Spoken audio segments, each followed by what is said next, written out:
79th birthday of Sir Paul McCartney, which is, you know, quite apposite from where we are today.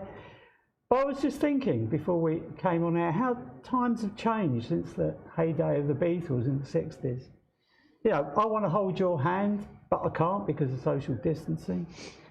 Sergeant Pepper's Lonely Hearts Club Band, they can't rehearse anymore. But over in New York City, Bloomberg grantees are lined up outside the offices to the tune of, "Give us money, that's what we want, and all we need is cash." So if you've got any, you know, Beatle-themed topical illusions that come to mind, please please me and keep them to yourself. So I'm happy to be joined once again by Martin Kulik from the New Nicotine Alliance and Sarah Cooney from BAT. So the main thrust of today is really all about regulation and control and the barriers to tobacco harm reduction. But I just briefly wanted to reflect kind of a bit of a back to the future point that, that Fiona Patton raised yesterday at the end of her presentation. And she seemed to be quite hopeful that this kind of renewed focus on science, because of everybody's interest in the pandemic and R numbers and masks and vaccines and, you know, which is more effective than what, may actually have given a new renewed impetus to interest in science and you know, a belief in what scientists have to say, which she hoped would kind of spill over into other spheres like ours. So maybe I can start with you, Sarah. Do you think that's a valid point, or maybe, you know, when the various scientists have put away their PowerPoint slides and things are a little bit more under control, we'll be, yeah, okay. What do you think? I certainly hope so. And I think it is encouraging the way people talk about R numbers. My mother knows she had a Pfizer vaccine. We were all talking about which vaccine we're getting. I think there is sort of an increased level of scientific literacy. And I think that scientists are seen as, you know, independent and trustworthy because the data speaks for itself. And one can only hope that that will translate into tobacco harm reduction as well. Right, but what about the thought that it's, you know, if you think about the way different governments appear to be advised differently by different scientists, and all scientists have their views. You know, we've had, I didn't know there were so many scientists out there to talk about microbiology and virology and everything. You know, so many ologies have emerged. Does that in any way kind of undermine the authority, that it becomes apparent that scientists don't necessarily agree with each other and they've all got different models?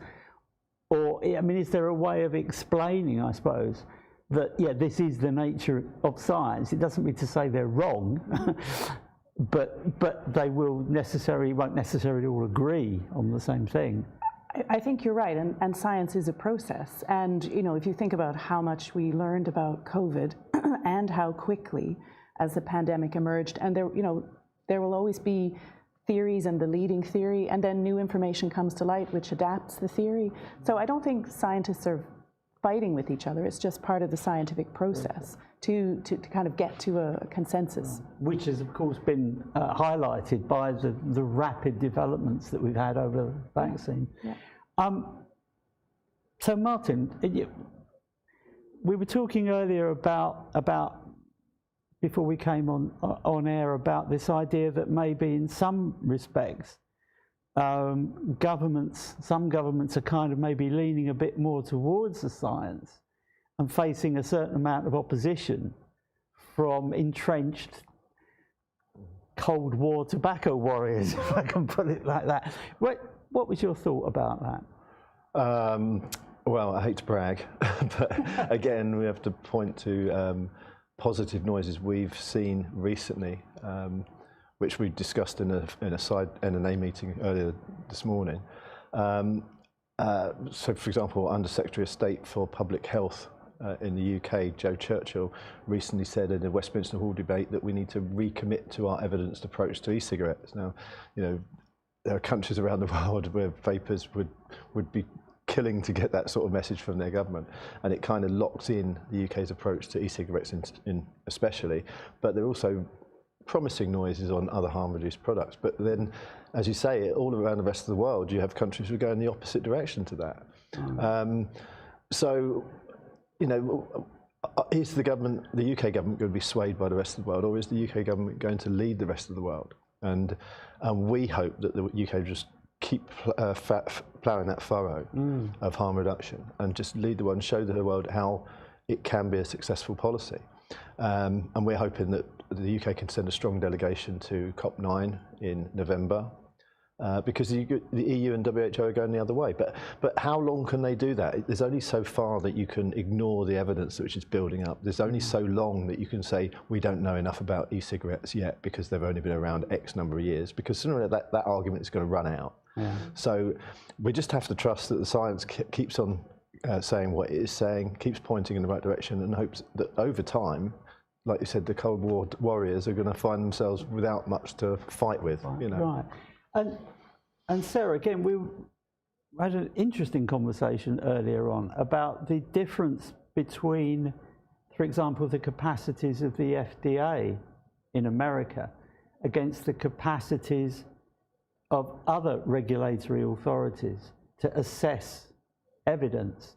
And from what I understand, while we were talking yesterday about the pressures to publish, the push to publish, as far as the FDA in America is concerned, and the documentation they need to see from companies, the peer pressure to publish doesn't really play out, because all they want to see is your evidence. And they have the resources and the capacity to assess it, whereas regulatory authorities in many other countries don't have the capacity to go through 2 million pages of data on snus from Swedish Match or whatever it happens to be. And so they are more reliant on the published literature to come to their assessments. So under those circumstances, there is a responsibility, even more of a responsibility, for scientific literature to properly reflect what the evidence base is. And we talked a little bit about bias in science and all the rest of it. But on the other hand, we've got, I think we may need to understand a little bit more about exactly how much influence the FDA exerts across the world. And we've already got WHO and other organizations casting a bit of doubt on the FDA in America because they're not following the party line. So with this idea of science coming a bit more into the fore, is there a possibility of the beginnings of a split, really, between, if you like, tobacco control orthodoxy and what some quite influential agencies are beginning to realize, having taken many years to build their infrastructure to be able to do those assessments? So that science will now perhaps be at odds with some of the political thinking, rather than being in lockstep, which a lot of it seems to be. It's a bit of a long-winded way of getting to it, but you know, you kind of know what I mean. Yeah. So just this idea of the of science kind of, if you like, digging its heels in and saying, this is where we're at, you know. The data is the data. When you get to it, the data is the data. And when you put that aside, and so, you know, as things progress and as more products move through the FDA processes, I think it will be harder and harder to ignore, you know, what that data says, and hopefully, you know, the political pressures, hopefully that what's happening in America will help what, you know, what happens in the rest of the world, but only time will tell. Right, because America, this is interesting, because in America, of course, that's where most of the a lot of the anti-tobacco harm reduction rhetoric emerges from, and of course it's where a lot of the money comes from to fund things elsewhere.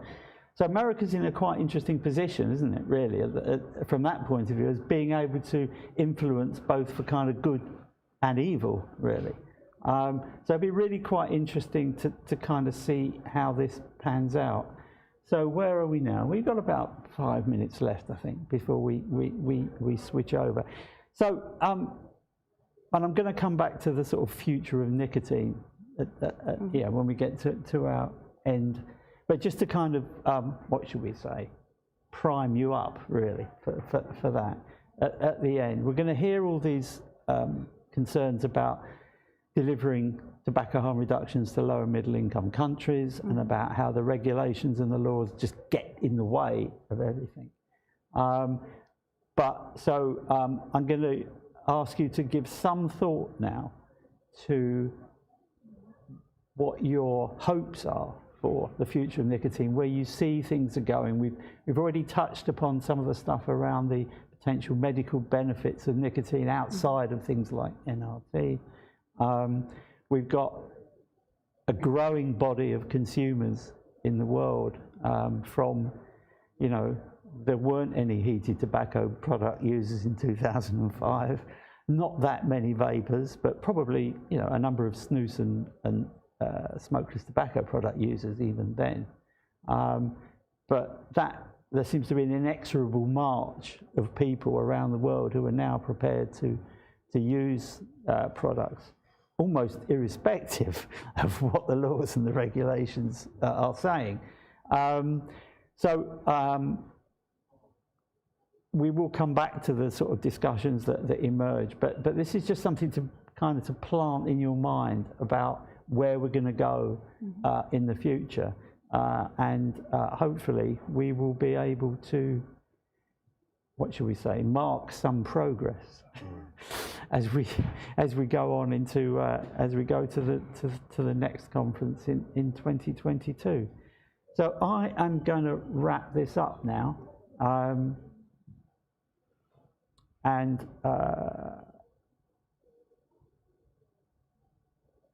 actually, I'm not going to wrap this up. I'm going to just step back slightly because we've still got a couple of minutes.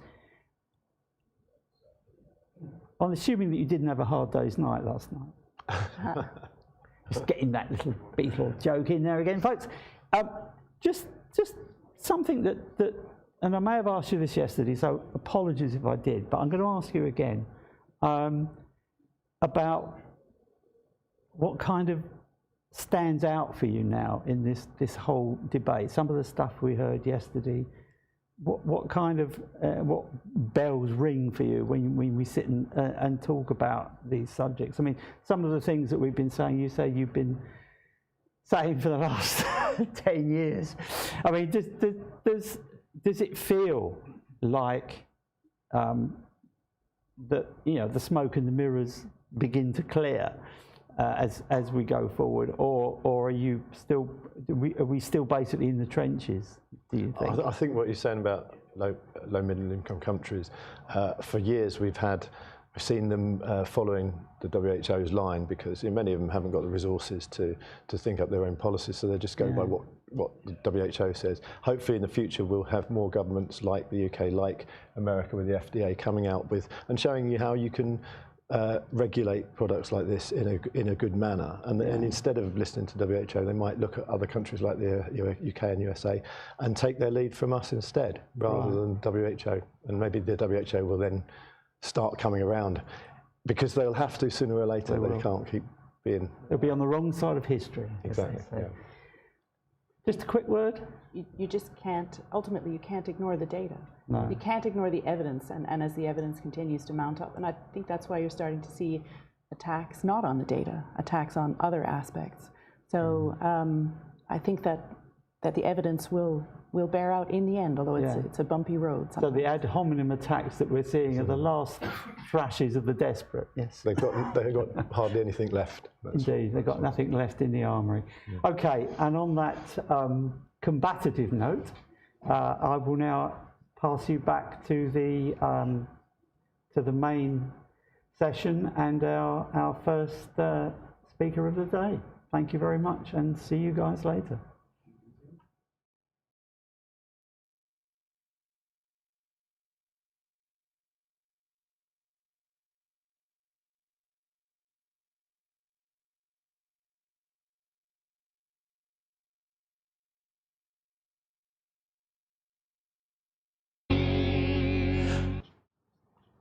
Well, welcome to the second day of GFN 21, brought to you live here from Liverpool and also broadcast globally by GFN TV. We've had over 1,000 people registered for the conference from nearly 90 countries. So once again, GFN is a success, even though we've adapted it to these new COVID times. If you missed yesterday's broadcast, it is already available thanks to our wizard tech team. It's already available as a 6-hour segment on YouTube, but it will be cut up into more digestible segments in due course. It's a pleasure to be broadcasting to you here from Liverpool, home of course to the Beatles, and Derek Yak, our speaker today, is a Beatles fan. Sad then that Derek, you can't be here today in Liverpool. Even more sad as it's Paul McCartney's birthday today, so he's 79 today. Happy birthday, Paul. But Liverpool is also important because it played such a significant role in the development of harm reduction in response to HIV back in the late 1980s. Liverpool had the first needle exchange program. It had outreach programs for people who inject drugs and for sex workers, rapid access to safer drugs, including methadone treatment. In fact, the first needle exchange was just a few minutes walk from where we are here. And it was here that the term harm reduction was first used. It was coined by Russell Newcomb, who was a researcher here, and he first used those words in print in 1987. So it's important to sort of recognize that history and how it's affected our thinking about harm reduction through the subsequent decades. Harm reduction was a kind of a brave thing to do, both for the community activists who developed it here, but also for the public health leaders who took considerable risks and had to convince the community and politicians that it was the right thing to do in the face of HIV/AIDS. So jump forward 4 decades, and we're now fighting the battle for the acceptance of tobacco harm reduction. What seemed to me and many others an obvious solution, safer products, safer delivery systems, has faced a huge kickback from the World Health Organization, which supports harm reduction in nearly every field of its work except tobacco, from some public health experts, and kickback from well-funded US and international organizations. So the words harm reduction, which are absent from the International Drugs Conventions, are actually clearly there in the Framework Convention on Tobacco Control, alongside supply and demand reduction. But harm reduction, as you all know, has been conveniently neglected. So it gives me great pleasure today to welcome Derek Yak, who is one of the architects of the Framework Convention on Tobacco Control. As most of you will know, Derek is a global health expert and an anti-smoking expert. He is president of the Foundation for a Smoke-Free World, and the foundation is the only international foundation whose mission is to speed up the switch from smoking. So Derek's presentation today will be followed by a response from Cliff Douglas. Cliff is a long-term expert on a wide range of tobacco-related policy, regulatory and legal issues, including federal regulation of tobacco products and the challenges and potential benefits of e-cigarettes. He directs the University of Michigan Tobacco Research Network, and of late he's become an outspoken proponent of harm reduction and has appealed for an end to what he describes as the internecine warfare over e-cigarettes. So that's enough from me, and over to Derek, who I'll now invite to give the third Michael Russell keynote address for GFN 21. Over to you, Derek. Thanks, Jerry, and really a pleasure to address you all in Liverpool and worldwide. As I say, particularly as Jerry mentioned on Paul McCartney's birthday.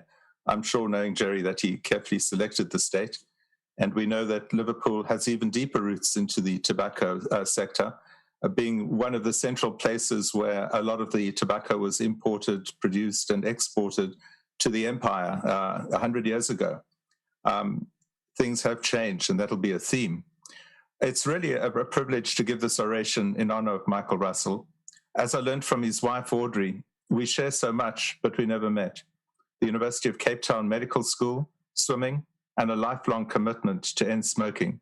And hopefully here we can all build on his wisdom and his scholarship. We are truly facing a revolution in nicotine technology. Thanks to massive investments in research and patents being filed at a dizzying pace, the ramifications of this intellectual property are being felt in the real world. Already 100 million people are using harm reduction products, and projections suggest that if these tools were more widely available, we would be able to cut the long-term trends of deaths by maybe between 3 and 4 million if we acted more vigorously. Something interestingly, Alan Bloom in The Lancet today comments on when saying that we seem to have so much research, so little action that makes a difference. We know that cessation and harm reduction together are the action that is missing. Clearly, our cultural and political attitudes towards the industry need to be relooked at. Even as bodies like the US FDA and Cochrane recognize the value of harm reduction, the technology faces strong headwinds. Disinformation about nicotine, so well outlined yesterday, and the alleged effects of e-cigarettes have led to policies that explicitly disfavor harm reduction progress, and the public discourse is denied the benefits of this discussion. Moreover, we now have many governments around the world that regulate harm reduction in a manner that is inversely proportionate to risk. We heard from colleagues in Australia how this is the case, as well as in India. Very importantly, we know that policy has lost touch with science. Through serious investment in innovation, industry has created tools that have the potential to create one of the most profound public health shifts in history. Having been involved in global health, I've always been attracted to this issue of tobacco control because we know the gains to public health are the greatest here, greater than almost any other field. And we can do that by eliminating combustible cigarettes. Yet in many respects, the decks appear stacked against change. It's difficult enough to nudge tobacco control groups away from the status quo, let alone to urge the embrace of solutions arising from industry. Indeed, if we were to finally end the use of toxic tobacco products, it'll be necessary to unlearn decades of industry demonization and embrace what the science is telling us: harm reduction works. In short, the present technological revolution demands an accompanying ideological revolution. Currently, many in tobacco control are skeptical, even hostile towards the contributions of industry. The origins of this hostility are not terribly difficult to identify. You know them well. For generations, the tobacco industry has created products that have killed millions of people. On top of that, industry actors have repeatedly proven themselves dishonest when it comes to scientific research practices. A notable offense, many of you may remember, came in 1954 when a group of tobacco companies published a frank statement to cigarette smokers. This appeared in 400 American newspapers and was anything but frank. The ad claimed that there was a lack of scientific consensus on the damages of smoking, and that what they would do is to investigate these claims through the creation of the Tobacco Industry Research Committee, effectively a PR effort aimed at confusing public understanding of tobacco science. This is what tobacco science meant during the second half of the 20th century, a series of schemes devised to distract and confuse smokers regarding the deadly consequences of using combustible tobacco. But no amount of PR obfuscation could hide the devastation caused by tobacco in the long term. And in fact, Sir Richard Peto famously said that 1 billion people will die this century from tobacco use. The stakes could not be higher. As part of the US Master Settlement Agreement in the 90s between American tobacco companies and attorneys general from 46 states, the industry was forced to disband the so-called research groups. The settlement marked the beginning of a new era in the treatment of industry and endeavors it funds, including and especially research. Throughout the 90s and into the new millennium, anti-industry attitudes and policies became the default. In 2005, the World Health Organization codified this stance via the Framework Convention on Tobacco Control, and the implementing guidelines of this one clause said there is a fundamental and irreconcilable conflict between tobacco industry's interests and public health interests, an irreconcilable conflict. Today, this assumed conflict is often justified as justification for a hostile attack and attitude toward things industry. Over the past 2 decades, thoughtful and justified action against industry evolved into perfunctory bans, boycotts, and attacks. Ironically, attacks grew more outwardly antagonistic during the very period in which industry began making positive contributions in the field of tobacco control. I want to be very clear. I am under no illusion that the tobacco industry suddenly saw the light and decided to act for the benefit of humanity. Rather, following the events of the 90s, industry did what was necessary to survive. Recognizing a public desire for safer nicotine options, some tobacco executives and companies began prioritizing research into harm reduction. That, at least among a few companies, had been in the works for decades, but never been on the front burner until the start of the century. A few companies made a bet that investment in harm reduction would pay out in the long run. This was a shrewd business decision, and incidentally, it's proving to be an excellent contribution to science and health. Though the transition to safer products remains incomplete, many tobacco companies have diverted resources away from combustibles and towards reduced risk portfolios. For example, the smoke-free portfolio of Swedish Match accounts for over 70% of its operating profit. Similarly, according to recent reports, 28 to 30% of PMI's revenues come from its heated tobacco product, IQOS, and the company hopes this number will reach 50% by 2025. These are the kind of figures that Jonathan Feld told us to focus our attention on yesterday. These are the figures that really matter.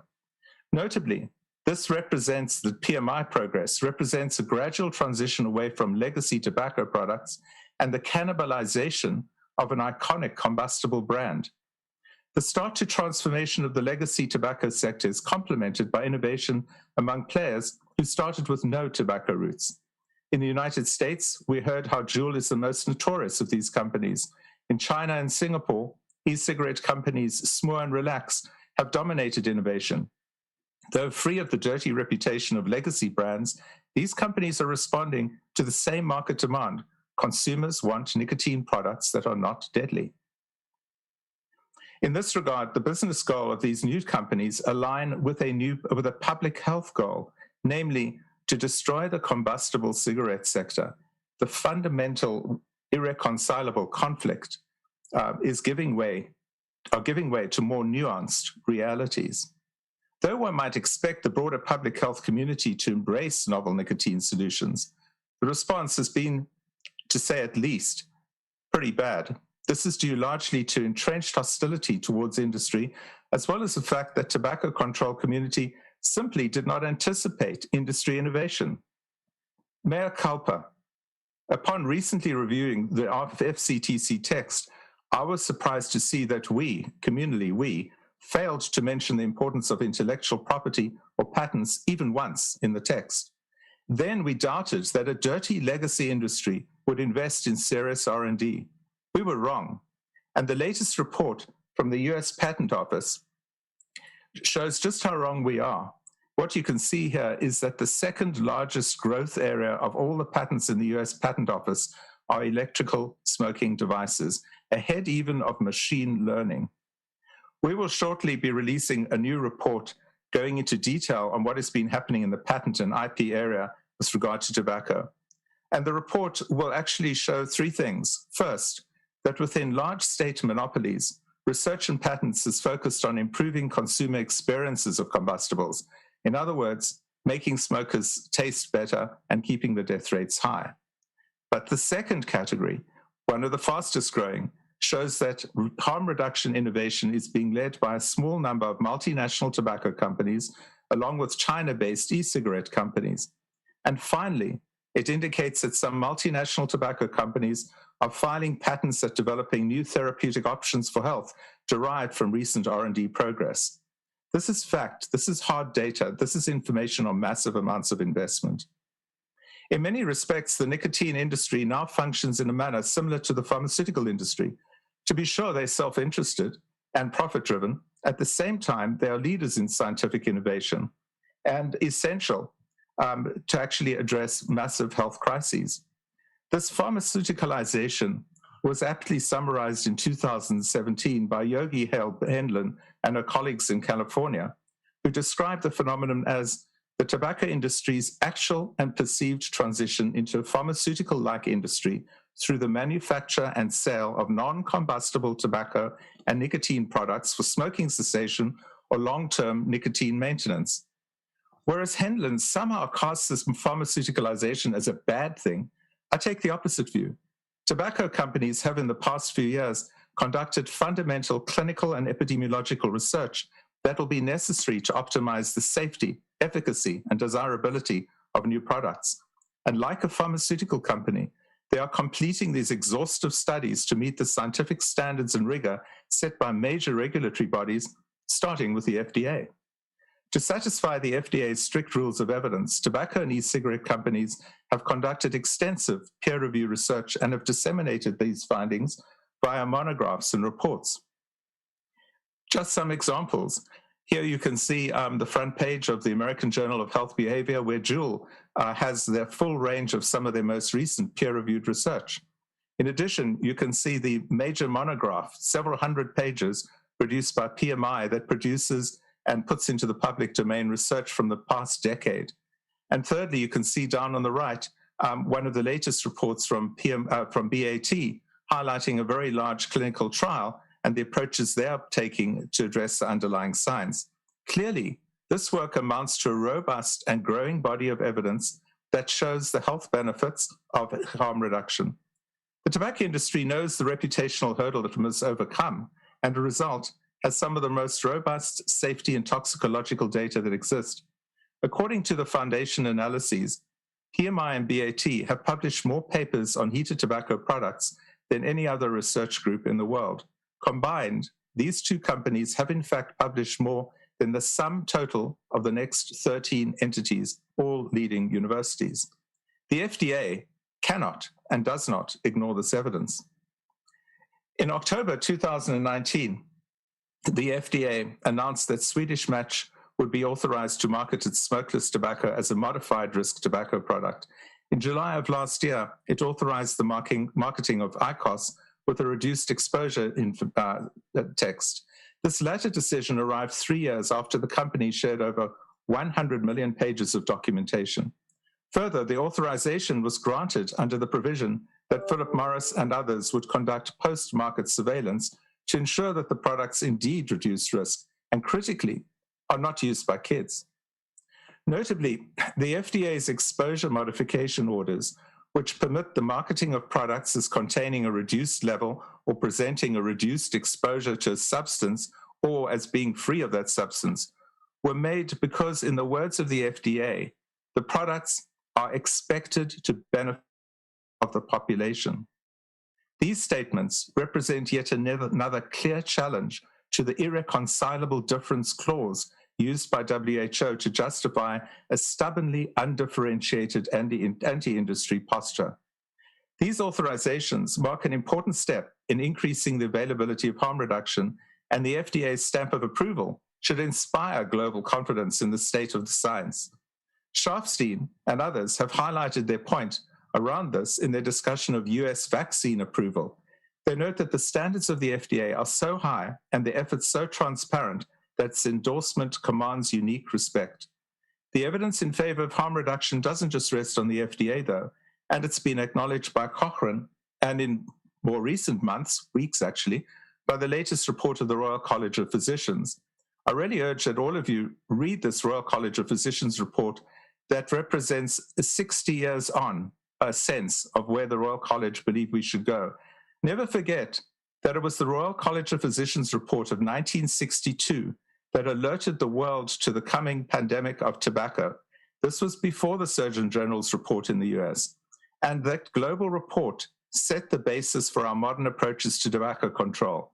Today's report lays out very clearly the values and the importance of addressing harm reduction and the need for risk proportionate regulation and the role of doctors.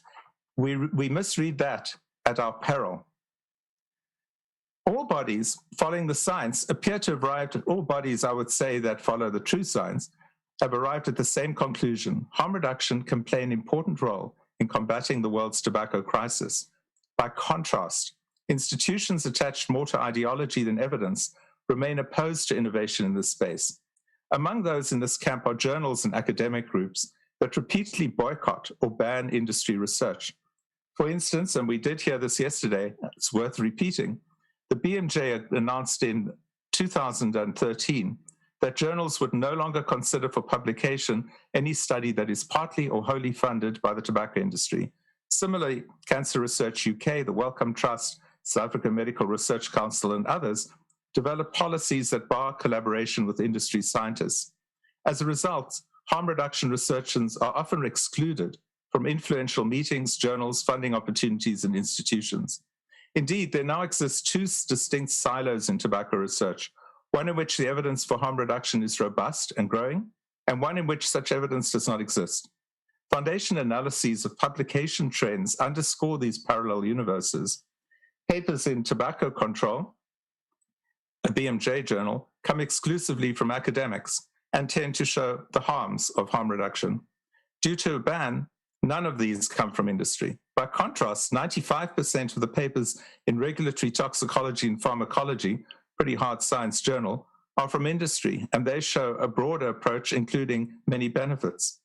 This leads to serious publication bias, particularly given that people tend to read a limited number of journals. In some cases, opponents use Clause 5.3 of the Framework Convention to justify the whole-scale rejection of industry research. This clause is appropriately intended to prevent conflicts of interests among parties to the Framework Convention, which is to say governments, yet has been invoked time and again to justify the banishment of industry-funded people and organizations from a variety of settings where they may make desperately needed contributions.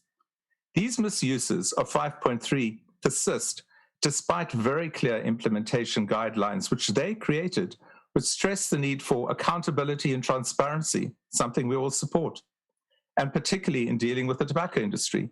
These guidelines do not mention bans, prohibitions, or boycotts, and they certainly don't endorse the harassment of scientists and abuse too often endured by industry-funded researchers and others in the field of harm reduction. These practices run counter to the principles of open science that increasingly are embraced by researchers, institutions, and nations. For example, the American Library Association's Bill of Rights states that materials should not be excluded because of the origin, background, or views of those contributing to their creation. And UNESCO's recommendation on open science emphasized the importance of inclusiveness, collaboration, and respect. Ad hominem attacks on industry researchers are unacceptable. In addition to lacking in integrity, these practices impede the adoption of measures that could save the lives of current smokers. Clinicians and policymakers need easy access to the full body of science if they are to make informed decisions for clinical care and public policy. As such, progressive anti-industry policies rob experts of the very evidence they need to do their job best for their patients. Well, you might say, what can we do? Despite these headwinds, I remain hopeful that the tide will turn. It always does. One benefit of the outcry against industry and harm reduction science is a reciprocal defense of this research. Forced out of the shadows, harm reduction and industry scientists are now speaking publicly about the value of their research. For instance, writing in the journal Addiction, John Hughes and his colleagues confidently describe why they work with industry. They write, "The goal of tobacco nicotine science should be a reduction in tobacco-related morbidity and mortality. Harm reduction products can play a major role in achieving this goal." Again, the irreconcilable conflict of interest cannot apply if you are saving lives and promoting public health.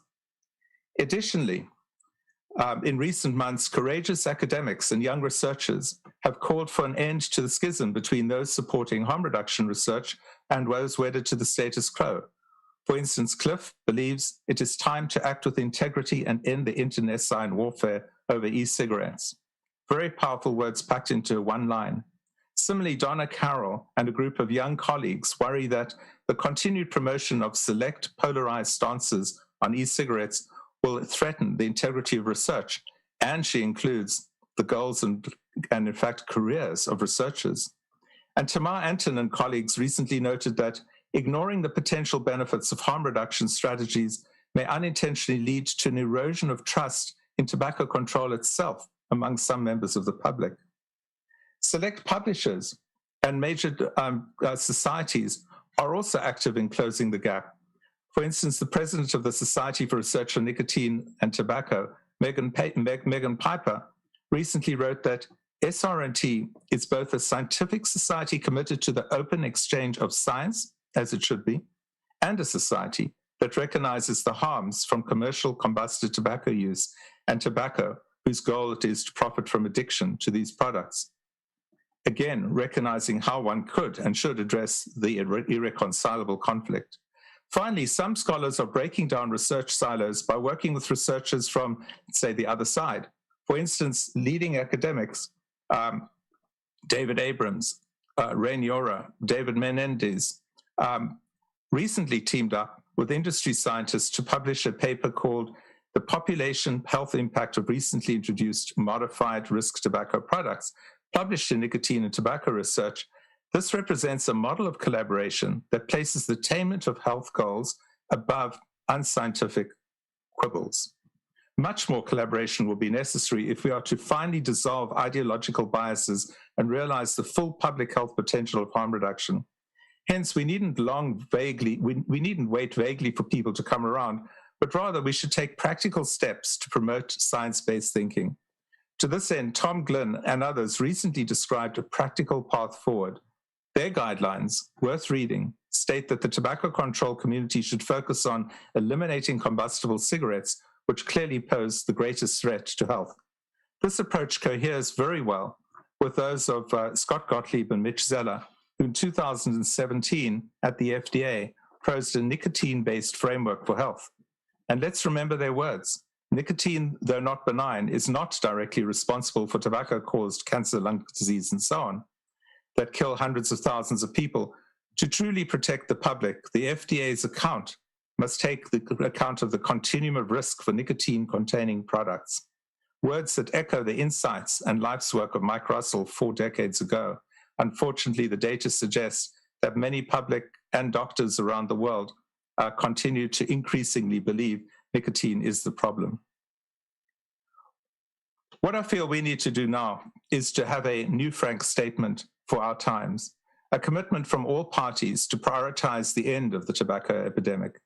This would entail at least 5 key commitments. Industry must commit to ending the sale of combustible cigarettes and act accordingly through their investments. Industry must commit to ending youth nicotine use in all forms, and there are many strategies that could be done to achieve that. Industry must commit to sharing IP with companies and countries currently selling combustibles in low middle income countries to ensure that we make these products affordable and available to all. The WHO and governments must commit to revising the Framework Convention to explicitly build a risk proportionate regulatory system that doesn't require major changes to the text. It requires a bit more thought, building on the very definition of harm reduction, which is in the definition of tobacco control. And finally, never forget that it all starts with the doctors. Leading cancer, tuberculosis, lung, psychiatry, and heart NGOs must commit to science-based strategies for ending smoking among their high-risk patients, being inspired by the advice and approach given by the Royal College of Physicians. All of the above is feasible. It requires the will to actually act. From a scientific perspective, a lot of the hard work has already been done. What remains then is the bigger challenge, which is challenging and changing cultural and political attitudes. And let me end by reminding us, unfortunately with the title of a Bob Dylan song, that if we went back to the 60s, what would we see? We'd see Ringo smoking, George Harrison smoking, and thank you to Audrey Russell for this photograph, Michael and Audrey Russell getting married, and while he was cutting the cake, a cigarette in his mouth. The times indeed are and have changed. We have to change accordingly. Thank you.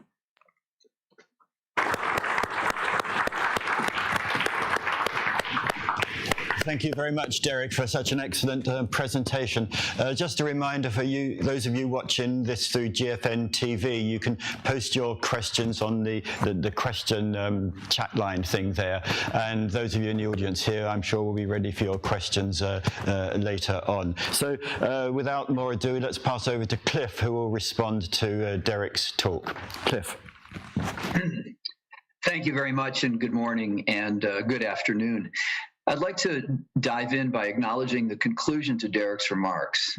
He posited that we need a new frank statement, one for our times that is quite different from the one put forward by the major cigarette companies back in the 1950s.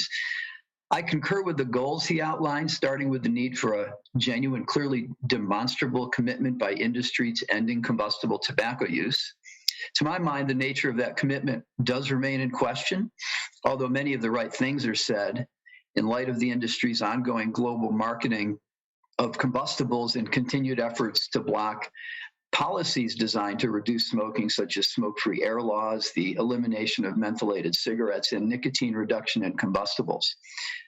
One area that Derek gave particular attention to is the pandemic of misinformation plaguing our dialogue. He noted the terrible irony that there are nations whose policies are more hostile to harm reduction products than to deadly combustibles.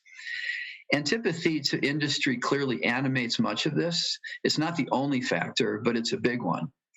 Derek noted that, and I'm quoting him, industry actors have repeatedly proven themselves dishonest when it comes to scientific research practices. But he also observed that the Master Settlement Agreement of 1998 compelled the dissolution of fraudulent industry-funded research entities, such as the Council for Tobacco Research. I don't think those changes magically transformed the industry, but it was nonetheless an historic transition point and helped move the ball. I served as an attorney in those attorney general cases and have been identified throughout my career as one of those who gave the industry a particularly hard time.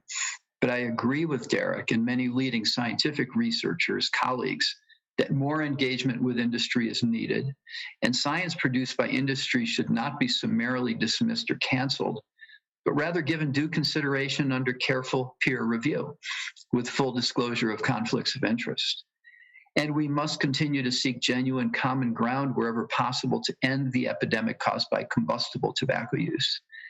Let's be inspired by President Biden's 2 messages from Geneva this week, where he said, talk to your adversaries and don't trust, verify. My colleagues in public health should not be afraid to do those things. I'm reminded that my first mentor in tobacco control, Matt Myers, negotiated closely with the industry, which ultimately led to adoption of the MSA. The opportunity now is even greater, as may be the global damage that will result if we fail. Derek also noted that, as he put it, in many respects, the nicotine industry now functions in a manner similar to the pharmaceutical industry. To be sure, he said, they're self-interested and profit-driven. At the same time, however, they are leaders in scientific innovation and absolutely essential to overcoming massive health crises.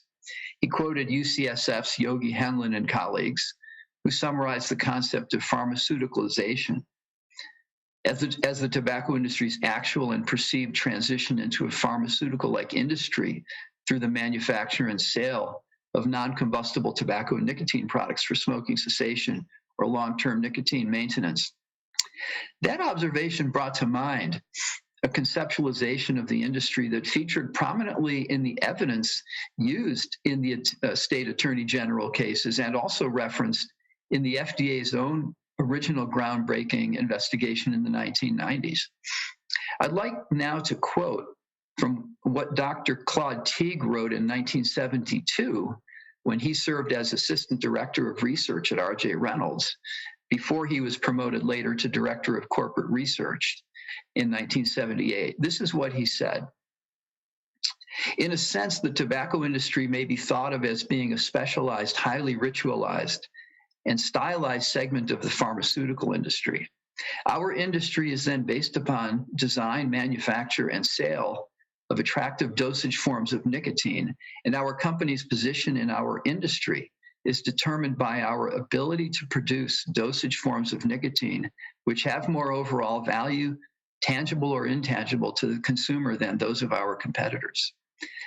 He went on to say with remarkable prescience that, and I quote, "If our business is fundamentally that of supplying nicotine in useful dosage form, why is it really necessary that allegedly harmful tar accompany that nicotine?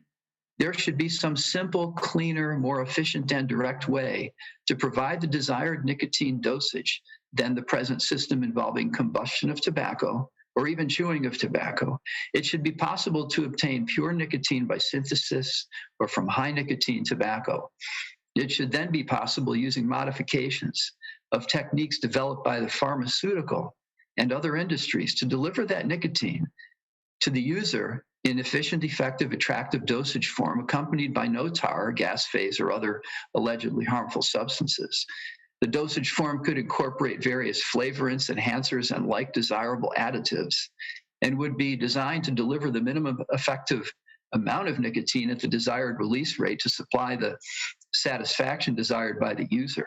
Such a product would maximize the benefits derived from nicotine, minimize allegedly undesirable overdosage side effects from nicotine, and eliminate exposure to other materials alleged to be harmful to the user."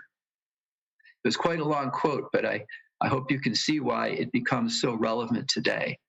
Because in other words, the industry was interested in potential harm reduction at least half a century ago. While this was wrongly kept from the public and regulators, it signals in hindsight the promise of stressing common ground and sharing scientific understanding in this area within, I would add, a carefully regulated system. I'll conclude with a comment regarding where WHO stands these days, since that is a focus of this session. In connection with the recent World No Tobacco Day, WHO released an article titled "Quit Tobacco to Be a Winner," authored by WHO's Director of Health Promotion. Well, there were a couple of things wrong with that piece, starting with the title itself, which implied that those who are unable to quit are losers, an inadvertently heartless way of identifying addicted cigarette smokers, many of whom are marginalized, less educated, poor, and living with mental illness. Then, following a brief introduction, the article dives into attacking e-cigarettes under the subheading, "E-cigarettes are not proven cessation aids." The first thing the author noted was not the scientific evidence, that came later, but rather, and I quote, "that the tobacco industry has continuously attempted to subvert these life-saving public health measures. Over the last decade, the tobacco industry has promoted e-cigarettes as cessation aids under the guises of contributing to global tobacco control." The same article also said switching from conventional tobacco products to e-cigarettes is not quitting.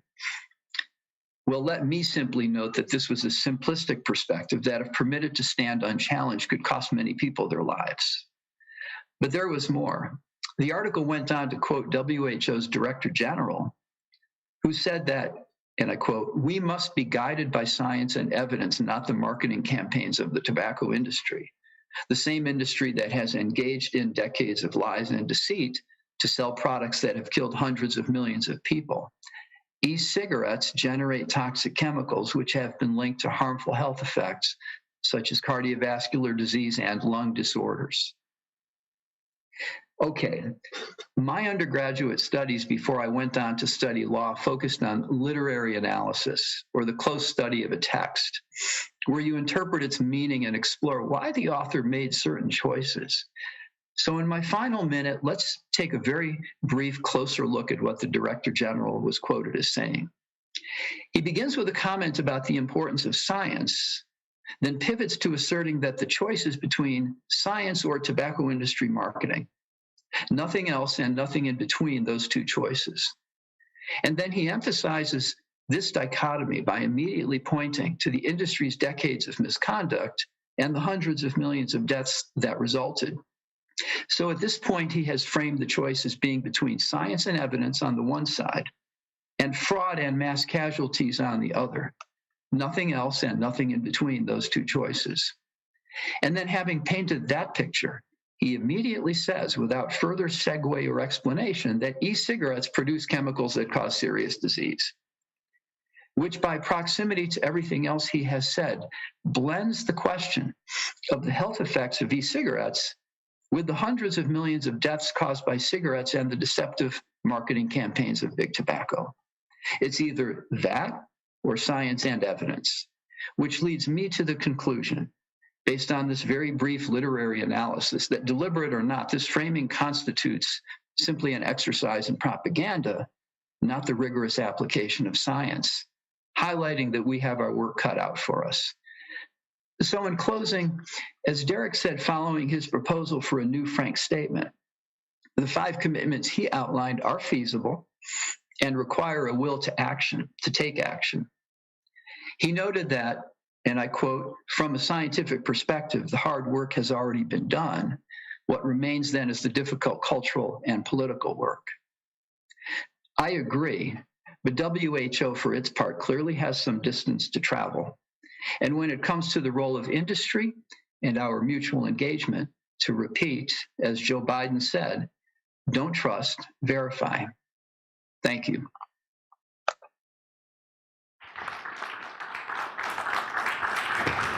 Thank you very much. Thank you very much, Cliff. We've got 10 minutes for questions. There's a load coming in on the internet, and I know there'll be some from the room. I'm going to start, though, with a question which is quite a personal one, Derek. It says, oh, God, I've just lost it. Hold on. This thing keeps moving around. It's about a person. I've been the subject of, this person says, of an ad hominem attack on my published peer-reviewed journal article. How can I keep up my enthusiasm and not want to give up? So it really cuts the heart of the way in which FCTC 5.3 is being misused right down to the personal level. So how can people keep up their enthusiasm, Derek, and not want to give up? It's the agony uncle column. That's the toughest question of the lot. I think we all know and experience it. And unfortunately, I've also experienced it through dialogue with many colleagues in universities on a very regular basis. We all have to do what we think is best. For me, it starts with Paul McCartney's great song, "Here Comes the Sun." And I see the sunrise when I swim in the early morning, and know that it's going to rise the next day and the next day after that. And all we've got to do is just keep going. I know that sounds like the wrong answer people expect, but if you believe you're doing the right thing and you can look in the mirror and ask whether you believe this is ethically the justified step forward, then you're obliged. You're obliged. You don't have a choice to actually act accordingly. I think at the more practical level, because of the careers of young people, and I was particularly worried when I read Donna Carroll and her colleagues' piece about how this has now become an issue in tenure and the very careers of young people around the world. I do believe that we as a community need to take far firmer action against these ad hominem attacks and actually challenge the very institutions that claim they do not support them. In the UK, you are lucky to have some very great institutions, and I think of Nature and the Nature Publishing outfit, the Wellcome Trust, and many others. The Royal College of Physicians. I think those bodies really need to study the evidence clearly and recognize that when they write about ad hominem attacks and harassment in science, the best examples or the worst examples are those occurring in our very field, and need to take a stand alongside us, whether or not they agree or disagree with an individual research project or an additional outcome. So I would say that we need that combination of internal resolve, internal community among ourselves to share on a greater basis, and most importantly, external actions by institutions who are committed to open science, transparency, and the end of such harassment in science. We share a lot with other fields of science. I've been watching my friend Peter Hotuz from Texas and the kind of ad hominem attacks he's had on relation to the vaccine. He's been very bold, written outward about it. I really believe that what we need to do is to join forces with people like him and others who are facing the same generic approach, which is a questioning of the science using some moral undertone. Good, thank you very much. I'm going to take another one online and then have some from the room, and I think we've already got somebody for the next question. There's a lot of comments coming in about FCTC, about 5.3, about the way the COP meeting is dominated by particular interests. And this is the big one, Derek, is what change, it kind of summarizes what a lot of other people are saying here. What changes to FCTC do you believe would help it to support and encourage THR? In other words, in a sense, if you were writing it now, helping to write it now, what would you have done differently, or what needs to be changed in the light of the way in which things have developed since FCT was originally written? Well, I think there's little rewriting, believe it or not, to do. I think that the text provides provision for updating in the late light of science. Remember that a lot of the words that were coded in the beginning were 20 years ago. They followed a meeting where I was responsible for inviting tobacco industry scientists into the hallowed walls of WHO to present on what they believed was coming in harm reduction science. BAT, Philip Morris, and a few others presented at WHO 20 years ago. It was in our minds and our belief that this was going to be useful. Unfortunately, at the time, they didn't have much to present that was too convincing. But the principle of harm reduction and its very wording is in the text. What we really need to be doing is to thinking much more clearly about what does regulate proportionate to risk mean? And in many of the clauses of WHO's Framework Convention, particularly related, I would say, to tax and pricing, to the way messages and communications happen, and even to smoke-free public places, that is where wording that can be added to the text needs to address how you do this when it comes to harm reduction products, and can even specify what does the spectrum of risk look like, which we now have great details on. I'd say the only other provisions that I think are there, but they haven't been acted on, are those related to R&D for developing countries. There's been virtually zero movement in finding additional funding for research and development for low middle income countries. That was part of the rationale for forming the foundation. The provisions related to farmers, where we're starting to see decline in demand, have never been acted upon by WHO. There've been a lot of words. We're actually taking actual practical steps to help the government of Malawi, the most tobacco-dependent country in the world, to actually address the declining demand that they're going to face. And there are many other provisions which could be activated. I actually don't think that there are substantive changes to the text, and I'd love Cliff's view of it, particularly knowing his focus on text, because I think it's more the interpretation. And the last thing I'd say is that the biggest change needed is for WHO and the Framework Convention to act like other treaty-making bodies. It shouldn't be left to the mavericks in the Secretariat of the Framework Convention to decide how to interpret text.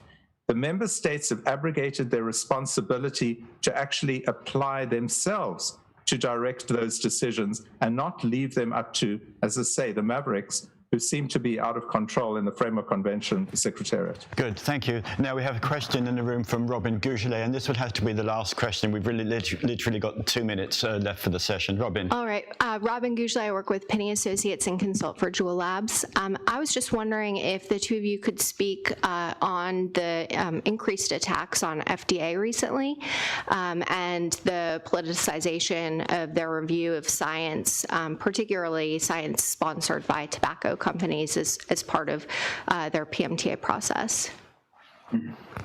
Let me leave that to Cliff to lead on. Well, thanks for the very good question, Robin. What's troubling right now is that the FDA is on the cusp of reaching the point where it begins to announce decisions around a great number of pre-market tobacco product applications that have been submitted. This is a process that is taking place right now, looking to come to fruition by September. And it's because the Campaign for Tobacco-Free Kids and other allied health organizations sued to ensure that this process took place. And so efforts to impede FDA's high-level, sophisticated scientific review right now are more than uncalled for. They're interfering with the very regulatory process that my tobacco control community fought so hard to ensure would take place. The FDA has got to be allowed to complete this process to review all of these applications that have come in. There are literally millions of them, and they've staffed up substantially in order to take on this huge task.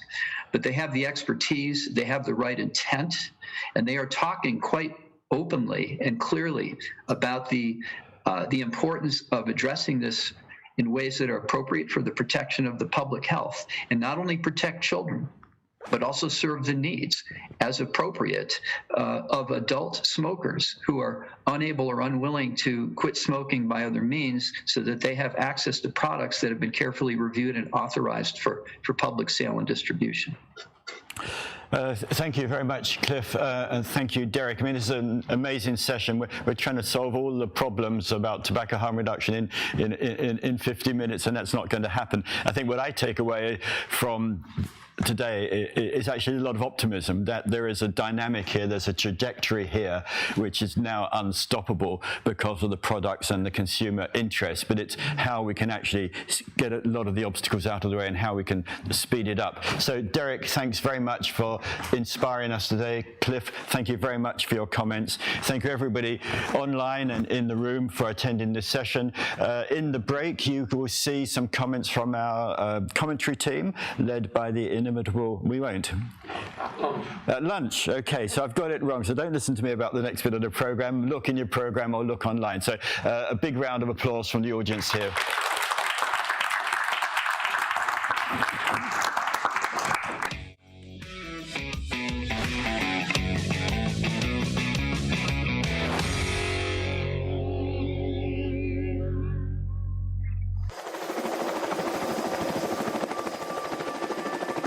Have you lost someone due to smoking? Yes, I lost my grandfather. Quite unfortunately, I lost an uncle of mine while I was growing up to lung cancer. Yes, I lost many people, including family members. And yes, and I've seen how that happened in front of my eyes. I've seen how people is dying as they smoke, and I see them like carrying oxygen tanks and at the same time smoking. Every year, nearly 8 million early deaths are attributed to smoking. 80% of these deaths are of people living in low to middle income countries. To put that into context, the death toll attributed to smoking in low and middle income countries is double the number of people who have died from malaria, HIV, and COVID-19 combined. In 2020, the union, funded by former New York City mayor and current billionaire Michael Bloomberg, called for a blanket ban on all nicotine vapor and heated tobacco products to the countries that need these alternatives the most. Are safer nicotine products available where you live? Vaping was banned September last year. A ban never works, right?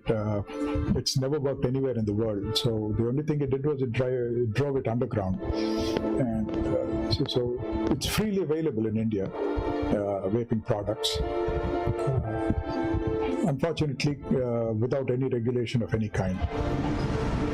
Should people who smoke in your country have the same opportunity to access potentially life-saving, safer nicotine products as people living in high-income countries? Well, yes, of course. It doesn't matter where you live. You know, you are human, right? I mean, we are all human. It doesn't matter. We should have the basic human rights. It doesn't matter if you come from a rich country or LMICs or where, you know, or poor country, third country, first country.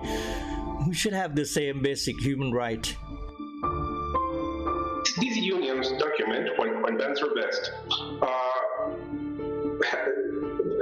makes, or at least the consequence is that now you have two kinds of human beings, the Class A and the Class B. Class A living in UK, in first world countries, and they have access to safer products. Class B citizens, the ones from low and middle income countries, we are not entitled to have safer alternatives, so our lives are not as important.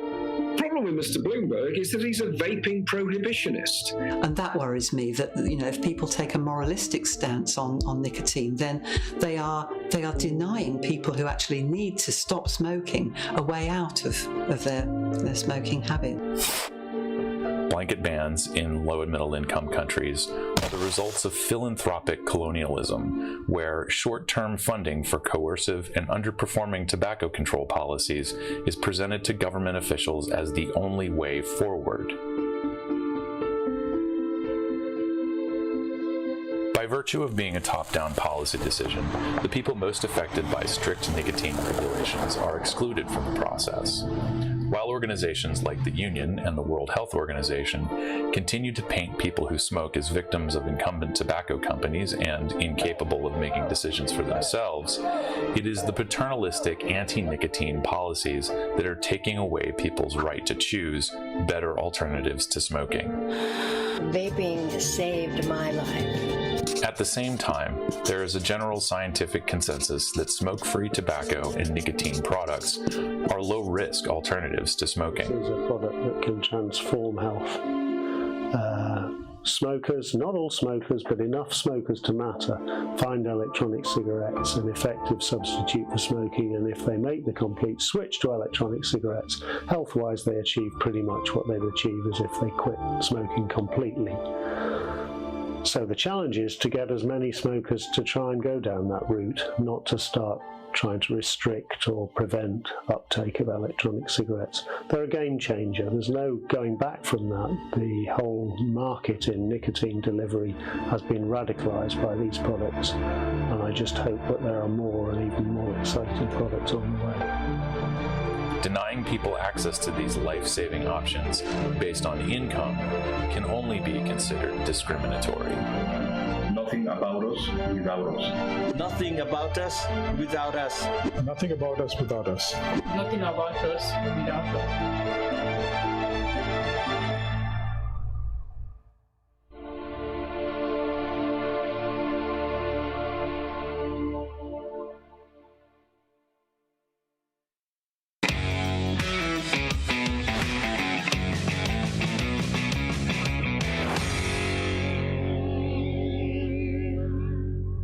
New Zealand has an aggressive smoke-free plan aiming to reduce tobacco smoking prevalence to 5% or below by 2025.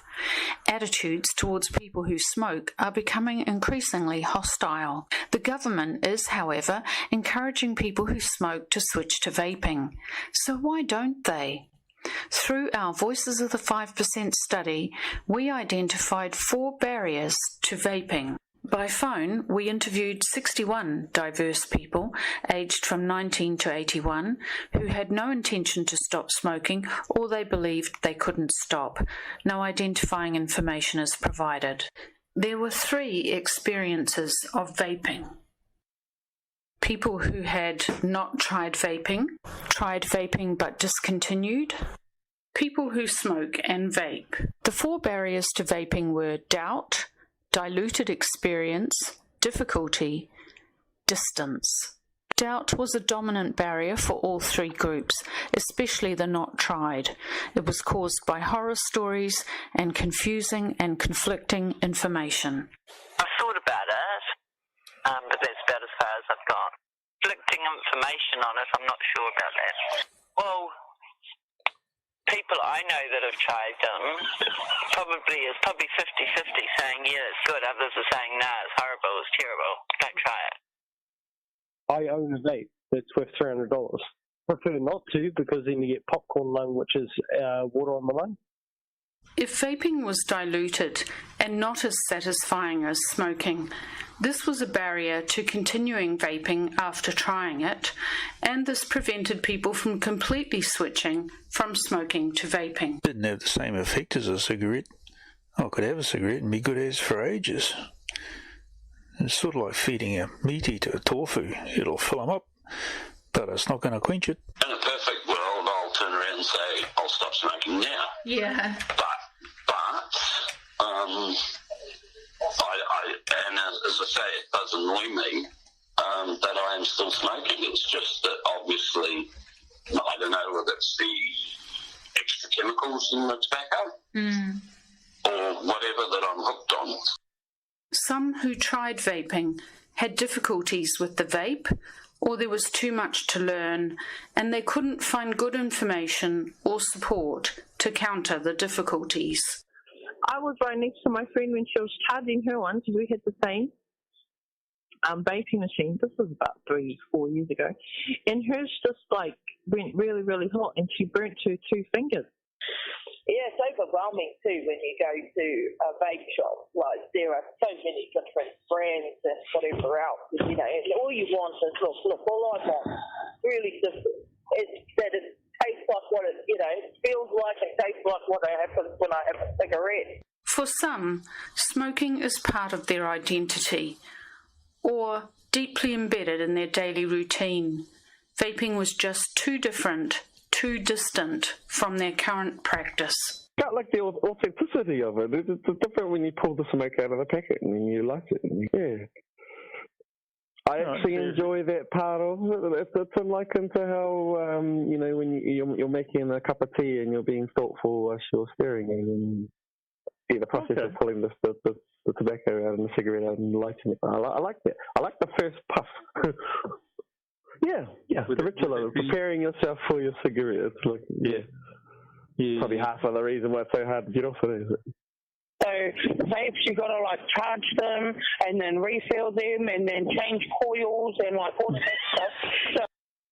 The facilitators or barriers to vaping need to be understood within each country's socio-political attitude towards vaping. Still, the voices of the 5% case stories give a deep insight into why people continue to smoke or why they can't stop.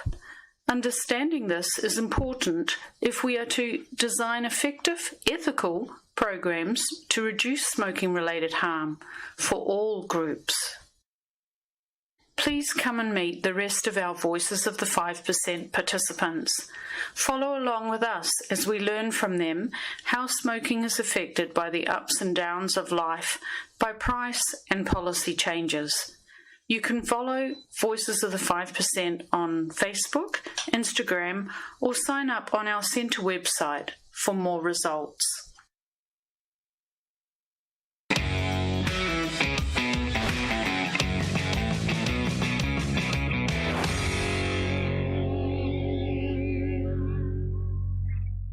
Hi, thanks for stopping by. I'm Flo Foxon, data analyst at Penny Associates, and my presentation concerns EVALI and the Internet. Here is my disclosure statement. You may pause now and read it at your leisure.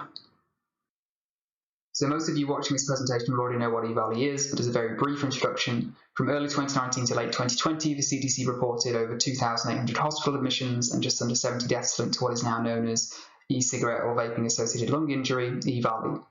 Over 80% of those hospitalised reported using THC vaping products, and about 1/3 reported using only THC vaping products, i.e. not nicotine. The CDC has since stated that a substance called vitamin E acetate is strongly linked to EVALI, and that vitamin E acetate has not been found in the lung fluid of people that do not have EVALI. In the extant literature, we have Wing et al., who showed that states in which recreational marijuana use is legal had lower EVALI prevalence than those in which marijuana use was not legal.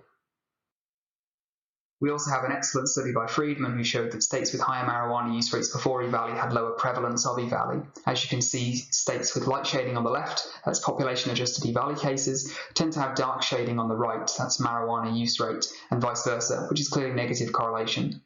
So in Wing et al. And Friedman, we've established that there is correlation between EVALI cases and marijuana use indicators. In a recent preprint currently under review at Substance Use and Misuse, I demonstrated very strong correlation between adolescent e-cigarette use prevalence and Google search interest in vaping-related search terms. Lees et al. Has also shown an association between EVALI and Google search interest in search terms related to quitting vaping products. So in my preprint and in Lees et al., we've established that there's correlation between vaping, EVALI, and Google searches. The aim then of the present study was to investigate the correlation between EVALI cases and Google search interest. Data was sourced from Google Trends, the CDC, and the US Census Bureau. First, the number of EVALI cases in each state were divided by the number of people in that state to calculate the number of cases per person, and then simple Pearson correlation coefficients were calculated between cases in each state and Google search interest in each state.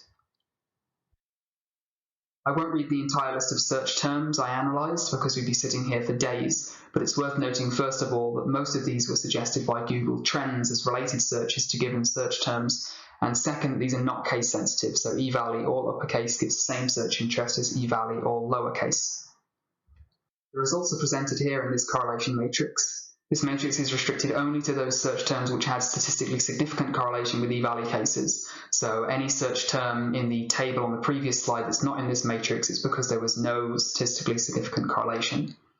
As you can see, the marijuana terms in dark green had low but significant negative correlation with EVALI cases. In other words, states with higher search interest in these search terms tended to have lower EVALI cases.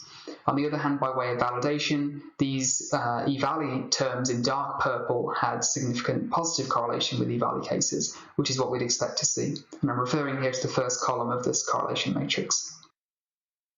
So it's probably the case that people Googling for marijuana vaping products are searching for licit sources, since searching for illicit products on the internet carries the risk of being caught. The negative correlation found in this study may suggest that higher interest in illicit marijuana vaping products is associated with less EVALI prevalence, which is supported by Wing et al. And Friedman. We know from other studies that vaping products used by EVALI patients were often sourced illicitly, and that these illicit cartridges very often contained vitamin E acetate. Future research may investigate the relationship between Google Trends and other national policy or event phenomena, or may focus on the individual policy microcosms of singular states. Finally, these are my references. I appreciate your feedback very much, so please, if you have any questions or comments, don't hesitate to contact me via email or Twitter. Thank you for watching and have a great conference.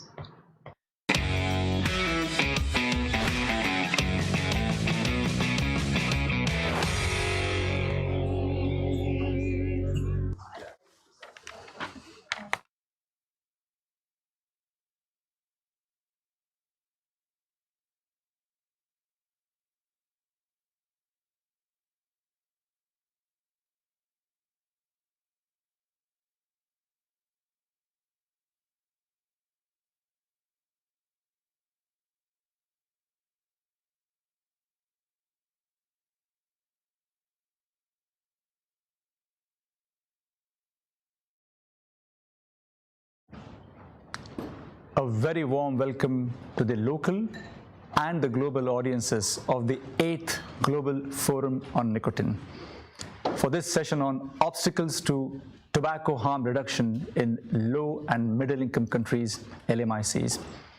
I am Dr. Sudhanshu Patwardhan, or SUD for short, Director of the Center for Health Research and Education and a medical doctor by training. Our center, CHRE, is focused on global cancer prevention, and one of the key areas of work for us is in tobacco harm reduction, where we are keen to bridge the public health policy and healthcare practice gap that's so widely prevalent globally. Sud, it's a pleasure to share the stage with you. I'm a co-host. My name is Delon Human, also a specialist family physician, so two docs, hopefully busy with tobacco control and harm reduction for many years. I'm also the president of our diplomats, and I come from South Africa, which is an LMIC. And maybe just to qualify what an LMIC is, a lower middle income country, the World Bank defines this as countries where there's between $1,000 and $4,000 per capita earned per year. So it's the financially less resourced countries. And that's going to be the focus of our panel this afternoon. And we have fabulous panelists from LMICs to explain in detail what the obstacles are to THR. Thank you, Sud. Thank you, Delon. It's a truly global panel, as Delon said, and I'm going to start introducing the panel one by one, and then we'll, of course, ask the panelists to give a very short, brief summary of what their thoughts are on this topic before we dive into questions from you lot here, from the online folks, and some questions we also have for them. So starting from east to west, so don't challenge my geography after the second one, of course. Starting from east to west, the first panelist is Dr. Sri Sucharita, Professor of Community Medicine at Tagore Medical College in India, but also Director of the Association for Harm Reduction Education and Research. It's a privilege to have you here, Sri. The second panelist. Thank you. The second panelist is Natalia Toropova, based in Ukraine. Now, she's a former WHO program coordinator in tobacco control and currently works at the Healthy Initiatives. Welcome, Natalia. The third panelist is Joseph Magero from Kenya, and he's a keen activist, a keen believer in tobacco harm reduction, and also the chairman of the Center for Safer Alternatives. And finally, last but not least, we have Tomas O'Gorman from Mexico, a lawyer by training, but also the co-founder of Pro-Vapio, an advocacy group. So welcome to all the panelists. It's an honor to have you here with us online and with folks here in Liverpool. And let me start the conversation just to get us started. I'm hoping and assuming that a lot of you have actually watched the videos that three of the panelists have done, and there's a PowerPoint presentation by the fourth. And these videos are a good accompaniment to this conversation. But even if you have or haven't, it'll be good to start the conversation by asking each panelist to answer this one sharp question. So panelists, only 3 minutes max, if I may. And the question you have to answer is, what, according to you, can you list the obstacles to tobacco harm reduction in your country or your region? And if you had to rank them, what would be the top of those obstacles? If I may start with Shri, please. Thank you, Dr. Sood. It's been a pleasure to be invited for this second year as a panelist, and I'm happy to share my experiences as a researcher and academic researcher and public health researcher in a country like India with a huge burden of tobacco. And to come back to your question and to utilize my time properly, the first and foremost challenge or barrier for tobacco harm reduction in our country is the lack of political will in articulating tobacco harm reduction in our national policies, and realizing the potential of tobacco harm reduction in a country like India with almost 300 million tobacco users, either in smoking form and 200 million, especially in smokeless tobacco form. So that would be my topmost barrier or challenge, and followed by other challenges like medical professionals' lack of awareness about tobacco harm reduction and application of tobacco harm reduction as a main strategy in clinical practice. That is one of the other major barriers I have revealed myself as part of my research. And the third challenge is coming to the masses, the lack of awareness, the opportunities lost in educating our folks about the opportunities and options available to them. To be honest, there are not many options for them, but still, whatever options are there, like nicotine replacement therapies, their awareness levels are so meager. That is another challenge, according to me. Thank you so much, Dr. Shri, and that's a great start. May I move to Natalia about challenges in your region and country as well? Natalia, you're not audible, at least here. Can you hear me? Now, thanks. Yeah, sure. The region of the former Soviet Union is very complex and very diverse. And though most of the countries of the region adopted WHO Framework Convention on Tobacco Control 10-15 years ago, still the situation remains very grim in the region. For instance, only in the Russian Federation, 220,000 people die annually of tobacco-related diseases. And yet, the harm reduction strategy in the region is absolutely missing. If we have to name three reasons why, three obstacles, the biggest obstacles to the harm reduction strategy, I would say that the first one would be a lack of objective, solid information, evidence-based on risk reduction products. There is simply no data, no information available to policymakers, available to general public. Second would be a lack of trust. Our part of the world started to be invaded by tobacco industry later than other parts of the world. And several battles over the strong tobacco control legislations that took place in most of our countries were very recent, which is why the wounds, if I may say so, are still fresh. And most of the policymakers and decision makers and the public do not really tend to believe the information they have about RRPs in the region because it comes from tobacco industry and other derived sources. So that's a huge, huge obstacle that has to be tackled. And number three, that would be the theory of equalizing. Starting in 2016, several countries, Russia, Kazakhstan, Ukraine, Georgia, and several others started to equalize combustible cigarettes with risk reduction products. As a consequence, we see that snus has been banned in several countries, as well as nicotine pouches. Thank you. That's a great summary of the challenges that you face in the region, and I'm hoping that as the panel progresses and we have more questions and discussions, we can find some common themes and some potential solutions as well, I hope. If I then move to Joseph in Kenya. Joseph, please. Thank you. So I'll keep mine simple. The first challenge we have is affordability of safer nicotine products. The second challenge we have is inadequate policy support, which is driven by misinformation and also lack of research. There's simply no research on these products here on the continent. And the third challenge we're facing is a lack of support from WHO FCTC.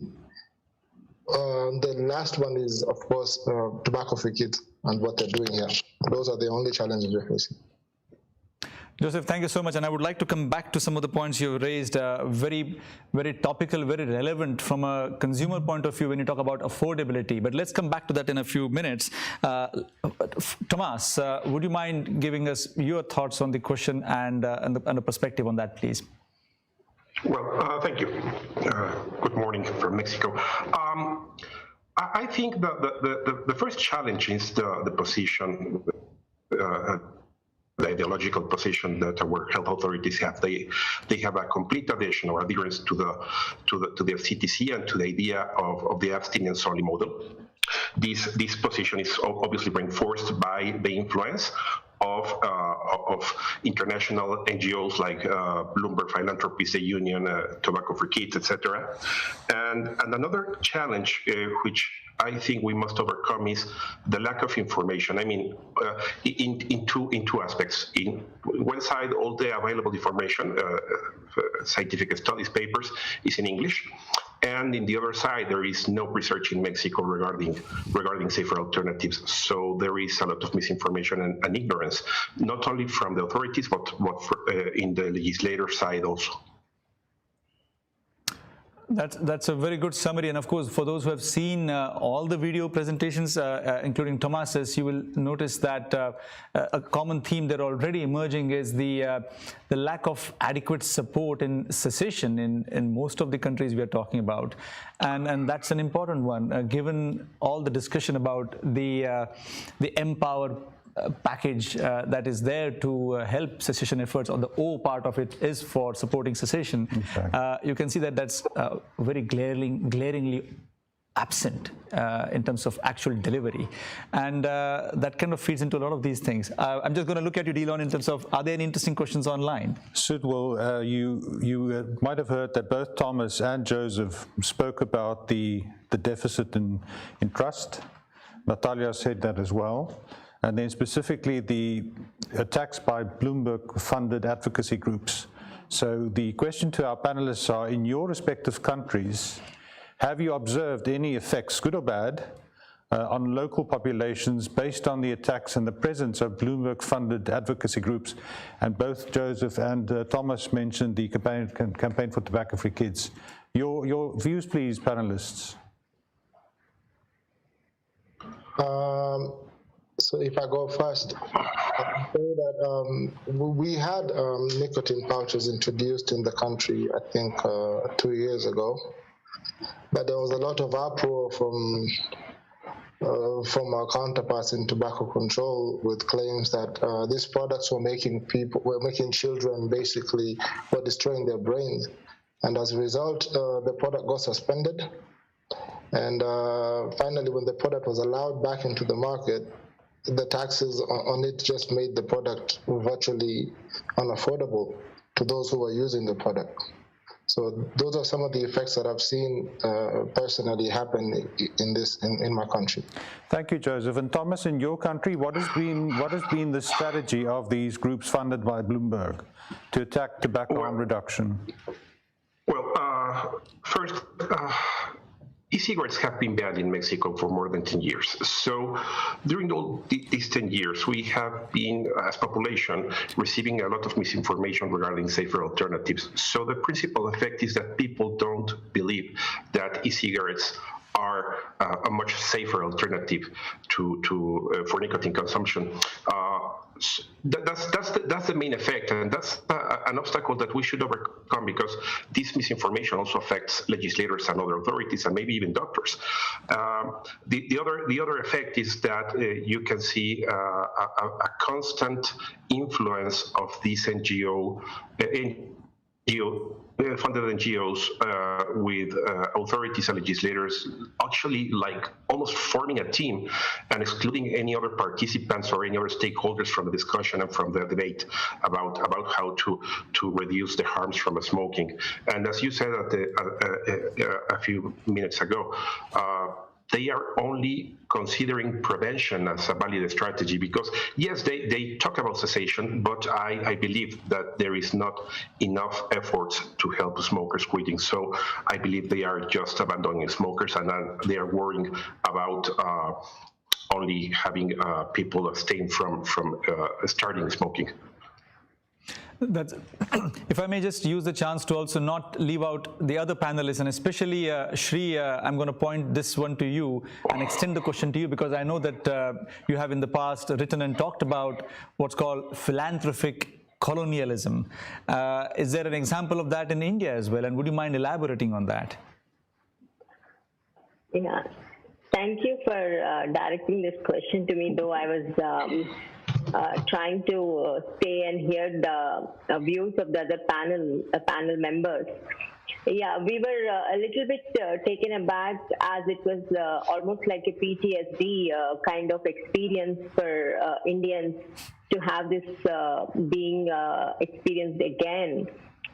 The philanthropic directions coming again from other shores and being infused into our health policies, especially for a country like India to receive huge funds, and especially tobacco. And there are certain health policy targets specifically designed for tobacco to be achieved by the end of 2015. The national health goal was to reduce the prevalence of tobacco use by 15% and another 30% by 2030, so that the non-communicable disease death targets have to be reduced, cancer death targets has to be reduced. With all that backdrop, suddenly when there is an opportunity to adopt certain new trends and new evidence, there was a sudden change in the policy environment with a ban of so-called products which are actually being regulated in the outer world. And this ban is not just to the products, but the ban extending to the academic corridors. And the research was banned. There was no discussion about it. We were not even allowed to submit research proposals, which is unheard of. That was never in India, that a research about a product or a medical topic was not allowed in a medical institution by a medical doctor, which was in my 30 years as a medical professional, I never heard of from my medical school days. So when we went and looked into it, what is driving this kind of aggressive stand by the government of India, we looked and we were wondering how it happened. Then certain sources of information was telling us like there is some kind of a top-down approach, and certain philanthropic funding is being supported in this kind of policy direction. So it helped us to understand the dynamics, and certain trends in other countries also helped us how this philanthropy is being extended to low and middle income countries. And suddenly the union came out with this position statement paper saying that why bans are good in LMIC. That revealed, it made it so transparent where these interests are coming and how they are colliding, and what are the outcomes for LMIC with 80% burden of tobacco being concentrated in this population. So without much elaboration, because every one of us in these platforms know what was the damage later, and it is still happening. And with the latest World No Tobacco Day awards, tokenisms, these are nothing but re-emphasizing that particular stand of philanthropic encouragement being given to these countries because we are delivering what they wanted. Right? Absolutely. Dr. Shri, that's a great example of what's happening on the ground. And I'm glad you also brought up the point which I was hoping to have a conversation about, which is often forgotten in the broader tobacco harm reduction conversation. And that is 80% of the consumers of risky tobacco products live in LMICs. And we should not forget that there's a need to accelerate the delivery of tobacco cessation solutions to those who have not yet, even as one of you said, have awareness of the challenges, the products that could potentially help them live healthier and longer lives. And so there's a whole gap that needs to be plugged there. And so the interesting part of the conversation is about, as you mentioned, Sri, the PTSD almost arising from some of these traumatic things. There was an issue about trust and the trauma that Natalia mentioned earlier. Can I switch gears, please? And Delon, with your permission, I would like to see that of the 4 regions and countries we are talking about, 3 at least, I can say, have also a strong presence of local oral smokeless tobacco products, all known to be quite toxic. It'll be good to perhaps just get the panel's view on what harm reduction means in the context of these products, and not necessarily harm reduction as we often tend to think in the Western world as smoking harm reduction.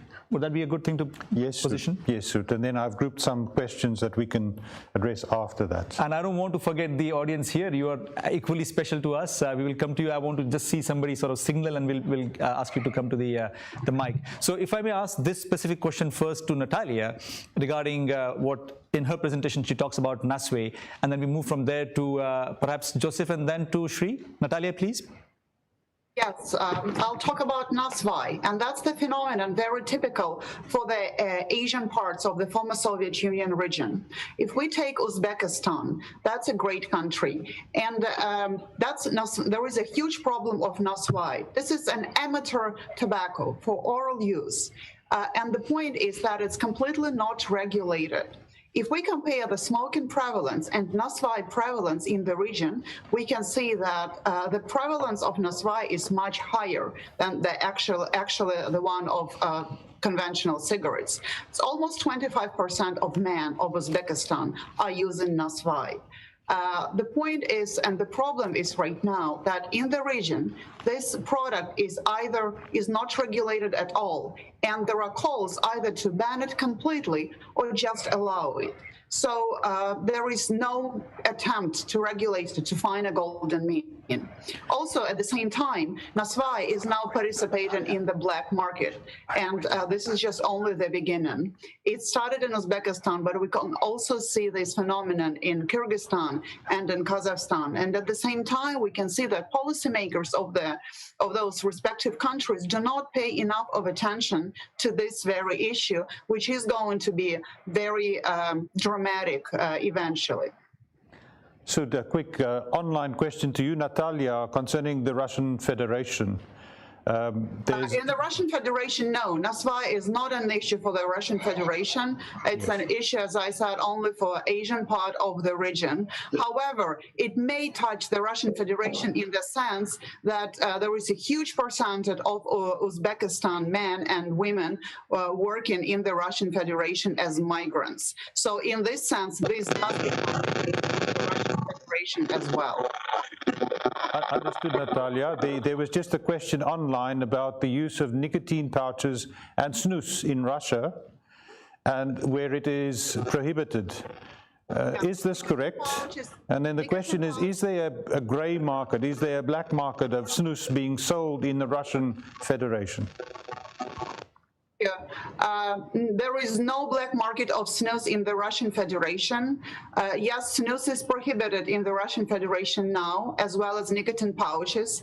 But at the time, snus did not become popular enough in the Russian Federation to become an issue for the black market. Okay, thank you.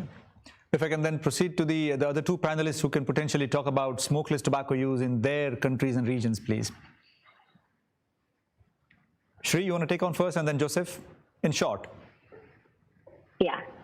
Yeah, smokeless tobacco definitely is a huge problem in India. As I discussed earlier, almost 200 plus million users, especially from low-income groups, are using smokeless tobacco, and also it is widely used by women, migrant populations, and also by other population groups such as sexual minorities and people who are marginalized for a variety of reasons. The only reason for such wider use of smokeless tobacco is because it is widely available in different varieties and different brands, and it is widely unregulated market, and it is affordable to a lot of people.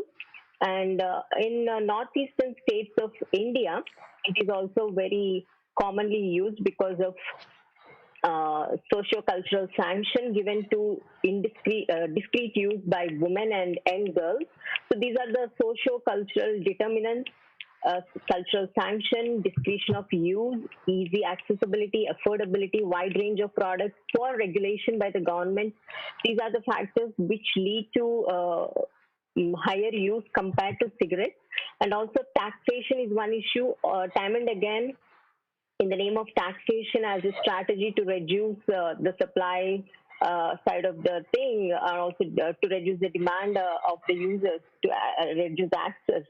Taxes are increased on smoking products of tobacco, and it is not done in the same way for smokeless tobacco products in India. In our experience, people do have access to this. These are the factors which contribute to high burden of smokeless tobacco use in India. Thank you so much. That's a very helpful sort of almost overview of the entire smokeless space, and also some of the crucial issues in current regulations even that are not evenly applied to smoked versus smokeless tobacco. Even within smoked, as we know, perhaps more applied to factory manufactured cigarettes versus BDs, but that's a separate conversation now. I want to hear your thoughts, Joseph, on not just Kenya but across Africa, the use and prevalence of oral tobacco use, please.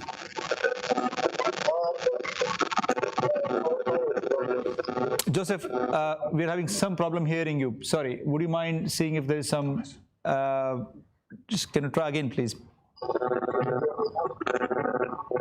Maybe switch to Thomas. Yeah. Joseph, look, I think there may be some technical problem. Why don't we come back to you with this question, see what may be wrong with your system, and we'll come back to you for this for sure. While we are sort of... Yes, so two key questions come out from the online questions, and I do invite all of you to be here on site to ask questions as well. But the one key question is, why has tobacco use increased so significantly in Africa by about 52% between 1980 and 2016?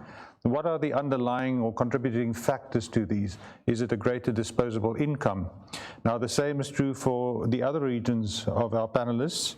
That's key question number one. Yeah. But then I'd like to ask the panelists to think of another question online, which said, in your view, what would you see as the most appropriate reduced risk product instead of tobacco in your region? It would be good to hear our panelists' view on that. Absolutely. So shall we start with Thomas in this case on what do you think? I think you mentioned in your presentation, Thomas, there's 16.1 million smokers in Mexico. And for sure, if they have not tried to quit or they've tried but they have failed, they must need some alternatives. And that's what we're talking about in harm reduction. What's your views, please? Well, yes, we have about 16 million smokers, and what I believe is interesting is considering that lots of people want to quit smoking, and according to the ENCOLAT, as I placed in the presentation, most of them, 85%, the ones that tried to quit smoking in the time of that study, they just tried to do it cold turkey. So I believe that an important aspect to be considered is that people they don't consider themselves like patients, or that they are suffering from some disease. So they just don't want to go to doctors. They don't want to use drug therapy in order to quit smoking. So authorities have two problems. They have to convince people to quit smoking but they have also to convince them to go to a cessation clinic, and that is very difficult. I think it's much easier just to offer them alternatives, because the first goal that we don't have to forget is that the most important thing about tobacco control is to reduce harm, and it's not abstinence, it's the harm. So I believe this is very important, because my guess is people don't want to use drugs, and they don't want to use traditional cessation methods. If you see the ENCODE, that only 3.5% of the people that tried to quit smoking used pharmacotherapy. So I think they should devise alternatives, or they should use interventions designed for the people needs, and not to impose their own views on how people should quit smoking. Thomas, that's a very important point you're making about consumer choice in terms of making decisions about their own life and health. Of course, it needs to be supported by healthcare professionals, the regulators, the governments, and the broader policy framework. I want to come back to one more key stakeholder, but I want to first hear Natalia and Shri on this question. So Natalia, please. I would say that for the region of the former Soviet Union, that would be an electronic cigarettes, because if out of all risk reduction product, we had to identify, let's say, one that has more or less trust and that has potential in the region, I would say that people tend to trust more, as well as policymakers, to electronic cigarettes. However, and that's the paradox, at that very moment, it's the e-cigarettes that actually stagnate in our region, while the heated tobacco products are more on the rise. So that's why there is this contradiction, and there is this paradox that has to be handled somehow. Can I, and you are our esteemed panelist, but I would like to challenge you a bit, although I promised I'll be nice. So the challenge, Natalia, is this, that of course, I don't think anyone expects you to have to choose between, or just have one product that you think should be the solution for your market and your country and region. If you had a choice of more than one, what would you say then? Well, definitely the HTPs, definitely, but they are on the rise anyway. The point is that right now we are trying to involve doctors, because that's the voice of doctors that has to be counted, and that is very decisive. And if you talk to doctors in Russia, in Ukraine, in many parts of the FSU region, the first thing they talked about as an error piece, that would be an electronic cigarette.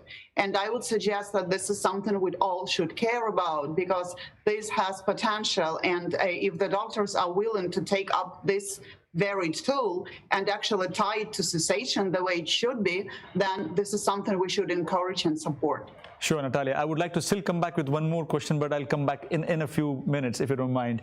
Shri, a very quick answer, because I think we have got Joseph back now. Yeah. So if I understood the question correctly, as an academician, we always go with this approach called cafeteria choice, educate people, provide choices, make them choose an informed choice, what is good for them according to their lived experiences.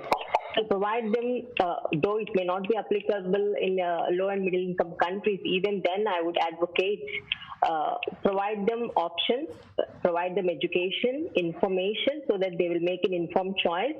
So if the landscape of tobacco harm reduction in a developed world is offering electronic cigarettes, Swedish skins, heated tobacco products, and what not, it should be equally available for low and middle income country population also. So my principle is harm reduction for all. That's a great way to end that answer. Thank you so much. Joseph, we believe we have you online, so let's give it a shot. Yeah, so I didn't get the question the first time. So of course. The question was, in your country, if you had a choice of products that you would find as a potential solution for, as harm reduction solutions, what would they be? Personally, I go for oral nicotine products. For reasons being, number one, those products are legal in every country here on the continent. Secondly, affordability. I think compared to e-cigarettes, those products are readily available, and most smokers understand smokeless tobacco, so it's easy for them to understand how to use snus, for example, or oral nicotine products. We had a survey done last month, and on oral nicotine products, 82% of people who are using the products were former smokers, and that was incredible to note. That means that they're readily acceptable, and if they were made available, I think it would cause the most shift from conventional cigarettes. Sud, I'm very interested to hear what his recommendation is for the most effective reduced risk product in Mexico. So we've heard from Natalia, electronic cigarettes probably in the CIS, Ukraine. And then Joseph has now spoken about oral nicotine as probably the most appropriate for his region. What about Mexico? Well, in Mexico, oral products are virtually non-existent, so we are left with two options: vaping and heat-not-burn products. Vaping has a longer history of being present in Mexico. We have around 1.3 million vapers, according to official information. And heat-not-burn was recently introduced in Mexico, and I guess it was being accepted. But since last year, also the government banned the importation of the devices. So I think the two alternatives that should be implemented in Mexico are vaping and maybe heat-not-burn tobacco products. But today we are they are not legal to be sold or commercialized. Thank you, Thomas. Well, it's clear that from the responses from our panelists that accessibility, affordability, and acceptance by the consumer of the product are really key to help with this journey of tobacco harm reduction. We also have some questions online about quitting, but I would suggest that we give Jonathan Fell the chance first. Absolutely. John, would you like to introduce yourself and just get on with the question? Hi there, it's John Fell from Ash Park. Thank you, panelists, for the videos and your comments. It seems like part of the issue in LMICs is a policy one, a government attitude, and then there's the issue of what the companies selling reduced harm products themselves, what they can do. If you could pick one or two things that the companies selling these products aren't doing and should do, or should do better in your countries and regions, what would those things be?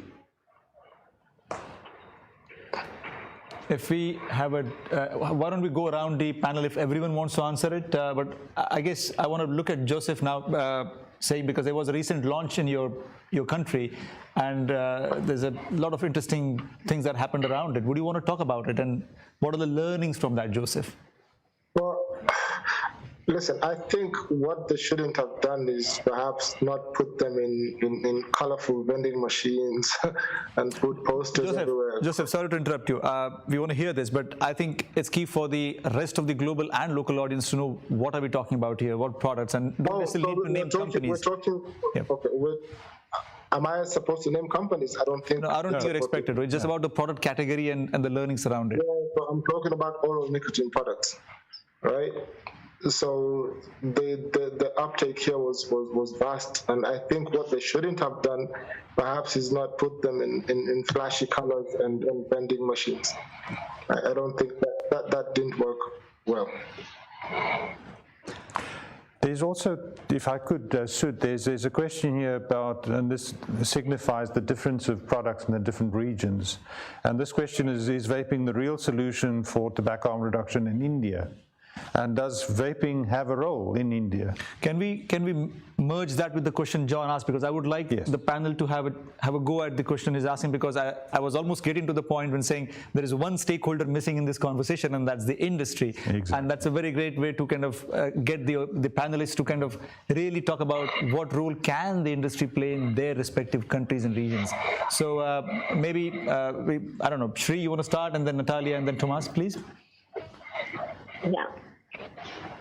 If I would respond by taking that question whether vaping has a role in India, definitely, because there are 100 million smokers in India. So vaping can have a space in India if it is fulfilling the other ticking items in the checklist called affordability, pricing issues, and making it regulated for adults, not for teenagers and adolescents as a tool of fashion or cool aid or something like that. We advocate electronic cigarettes as a tobacco harm reduction tool for adult smokers who are intending to reduce the harm of tobacco. Right? That made clear. Yes, we have been part of one pilot study where we are aware that when vaping devices are made accessible to BD smokers from low-income groups, as a pilot study I'm repeating, they were very keen to use it, and they were successful in transitioning from BD, which is very harmful combustible tobacco product, other than cigarette in India, which is widely used by low-income groups, and their experiences of using e-cigarette or a vaping product were almost equivalent to any high-income group individual using a vape product. So my conclusion from these two statements is, yes, with 100 million smokers in India, a vape device, when it is made as a tobacco harm reduction aid and promoted as such among adult smokers and adult tobacco users, does have a role which we can explore, definitely. Sure. And coming to the... please, sorry, is there another question? Yes, please. Thanks. If there is another question which was asked in continuation to that, I would like to respond. Please answer. Thanks. But I don't remember the question. That's mighty honest of you. It was about what's the role of industry in this whole tobacco harm reduction conversation we are having in India, particularly in this context for you. Yes, thank you so much. I apologize for that blip in my memory. And coming back to this entrepreneurship in tobacco harm reduction, all of you know that India is home to a lot of entrepreneurs, and if tobacco harm reduction is explored in that spirit, I definitely think there is a potential to develop more tobacco harm reduction products. And if that is where I mentioned political will, political articulation of tobacco harm reduction as a potential avenue to be promoted as an entrepreneurial avenue by the government will open up this market, and it will definitely help entrepreneurs to come forward and think of manufacturing Indian version of Swedish snus, because we have 200 million smokeless tobacco users, and even electronic cigarettes for 100 million tobacco combustible users. For Indian version or Indianized markets can definitely be sought by entrepreneurs. Yeah, that's a great answer. Thank you so much for that. And Natalia, do you want to respond to this? And maybe Tomas, and then, but let's try and wrap this in the next minute or two, and then we have a bunch of other questions.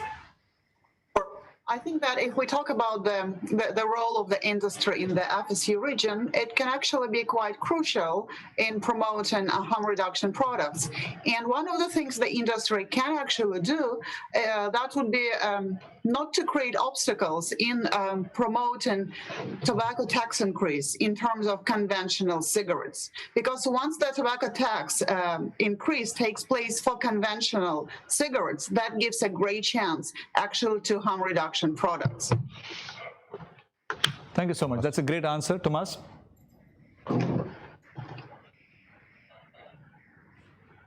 Tomas, would you mind answering about the role of industry in your country? His audio is gone, sorry. So maybe I can just link this question, Jonathan's question, to the two keynotes. Both Derek and Cliff Douglas spoke about the need for investment in R&D, either product-based by the manufacturers or R&D by scientists independent of industry. We want to know what the panelists think, what they think of the role of R&D and investment in R&D in these reduced risks in their region. Shall we start with Joseph in this then? Sorry, repeat the question for me, please. The role of investment in R&D in reduced risk products, Joseph. Is there a place for that in Kenya and Africa, for instance? Yes, there is. Look, I don't have any objection to the industry, tobacco industry investing in these products.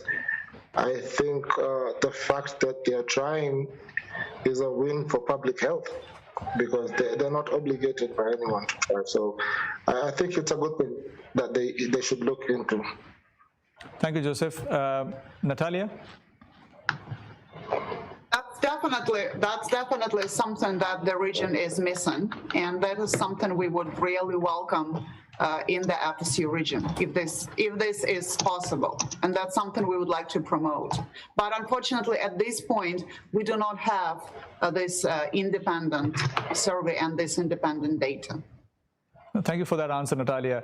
In fact, before we move to the next panelist for an answer, well, Tomas, I know that in your presentation, you talked about a lack of annual surveys, for example, no survey and no long-term data in terms of tobacco consumption. And of course, we know in the UK and in many of the developed countries, that's pretty standard, and that allows us to really track in real time tobacco consumption, any unintended consequences of harm reduction products. For example, in the UK, great surveys from 2011 have allowed us to really be confident that these products are only being used by intended consumers, which is adult smokers, and allows us to have that right balance of regulatory strategy.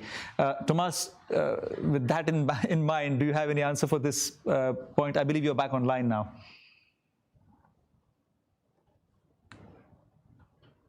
Or maybe not. My apologies. I'm sorry, I misunderstood. Look, we'll come back to you, Tomas, as we just move on. Shri, do you want to have a quick answer on the research and development gaps? And not just, if I may just add to your question, Delon, but not just on the product development, but also in terms of the clinical trials and stuff that needs to be done. And I remember there was a paper in our special issue of on this topic, the lack of harm reduction related research in the global south, as it's called. Shri? Yeah, I remember the paper you are referring, the global north and global south gaps. Definitely there is a scope of improving and bridging this gap between these two global north and south when it comes to tobacco harm reduction and especially clinical trial kind of research. But as I mentioned in my video presentation for the conference, I don't see how this is going to happen when it comes to really translating our intentions and our discussions in these forums into real world research materialization, because we talk, we write mails, we approach people, but it is not translating into real world funds and grants and clinical trials and actually conducting trials with international multi-center teams or studies. That is my first concern. And coming to the product designing, research, R&D investments from industry, first thing I would like to submit here is, unless from top down, the policymakers, the research permitting institutions like ICMR and ethics bodies are sensitized about the importance of funding such research, they are not giving grants for such research. And second thing, if someone else is funding from industry or independent industry CSR granted bodies like foundations or otherwise also, they are looking at this research as something unethical. And as we already know, they are looking at the researchers with some kind of conflict of interest and some kind of personally motivated researchers. So this kind of entire shady twist or tinge given to this issue has to be gradually eroded with a lot of concerted efforts. And second thing, only this kind of research will actually elevate the potential of bringing new products into a country with a huge burden like India. And even if one or two potential manufacturers are actually bringing out products, they are exporting to other countries. Those products are not having any value or merit for the use of our tobacco consumers in a country like India. So all these factors have to be figured in when we are talking about LMIC's potential in manufacturing and whether those products can actually benefit our users or not. Shri, thank you so much for that answer, and it's really important for us to understand the challenges in terms of not just availability of funds and donors and so on, but also what happens when institutions actually get the funds and what is it perceived as. But there's a lot of work to be done, and I'm glad that people like us are all working in that space. Of course, we need many more people to join in this effort. There are a couple of questions that Delon wants to. There are two questions that we should address. Number one, we should remember that quitting is the first pillar of tobacco harm reduction. And the one question we have online is, what psychological barriers are there for quitting smoking in your region? And I was particularly interested in Natalia. In the Ukraine, Russia, and the CIS countries, what would you see as the most important barrier to quitting smoking? And this is something I'm very, very concerned about, because the cessation in our region is absolutely zero. It's absolutely non-existent.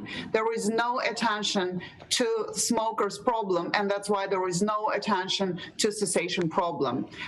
As we know, Bloomberg Initiative never supported cessation, which is why this issue gets completely ignored and neglected in the FSC region.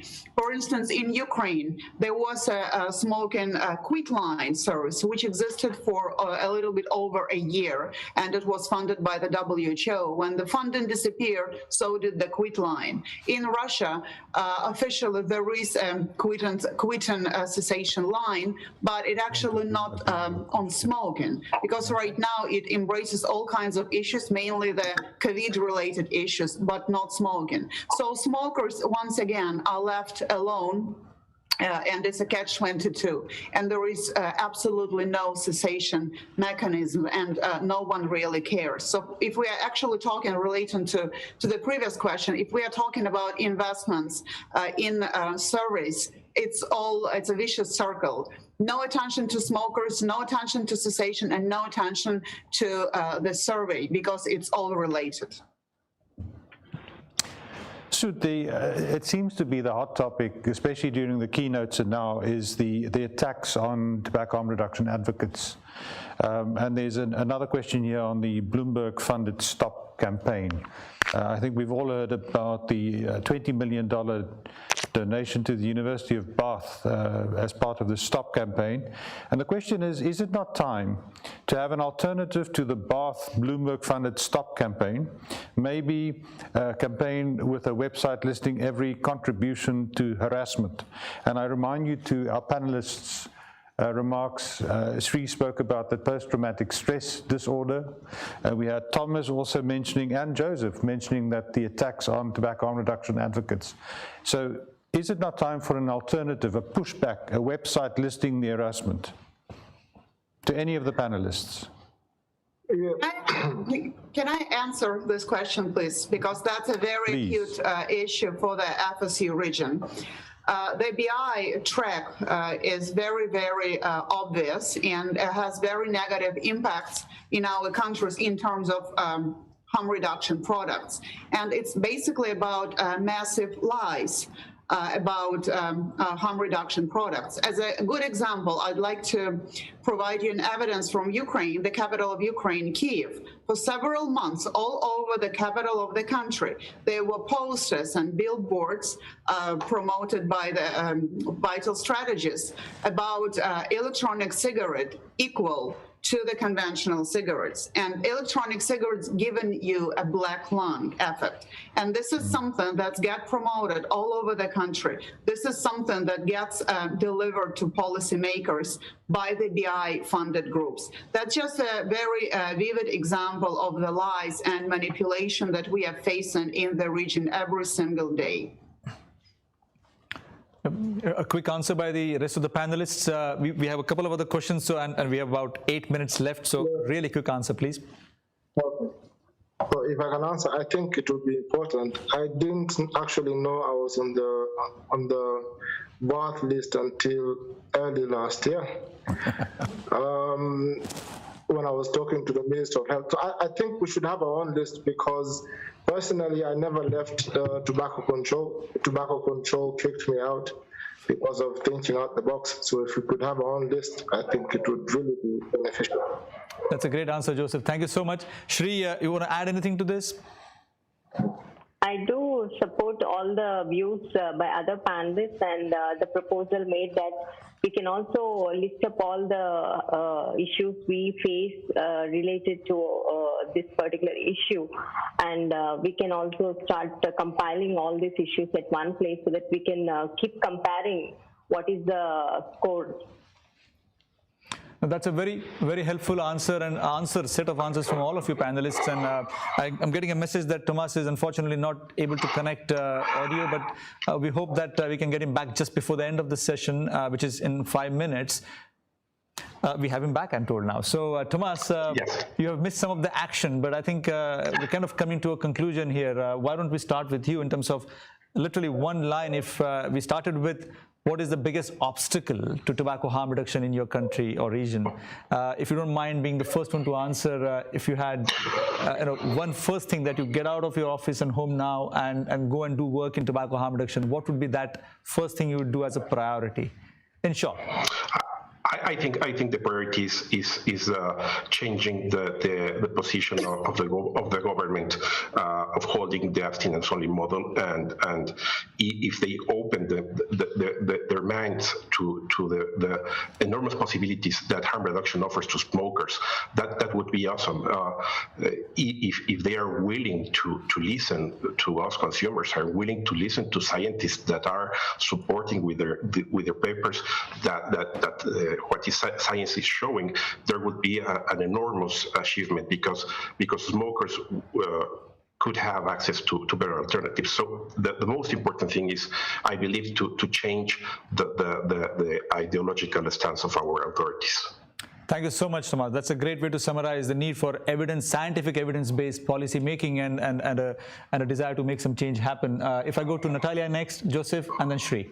Natalia? Yeah, I would actually like to echo Thomas in this and also mention that the first thing I would do is focus on education and awareness building campaign on harm reduction products, and also on building a team of right people who would actually care and be dedicated and committed to bringing the truth about and to changing it, and actually care about smokers and make the harm reduction strategy the key of tobacco control at this point. Thank you so much, Natalia. That's such an important thing. And again, as Delon reminded us, tobacco harm reduction is the principle that underlies the idea of helping people quit their risky tobacco habit, be it smoking or, in the case of many of your regions and countries, risky oral tobacco products. Joseph, would you want to have one final line or two on your views on what's your next action going to be? Because we believe that you are one of the champions in Africa leading this work. Well, I think it's just to keep focusing on the misinformation and educating government stakeholders on nicotine, and also research. I believe that research is what is going to change policy here, and that's what we're lacking at the moment.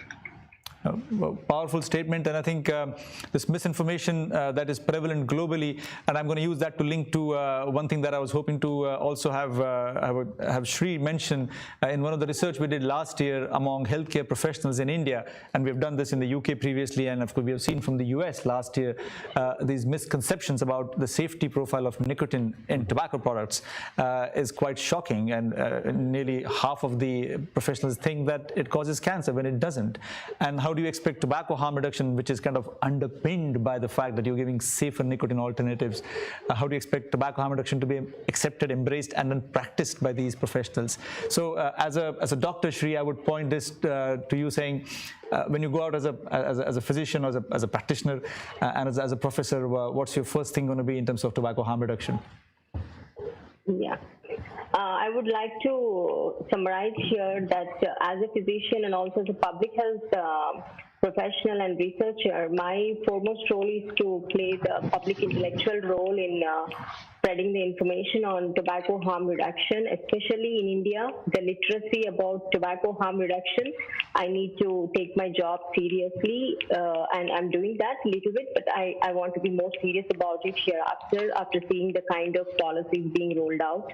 And the second most important thing is like harm reduction for all. I'm repeating it again. That should be the my message wherever I go. I would like to spread that philosophy. Thank you so much. Very honest answers by all the panelists, and let me assure you that your work and your commitment is appreciated by all here and globally, and by the 1.3 billion people out there using risky forms of tobacco. They may not know that, but this is happening for them. Delon, may I conclude the session, or you have any last? I think the two points that have also come through is the need for good product standards to address the safety issues in the regions that we are addressing in this panel. Absolutely. And then we've also discussed the need to prevent youth of using this. And we've mentioned that 2 or 3 of our panelists, and that needs to be emphasized here at the end. Absolutely. Look, thank you for a fabulous contribution by all of our LMIC advocates. No, I think that's great, and I'm glad you brought these 2 points up, because this is important. We don't want to have a new epidemic while we're trying to address a current epidemic, yes. And that should not ever be forgotten. I think to summarize, we had a great panel. Delon, great contribution, and thanks for being a teammate on this one. Great support from the audiences here and globally. If I may just make you do some more work, not now, you can have your lunch now here, is to go online and check out the GFN5s, and we have picked 5 GFN5s which are more pertinent to the LMIC theme. One is by Sahan Lungo from Malawi, talking about how Malawi is getting into diversification beyond tobacco, but let's not forget tobacco harm reduction for current tobacco users there. The other one is by Daud Malik from Pakistan at ARI, talking about the high tobacco use prevalence and the same theme, which is absence of tobacco cessation support and so on, but very interesting video to watch as well. The third is by Dr. Deepthi Bandaru from our team, in fact, in the northeast of India, and oral cancer prevalence is very high there because of high oral cancer use, oral tobacco use, and what are we doing to address that? And so it's again throwing a light on what needs to be done on the ground. The fourth one would be a very different one, not from an LMIC, but a person who is passionate about what could potentially be done in LMIC, which is Mr. Bengt Weiberg in Sweden, and proposing products like nicotine pouches, again back to the quality product standard stuff and making sure they're not accessible to youth who they're not intended for. And one final presentation I would encourage is that by INCO, again, which was, I believe, played at the beginning of this session, but would be worth going back and checking in GFN5. I really appreciate your patience till now, and great questions from all around the world. And it was an honor to co-host this session with Dr. Delon. Thank you so much all.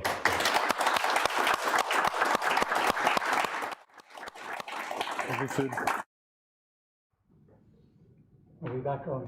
Yes. Okay. Welcome back to the GFN commentary team. And my phone has just beeped when it shouldn't have done. So we're going to start by talking, having some observations about Derek's, if I must say, extraordinary, erudite and detailed and thought-provoking presentation. And then we're going to talk more about the issues around LMIC and tobacco harm reduction.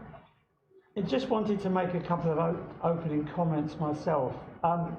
The title was, why has the FCTC failed to reduce adult smoking and attendant health deficits?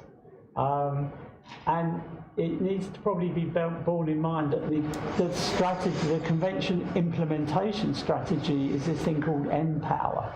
And the letters stand for different aspects of tobacco control. And the O in Empower stands for offering help. Now, by the WHO's own admission, it's that bit of Empower which has kind of pretty much failed dismally, to the extent that it's, by its own admission, 70% of countries, people, smokers across the world, have no access at all to cessation services. And where these services do exist, in many countries, there's no government funding to allow people to attend them, so they have to find the money themselves, in consequence of which, of course, they don't. And in fact, a recent report from the Framework Convention Alliance, which is the group of NGOs that get the kind of royal seal of approval from the FCTC Secretariat, who apparently contain mavericks, according to Derek. I'm really very fascinated to find out about FCTC mavericks. Who these people are and what do they look like? But anyway, according to this FCA report, to get to what they call the highest level of achievement across all the elements of MPOWER is going to cost something like approaching $28 billion. And that's only going to come from donations from the countries that are signed up to the convention. And you can't imagine that's going to happen anytime soon, particularly with the fallout on national economies from the pandemic. So we have a situation with smoking rates in many countries either rising or plateauing and have hardly changed.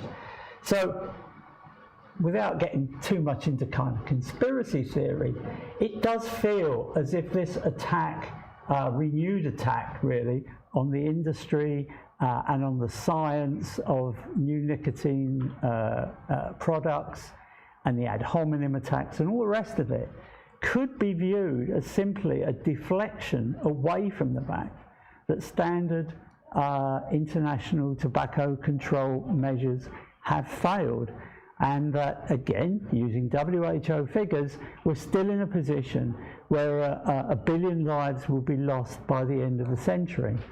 So that might be something worth thinking about. So I'm going to ask Sarah, because she's got some kind of reflections on what Derek had to say this morning. Thank you. Thanks, Harry. I mean, there's so much I liked about Derek's talk, but one of the things that sort of sticks in my mind is that, you know, a technological revolution requires an ideological revolution. And what's also happening is, of course, is that the technological revolution is driving a people revolution. So the people that are joining the tobacco industry and willing to join the tobacco industry in the last few years are very different people. You're bringing in people from the pharmaceutical industry, people who are specialists in formulation, people who are specialists in batteries, all sorts of people who never would have dreamed of coming to work for the tobacco industry. And I think that you know, another thing that people say is that many of the people now in the industry weren't even born when the tobacco wars were at their greatest height.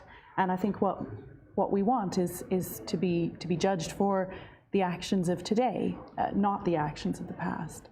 And so I found Derek's talk so heartening in so many different ways. And that was one thing that really stuck out for me. And I think also that the fact that the FDA cannot and will not ignore the data. And so I do think that science will prevail. I really agree that eventually science will prevail. It has to. It just has to.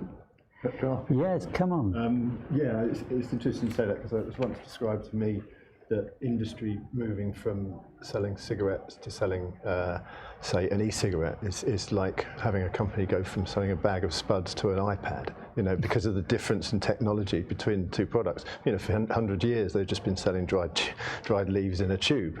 And then all of a sudden, like you said, battery strength comes into it, and design and everything else. So it is a bit of a transformation. I was heartened by Derek and Cliff talking, especially when it came to, as you said, you know, inevitably the evidence is going to win over in the end. And it's nice, you know, when you talk about the WHO, normally it's quite depressing to talk about what they're getting up to, but it was quite a positive message. I'd also like to pick up on what Derek said about the FCTC wording itself, because it's important to note that all the elements are in there to have a sensible policy towards harm reduction. Harm reduction, Article 1D of the preamble talks about harm reduction, and there's things in there about human rights and everything else. So it doesn't actually need to be rewritten. It's just that those parts of the FCTC need to be adhered to and highlighted to policymakers. They wouldn't be going against their principles if they swiveled around and started supporting harm reduction. Well, no, and I think it's a really interesting point that Derek made there, that Derek was one of the architects of the FCTC. I mean, he was there right at the get-go. And they were talking to industry at a point when industry was trying to bring out, I assume they're talking about, you know, light cigarettes and all of that kind of thing, which we all know kind of didn't really deliver on the promise. But not only did they put harm reduction in there, in the hope and understanding that these products would come along. But the other bit in that preamble is that they will keep a watchful eye on current evidence, scientific and clinical evidence, and develop the FCTC in accordance with changing technologies and evidence, and they clearly didn't. And this was, I mean, it was enacted in 2005 when there weren't any products like that on the market apart from snus and smokeless. But they're also going against some of their scientific advisors who are coming out with rather positive messages, and it's almost like the people at the top in FCTC are not listening to their own people, you know. Well, yeah, and again, from what Derek said, that there are elements within the FCTC that are kind of embedded, whatever the right word is. They're stuck in a time warp of being unavailable, being not willing to engage with industry at any level. And of course, again, this idea of something that's totally irrevocable, to find any meeting point between industry and public health, again, was at a time when there were no technological developments. There were no e-cigarettes. There were no heated tobacco products. All you could look at that point, really, in terms of mass market, was cigarettes. And it may be reasonable to say that at the point when there was only cigarettes, there may well have been an irreconcilable gulf between public health but clearly that is now redundant, or should be redundant. Sadly, it doesn't seem to be.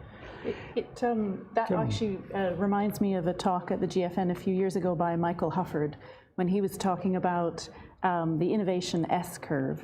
And so when you look at an industry and how its maturity in terms of innovation, you use this S-curve. So like computer chips and stuff are at the top of the S-curve, and any advances are really incremental. But for nicotine delivery, we're just at the bottom of the S-curve. And so that fact that came out in Derek's talk about the second largest number of patents being registered for alternative nicotine products, that really shows that we're moving along the S-curve.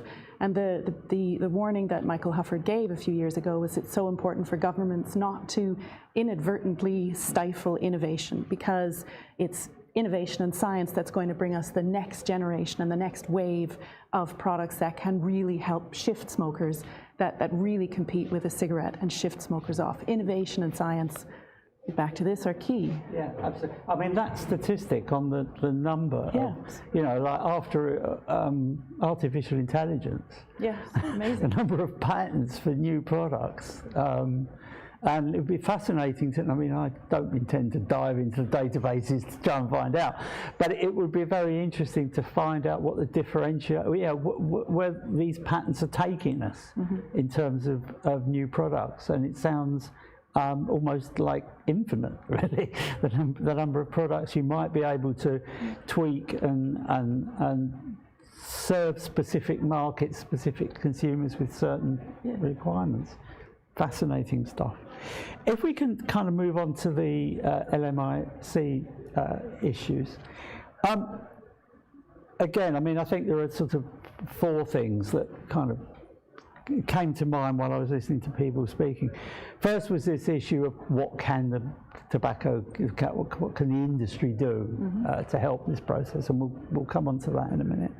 I think we probably all agree on a kind of over-reliance on the WHO to provide the information for health ministries. And I think that to be fair, what health ministries often struggle with, particularly in the poorest countries, where you might have endemic infectious diseases, that not only have they got that to deal with, but they also don't have the health infrastructures in order to properly evaluate independently some of the information that's coming through, which is where the kind of invidious Western-backed philanthropic, and I use the word advisedly in this context, funding is really helping to, and it's almost like old tobacco style playbook. You know, even now you get WHO and its kind of allies talking about tobacco company interference an undermining of public health and tobacco control. And what a lot of this funding, philanthropic funding, is doing is exactly that. To the extent that politicians in the Philippines were incredibly concerned that Bloomberg money was coming into their own FDA and influencing their policies. So, you know, even countries in this region whose health agencies might feel they need this money because it's not coming from anywhere else, are beginning to wake up to the iniquities in what's happening in the attempt to basically to subvert the best interests of public health in order to follow a particular agenda. And I suppose the other thing around this, I'm not actually sure whether this came up, and I might have missed it, it's just the prevalence of state-owned tobacco companies in these regions, particularly in Asia, Far East, Southeast Asia, where you have, I mean, China and India have got the two biggest tobacco companies in the world, and other countries where you have either 100% tobacco monopoly, or at least a high level of engagement, stakeholdership of the government in the tobacco company. You kind of get the sense that, well, there you go. Why would they try and undermine their own industry by allowing these, you know, these new products in? So, taxation and business and finance and who knows what else seems to override the public health interest in a number of these countries. So, as we have an industry representative in our midst, I'd just like to turn to Sarah to talk about this whole issue of appropriate, affordable products and all of that. And I know you've got at least one specific example of how this has played out. I mean, I think as a backdrop, we do approach every country in a similar way. So I think the one I wanted to talk about was in sort of trying to identify products that make sense in a market.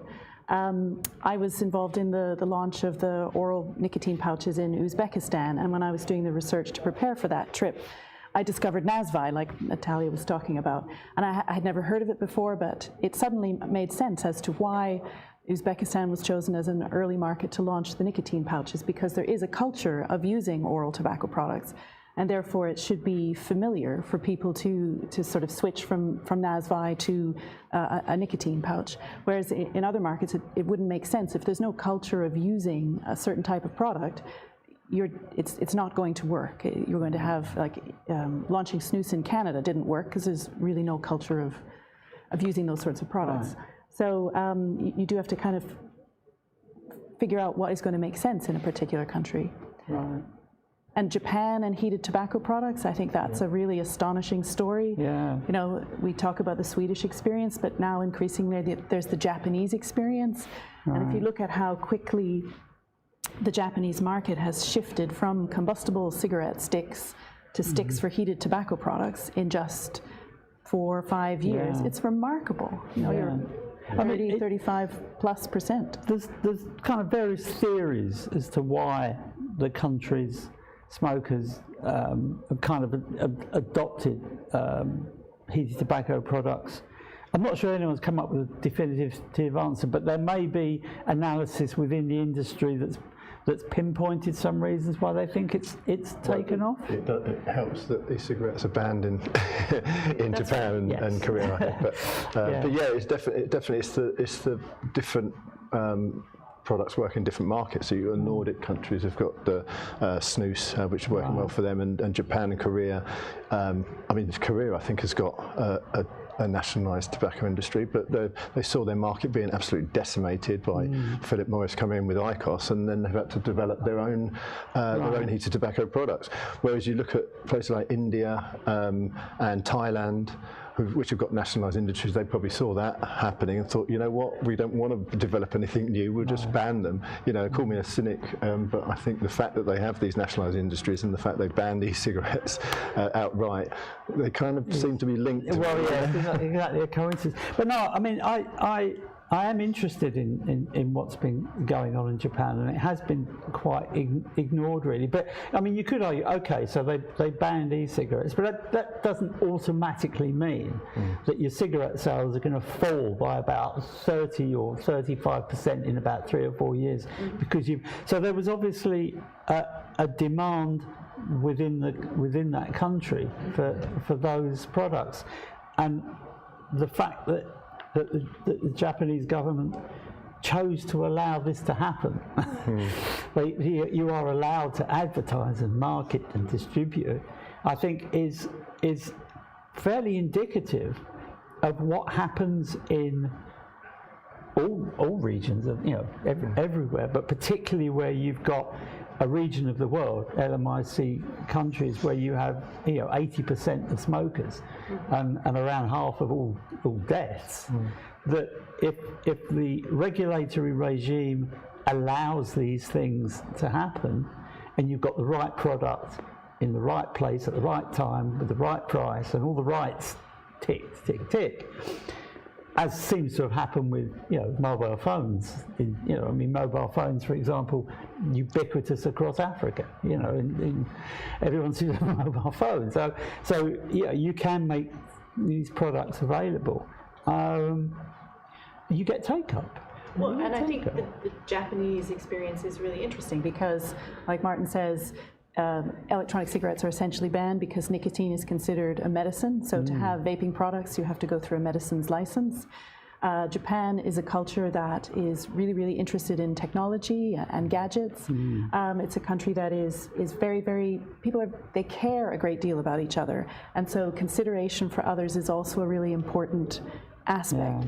And I think that, so the combination of being interested in technology, smokers who wanted to try something else, there really was only one option, right? Heated tobacco products. And when they started to be launched, you would have people queuing up around the shops, to get into them and to get their hands on these new exciting devices. I think the other aspect to it, which I'm not quite sure how this maybe it what's the word, builds on this idea of them allowing these products, is, from what I understand, Japan, perhaps surprisingly from what you say, has been a little bit slow on the uptake in terms of general tobacco control measures in the country, in terms of public smoking. I mean, there was some controversy, I think, about what the Olympics would have happened in 2020, and there were only a few cities where there were public smoking bans and things. So they weren't necessarily wedded to the idea of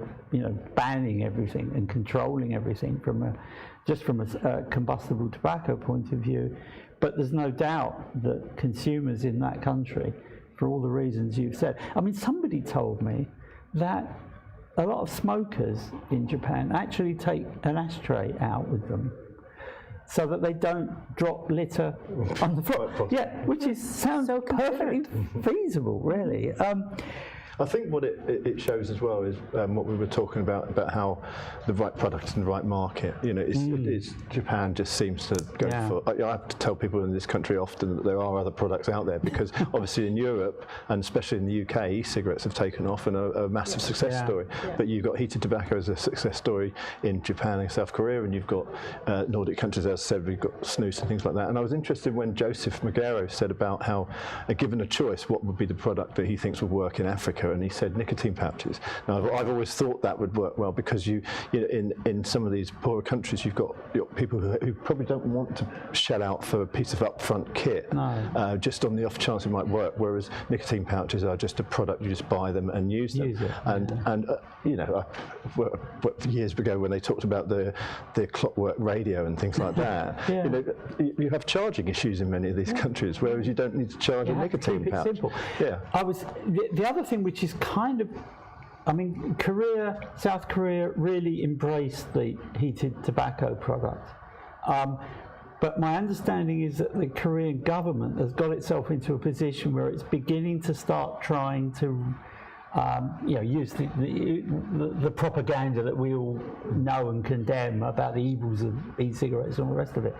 And not only is it beginning to turn some of the population against the new nicotine products, But I also understand that their national tobacco company, which you spoke about, is beginning to find ways of making combustible cigarettes more acceptable. And they're coming up with new innovations in combustibles. I think it's called KTI. I can't remember exactly which the Korean tobacco company is. You know, flavored cigarettes and all of this kind of stuff. So they're beginning to think, taking the playbook from new nicotine, novel nicotine products, and applying it to a product that is not coming under the same kind of attacks that you know, safer nicotine products are, which is a bit scary because if novel products are beginning to take away from the cigarette market, then there are going to be some cigarette markets, companies that are going to be looking for ways of getting people back. Well, it was also shocking when Natalia was talking about, I mean, we sort of gasped in here, didn't we, when she said about that Vital Strategies were putting up adverts saying e-cigarettes are equal to tobacco in the Russian Federation, was it? Yeah. I mean, you just think that's just flat out lying. And if it's getting to that point, you know, how is that behaviour being tolerated when it just seems to be from a completely ideological position? Well, but I think there are. I mean, to use a completely different analogy, there are some very dodgy groups that go into schools in this country offering free drug education. And, you know, and the schools go, yeah, fine, come and tell the kids how evil drugs are and all the rest of it. Because it's not costing them anything. You know, they can tick a box and it's not costing them anything. And I think probably to some extent the same kind of thing happens again, in countries that don't have much money to spend on public health. You know, here's someone coming in, don't worry, we'll sort your public health campaign out, we'll get people not to smoke and use these evil products. Oh, fine, go ahead, you know, stick your posters up, you know, run your TV campaigns, you know, it's not costing us any money. Knock yourself out. Also, you find that increasingly now they're going, tobacco control has always gone increasingly to lobbying governments, but now they seem to be getting more aggressive, and with Bloomberg money they're going in and, like in the Philippines, actually going in and trying to buy the government, you know, and that's very difficult for, say, if you're a consumer advocate like Joseph and others like that, because they've then got to try and go straight to the government themselves, and often it's very difficult for small, very poorly funded groups to be able to put together something that can go to the government to try and counter what's coming in from the other side. That's absolutely right. I've got a feeling somebody should be waving at me to kind of... Is anyone left in the room? Are they all gone? Hello, yeah, okay, fine. Okay, I got that right. A person with arm-waving capacity has not emerged, but I think it is time for me to wind this up and to encourage people to go and have a look at all the wonderful videos that have been submitted while you have your lunch, breakfast or dinner, wherever you are in the world, and we will see you later on the main stage, so I'm reliably informed. So do enjoy the videos and the afternoon sessions. Thank you very much.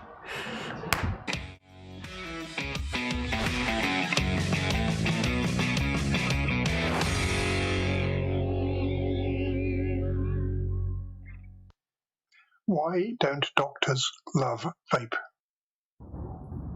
Hello, I'm Dr. John Oyston. I'm an anesthesiologist, and I've spent 40 years working in the operating room, helping to care for smokers while my surgical colleagues attempted to undo the damage that smoking had done to their bodies. I'm appalled that the tobacco industry still exists and continues to profit by poisoning people. I don't want young people to start smoking, and I want adult smokers to quit smoking as soon as possible by whatever method they can. When I first heard about vaping, I was really excited. This is something that gives smokers a cigarette-like feel. It gives them the nicotine that some of them need, but it doesn't contain any tobacco. It doesn't contain any of the tar, the poisons that are produced by burning tobacco leaves. I thought the medical profession would be really pleased to find another method of getting smokers to quit smoking. Physicians only seem to view vaping as a danger and as a threat.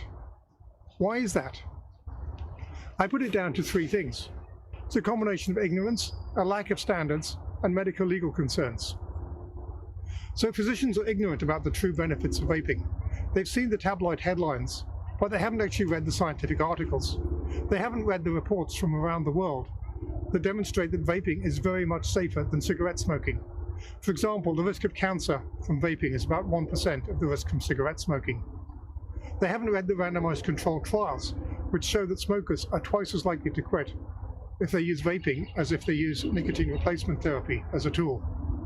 And they haven't seen the papers which say that smokers with COPD or asthma get better if they switch to vaping. So physicians desperately need education, but they're not getting it. In 2019, I went to the Ottawa Model for Smoking Cessation conference. I took the CAMH course on smoking cessation, and I was an observer at CAMH. And in none of these environments did I hear people talk about how best to use vaping as a way to get people to quit smoking. In fact, quite the reverse. They presented a scenario in which a smoker came asking for advice about how to vape, and they deflected the person and they sent them home with free samples of regular nicotine replacement therapy. I really had the impression that nobody in any of these venues actually had a plan as to how they could use vaping as a way to get someone to quit smoking. The second issue is standardization. Physicians are happy to refer somebody to a physiotherapist or a pharmacist because these are professionals that meet certain standards. But they're much less comfortable referring someone to a vape shop. So it would really help if there was some certification system for vape shops and if the staff were trained in smoking cessation. Also, there are no vapes that are currently produced to medical standards. It would be great if there was a vape that was made to medical standards, and then it could be prescribed by physicians and it could be covered by health insurance plans. The final issue is medical legal concerns. Say, for example, you're a family doctor and you have 1,000 patients.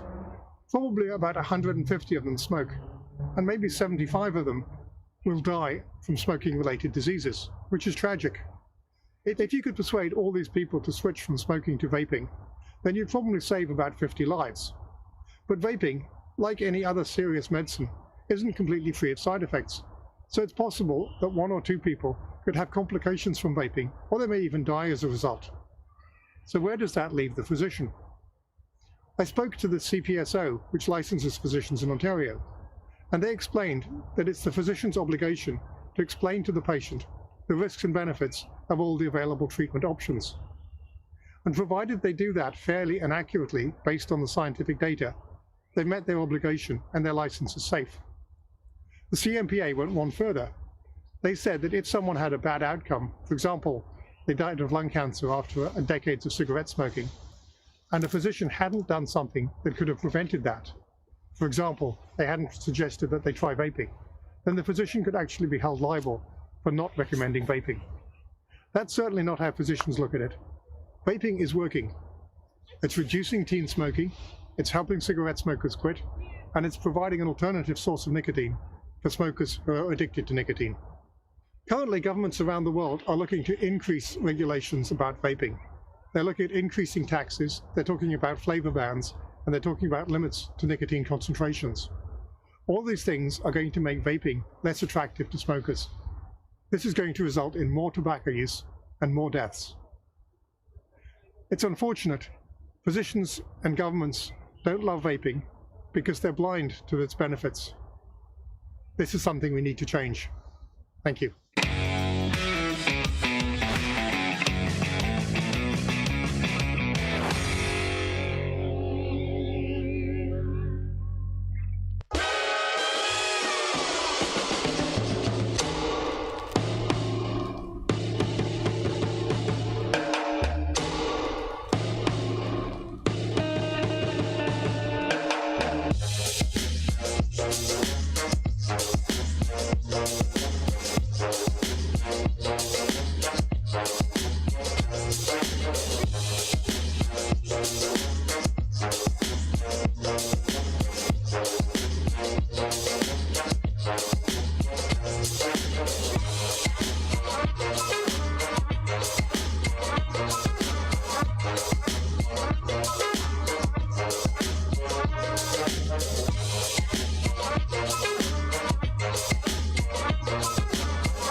Your latest researches on COPD patients prove that the use of nicotine combustion-free delivery system show improvement in this patient. What is your research hypothesis? The research hypothesis of these innovative studies is very simple. We've been knowing for more than 40 years that combustion and the combustion toxins and carcinogens can cause smoking-related diseases such as COPD, the chronic obstructive pulmonary disease. And it is kind of intuitive that if you switch to nicotine delivery products that will deliver with no combustion, we will have much less toxicants, and this will in the end translate in the reduction of the harm and in the reversal of some of the characteristics of the disease. How did you test your research hypothesis and what are the results?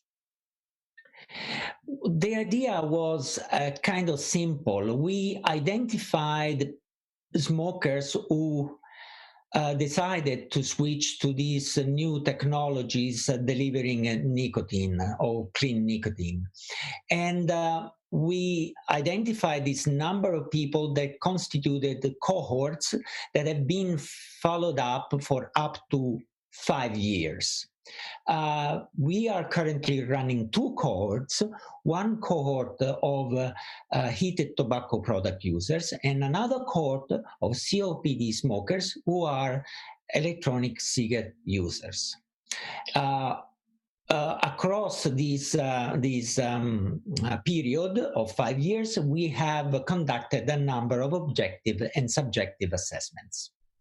The results are essentially, first of the most important results is that people are smoking less or even quitting cigarettes when they switch to these new technologies. And obviously, if you smoke less or if you quit smoking completely, then this will have a very important impact on a number of objective and subjective respiratory outcomes. For example, in our studies, we've shown improved lung function, substantial reduction in respiratory exacerbation, and improvement in exercise tolerance. But the most important thing is that after switching, COPD patients will improve in terms of quality of life. What is the take-home message? Take-home message is that by switching to these new technologies, we can improve the life of COPD patients, not only in terms of lung function or respiratory exacerbation and exercise tolerance, but most importantly, we can improve quality of life of these patients.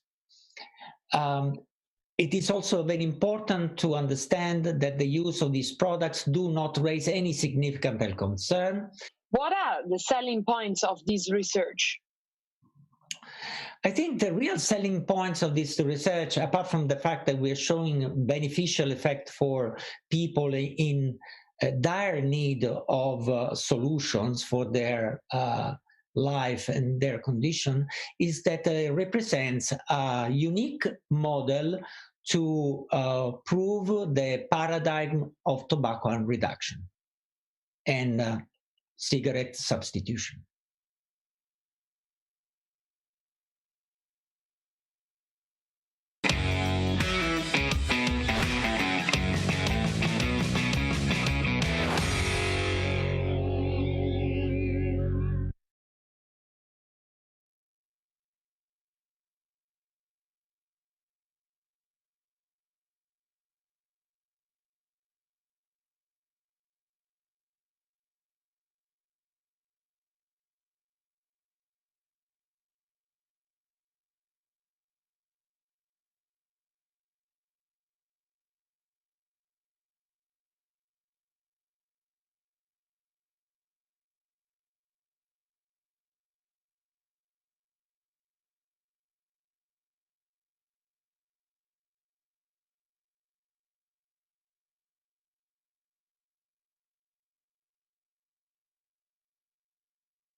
Good afternoon, everybody. Greetings from Liverpool. Hello to everyone who's in the room here in Merseyside, but also hello to our global audience, and welcome to this session on regulation for safer nicotine products. I hope you've had a chance to review the presentations from Robin, Jeannie and Greg, who hopefully will appear on the screen in a minute. We also have my side here helping us manage the session, but also going to be a contributor is Rebecca Taylor, former member of the European Parliament and actually quite an inspiring health campaigner. So we've got a good panel here. We're going to try and get into the questions about what is the appropriate form of regulation for safer nicotine products. What are regulators actually trying to do? Are they trying to reduce harm? Are they trying to improve well-being? Are they trying to end the epidemic of tobacco use? Create a nicotine-free society? Are they trying to protect kids? Are they trying to close down the tobacco industry or what? So we're going to have some discussion about what regulators are trying to achieve, what could possibly go wrong in regulation if you don't quite know what you're doing, and how regulators are capable of making things worse, what the different institutions are doing. We've got an expert on WHO here in Jeannie, and we've got an expert on the US institutions in the form of Greg, and we've got somebody who's been engaged very heavily with the Food and Drug Administration in the form of Robin. So we've got a great sort of expert panel. I'm going to kick off by just putting a quick question to each of them. We want good questions coming in from our international audience and here in the audience, okay, here in the live audience here in Liverpool. So do think about what you want to do. Be as challenging and pressing as you like. Put yourself in the minds of the critics, the attackers in this area, and we'll try and air some of the big issues. Good, so I'm going to start with Robin. Robin Gougelet from Pinney Associates. Do you want to just introduce yourself, Robin? Yeah, sure. I'm Robin Gougelet. I work with Pinney Associates, and we consult for Juul Labs. Before that, worked with BAT and Reynolds on their non-combustible products, never on combustible cigarettes. And I work on health policy and regulation, as Clive mentioned. I've done a lot of work on supporting applications to FDA, and in our prior role, worked to prepare for a TIPS Act as well, which was one of the modified risk tobacco products steps to get there. Now, Robin's presentation, I thought, raised one of the most interesting issues in the area of regulation, which is to do with nicotine. And basically, there's a regulatory tradition of talking about addiction or dependence forming as, quotes, abuse liability. So the question is that a problem with vaping or heated or other smoke-free alternatives to cigarettes, or is it a feature? Is it a bug or is it a feature? So Robin, what conclusion did you come to on this sort of colliding worlds of regulation? One that says, actually, if it's addictive, that's a problem, and then the other that says if it's addictive, it's not a problem because it's a useless alternative to cigarettes. How did you come out on that? Well, it really depends on who's using the products. So for people who aren't current smokers, products that have high abuse liability that deliver a lot of nicotine in a satisfying way can be problematic. But for people who smoke, having a product that has high abuse liability that delivers nicotine in a satisfying way that they want to use, that has features other than nicotine delivery that they like, is a positive thing. So I think abuse liability is a useful regulatory framework, but I think it's definitely important for in creating alternatives to cigarettes to make sure that they're competitive with cigarettes in a variety of ways, and nicotine delivery is incredibly important in that. But what do you say to the critics who would say, you know, your idea of something that's competitive with cigarettes is, you know, just another way of addicting my, you know, teenage son and recruiting him into Juul and ultimately to Altria. What's your response to the idea that actually we call it abuse liability for a reason, and that's because these products are dependence forming, or depending on your definition, addictive? Yeah. Tough question. I mean, I don't think that kids and adolescents should use psychoactive substances.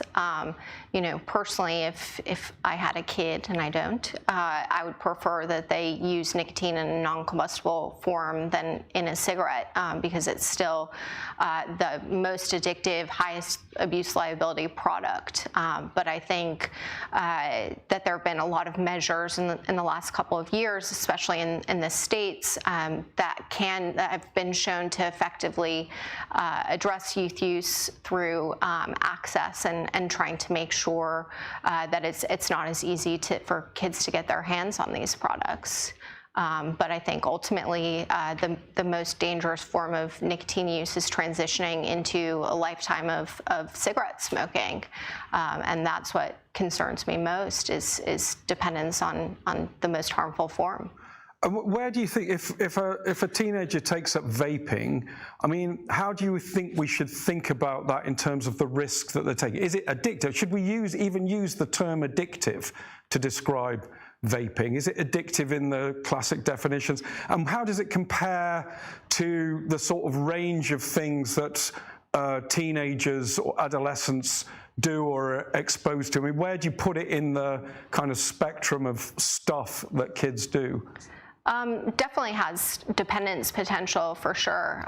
You know, nicotine, depending on how quickly and in what form it's delivered, can be addictive for sure.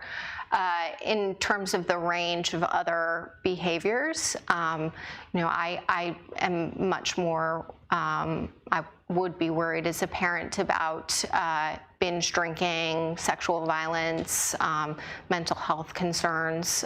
So, you know, it's part of a range of behaviors that I think adolescents engage in as part of growing up. And but I think definitely is potential for dependence within these products. All right, and my final question to you, at one point FDA basically, because one argument is that actually vaping is good for harm reduction in adolescents under 18, and there's some evidence that kids use products, vaping products, to stop smoking, to be less intrusive, to have less stigma and so on.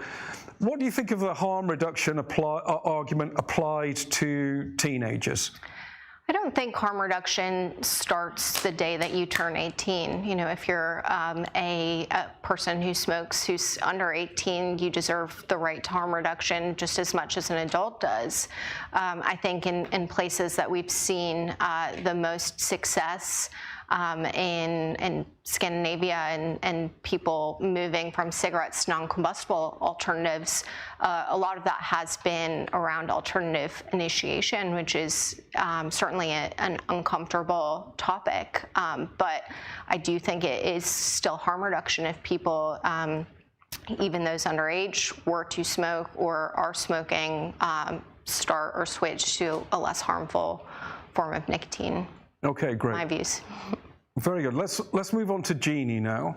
So Jeannie, your presentation, I think, very helpfully sort of showed us how we must make distinctions between the FCTC as a legal text, the Conference of the Parties and the decisions it comes to, the Framework Convention Secretariat, which sort of manages that process, and WHO, which is a large and influential body, but is in many ways separate from the FCTC and the Secretariat. But one thing I thought was eye-catching is that you said you thought the FCTC was fit for purpose, okay? But at the same time, we have WHO giving awards to the Indian health minister for prohibiting e-cigarettes outright, which I think probably most of us in this audience and worldwide would think was a completely lunatic idea. So what's good and what's bad about that kind of architecture of the FCTC, the Secretariat, maybe TOBREG, the WHO? What's working and what's not working? What kind of things could we do to fix it? Yes, well, it's certainly important to separate out what these things are and then understand them, because it's only with that understanding that you can come to what's needed. And the FCTC, as you said, it is a document, it's a legal piece of paper, and that is, even though it was negotiated by 193 governments under the auspices of the WHO as the host. It is not owned, it's not the WHO's document, it is the document of the parties, which is the national governments that are party to that treaty. So one is, as I said, the WHO, and then you've got, and it can say and do what it likes institutionally, but it has no decision-making ability from that document at all. That is entirely the domain of national governments. And I think Derek Yak, in his speech earlier, said it very well when he said when it was negotiated, and he being an architect of it, during that time, you know, it took, you have to remember, it took 3 years to negotiate in 6 official UN languages, and it was governments there negotiating. They were putting forward the text. So all the little bits that are in there, like harm reduction is in there, like there's, it did predict for the future, because it said if there are scientific developments in the future, these are what governments should look to. The main thing that I think is in there that is really important, and this is why I think it's totally fit for purpose, is that its whole premise is built on the fact that it's the protection from exposure to tobacco smoke. That why that is, it is written so many times through the treaty. It is in the objective, it's in the opening section. It says smoke is carcinogenic, mutagenic, all those things I said in my talk. So it's a matter of understanding that governments have a legal obligation to do what is in that treaty, and using those hooks rather than tossing it out and saying, let's start again. It is possible to add an annex to the FCTC under Article 29, which you could put things into. But I think, to just finish, it's a matter of going back to those basics, understanding the difference of the institutions, but also understanding that political side of things, that of course, you know, the WHO and Bloomberg and others are trying to go one way. It's important to understand that the governments and the text to which they are bound actually provisions for this area, and it's a matter of knowing and understanding those, which will enable, it's very much fit for purpose. The human rights aspects that are in it, the surveillance that's in it, governments are required every 2 years to put in up-to-date information. So the last panel we heard that many countries aren't doing that. Well then, it's a matter of saying, why are you not doing this, etc. So there's a lot in there. I think the FCTC more now than ever has a lot of potential as we go forward, if it is understood and used correctly. So your view is essentially that it's an instrument that could be used to generalize good policy, and put sort of authority behind good policy, if that's what the member states chose to do. Yes. And in particular, if they were encouraged to do that by the Secretariat. But it doesn't require a treaty change to be pro-harm reduction. Exactly, and you see governments that are doing that. I mean, the Philippines government, within this last 4 weeks, has a Congress bill which says that, you know, it's harm reduction is at the core of everything, and that piece of that Congress legislation, it would be everything anyone who's interested in harm reduction would want. New Zealand has equally done the same legislation recently between combustion and non-combustion. And I think that's the way to look at the FCTC. It really does set out, it doesn't say combustion, non-combustion, it says smoke. It doesn't go into the depths of nicotine or any of those areas we discuss with a lot of depth now, because it's a framework, and it's a framework of interpretation. And I think therefore, look at that, and as advocacy and lobby, push governments and remind them what they actually agreed to, rather than change anything. Okay, and I think there's a really important message for people listening worldwide here, is that the people who are in charge of the FCTC and how it's implemented and how it's developed, what recommendations come with it, are the member states. And if you want to be influential, then you need to talk to the people in your home country capital, not try necessarily to badger people in Geneva because they're pretty unreceptive. But one or two countries that change their approach at home could make a big difference in the FCTC COP negotiation. Imagine, for example, a very pro-harm reduction country like the UK. Imagine the UK goes into that scenario and says, we actually think that using the process says, we think it would be really good to have a working group to develop guidelines on harm reduction, which countries have done every time on guidelines for packaging and labelling, on guidelines for 5.3 interpretation. What about one in an area that's very much driven by pro-harm reduction? And then what if New Zealand and Philippines and all these countries that are starting to put harm reduction in start to say that to the FCTC's approach, and you bring things along? So absolutely, Clive, I think that's the way to go.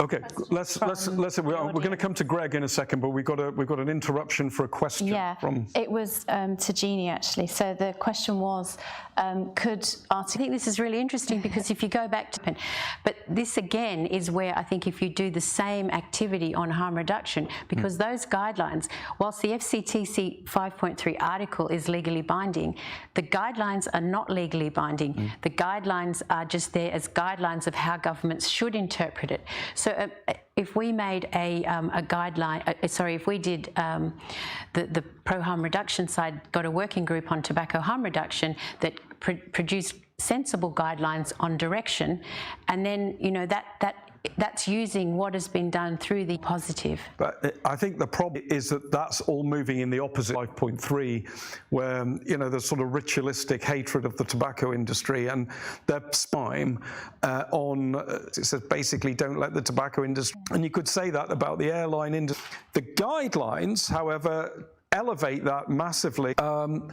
A fundamental and of the tobacco industry and the interests of public health.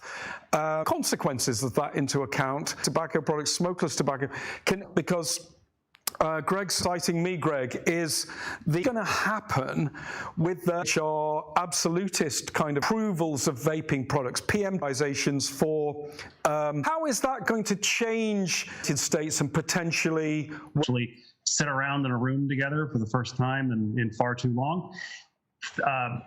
Presentation went into this in a lot of detail, where the hangover from the Juul panic, etc., has led to are often the most important, very long delay at the federal level in the United States. They are apt to see bad things happen to vaping, and they are willing to sacrifice the idea of, you don't want to give a competitive advantage to cigarettes, you don't want to hurt adult smokers, you don't want to hurt small businesses. All of that is easily pushed aside when it comes to this issue at this moment. But we are starting to see some pushback to this idea of, we can't trust the FDA. And we now have Matt Myers of the Campaign for Tobacco-Free Kids, who helped co-write the Federal Tobacco Control Act, going out in Connecticut this week. Connecticut, one of our 50 states, they had a provision in their budget that had been negotiated, that everyone had agreed on within the legislature, that said no flavored vaping products would be allowed unless the product had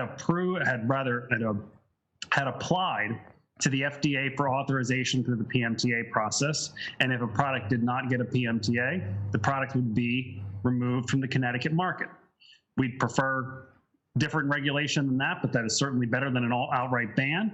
In the 11th hour, Matt Myers comes out and gets the governor to demand that provision be removed. We need a full-blown ban. And Matt Myers actually went to the press and said, we can't trust the FDA. Look at what they've done over the last couple of years. So this is the co-writer of the Tobacco Control Act saying this. And while the people who were gung-ho about banning flavors, the FDA argument doesn't work much on them. But when you have more moderate people on this issue, people who haven't thought about this issue long and hard and spend their days thinking about ways to ban the products. This concept of you can't trust the FDA.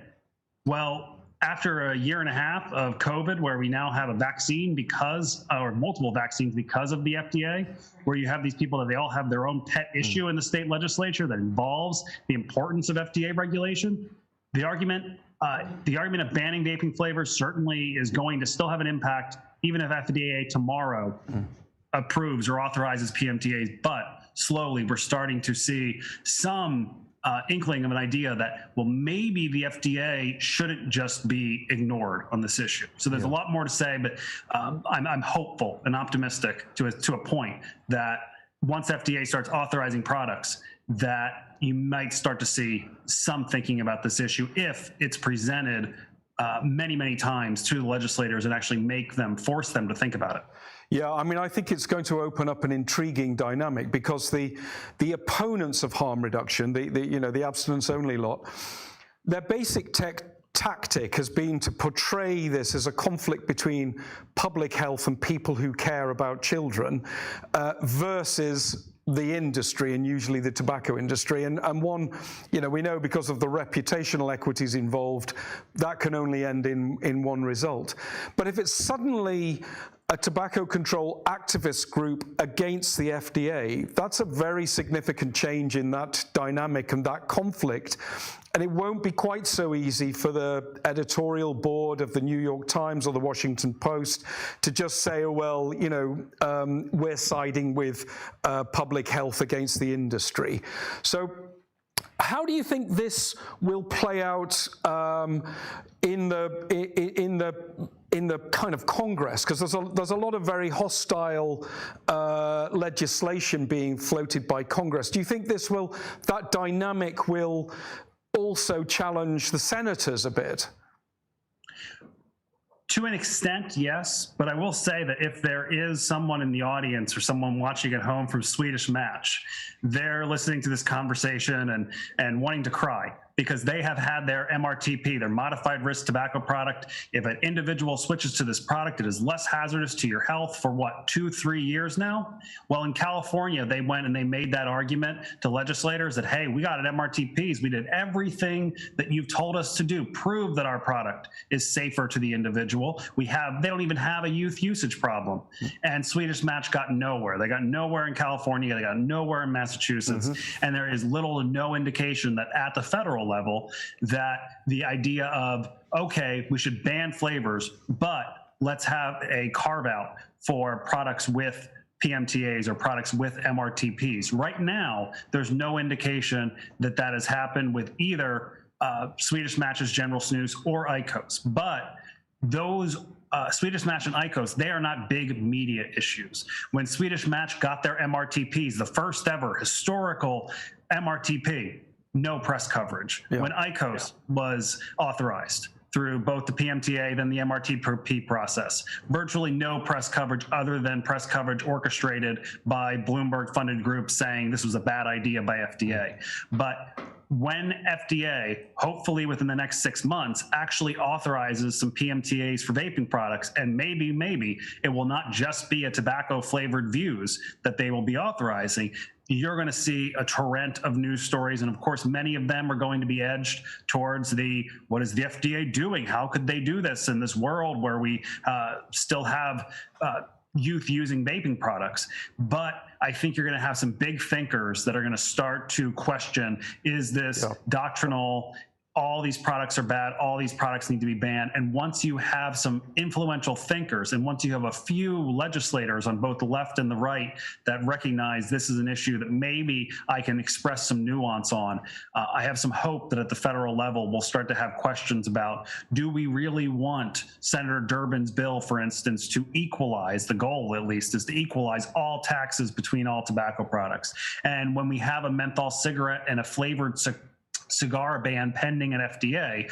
Do we want to pass our own standalone bill just simply taking the FDA's authority away and just banning all flavors and all tobacco and nicotine products? So this is a time post-COVID where the news has not been on vaping over the last 18 months. The health reporters have had slightly bigger things to worry about, but I think we're going to see a return to this issue once FDA starts making decisions. That's great, Greg. I actually do think these are going to be very significant developments, and I think they'll have worldwide resonance because, you know, you say FDA says it's appropriate for the protection of public health.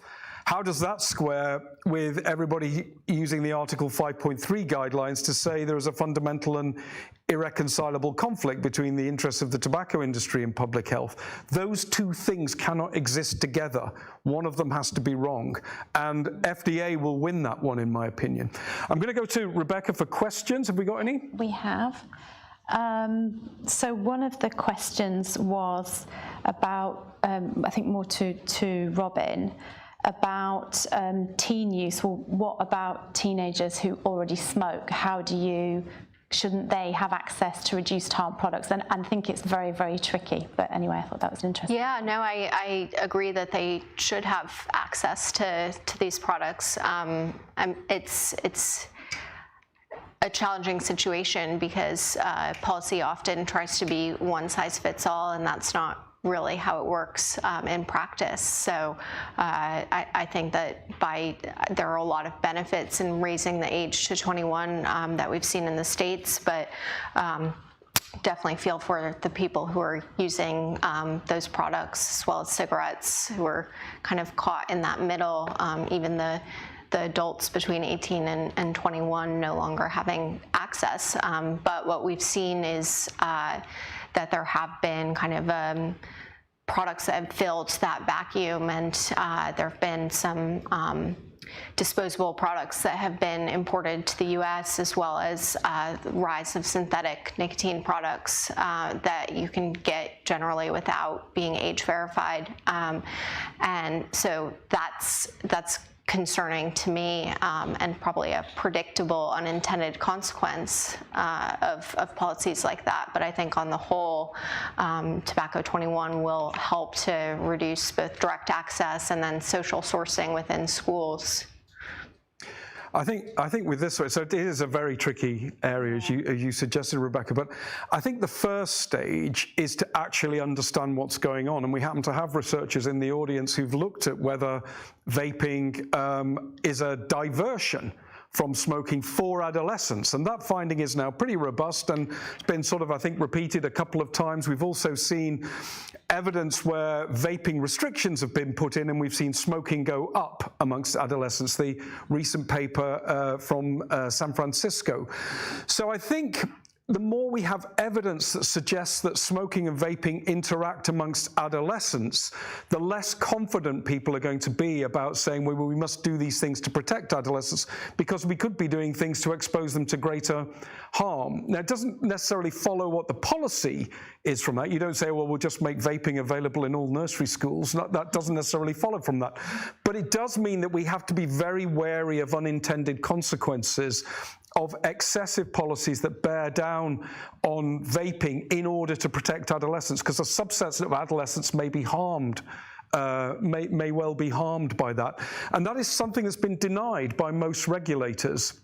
I think it's quite an important narrative that we say it's not adults, the interests of adult smokers versus tobacco-naive adolescents. There are also the people who smoke or would otherwise smoke who are adolescents. They have interests and they have a dog in this fight as well. And in fact, they are the at-risk population amongst adolescents. And we must stop ignoring them, which I think is what a lot of the regulators and certainly the state-level legislatures have done. They just don't care at all about that. Do we have any more? Sorry. I was just going to make a point there, actually, because this was actually raised by my colleague Frederic in the TPD, in that we will eventually, and maybe it's already happened, see young people start vaping who would have otherwise started smoking. So there's not, obviously the gateway is massively disproved. And I think it's kind of links to the same issue. You could see that a few years ago, that will, at the time, you know, the ASH surveys, they found nobody basically who was not a smoker who was vaping, or a few people who tried. But going forward, and yeah, in terms of regulation, I think that's a challenge, because it's not something most regulators have thought of. They've automatically thought in a different way. Yeah, you're absolutely right. I mean, there's the data on women in Norway aged 16 to 24 is amazing in that respect. Smoking prevalence is now down to 1% amongst that demographic, but use of snus amongst that age group of women is around 16%. So there's been a complete substitution, or near complete substitution, of snus use, smoking by snus use in that age group. And of course, most of them never start to smoke in the first place. It's not, strictly speaking, a harm reduction thing. It's just that they've initiated their nicotine use differently on a much safer form of product. Again, it's a kind of challenge for regulators, because they go, well, we are not reducing any harm here, but you are, in fact. You're reducing harm that would otherwise occur. When it comes to the FCT, Sorry, Greg, you go first, and then Jeannie. Thank you. I'll just quickly add that from a science perspective, I think the evidence is clear that particularly in the United States, that youth who were at risk to smoke, or youth who would have otherwise smoked, that they have been diverted away to vaping products. I think Kenneth Warner and others have made that clear in the science. But from a policy perspective, sometimes to make an omelet, you have to crack a few eggs.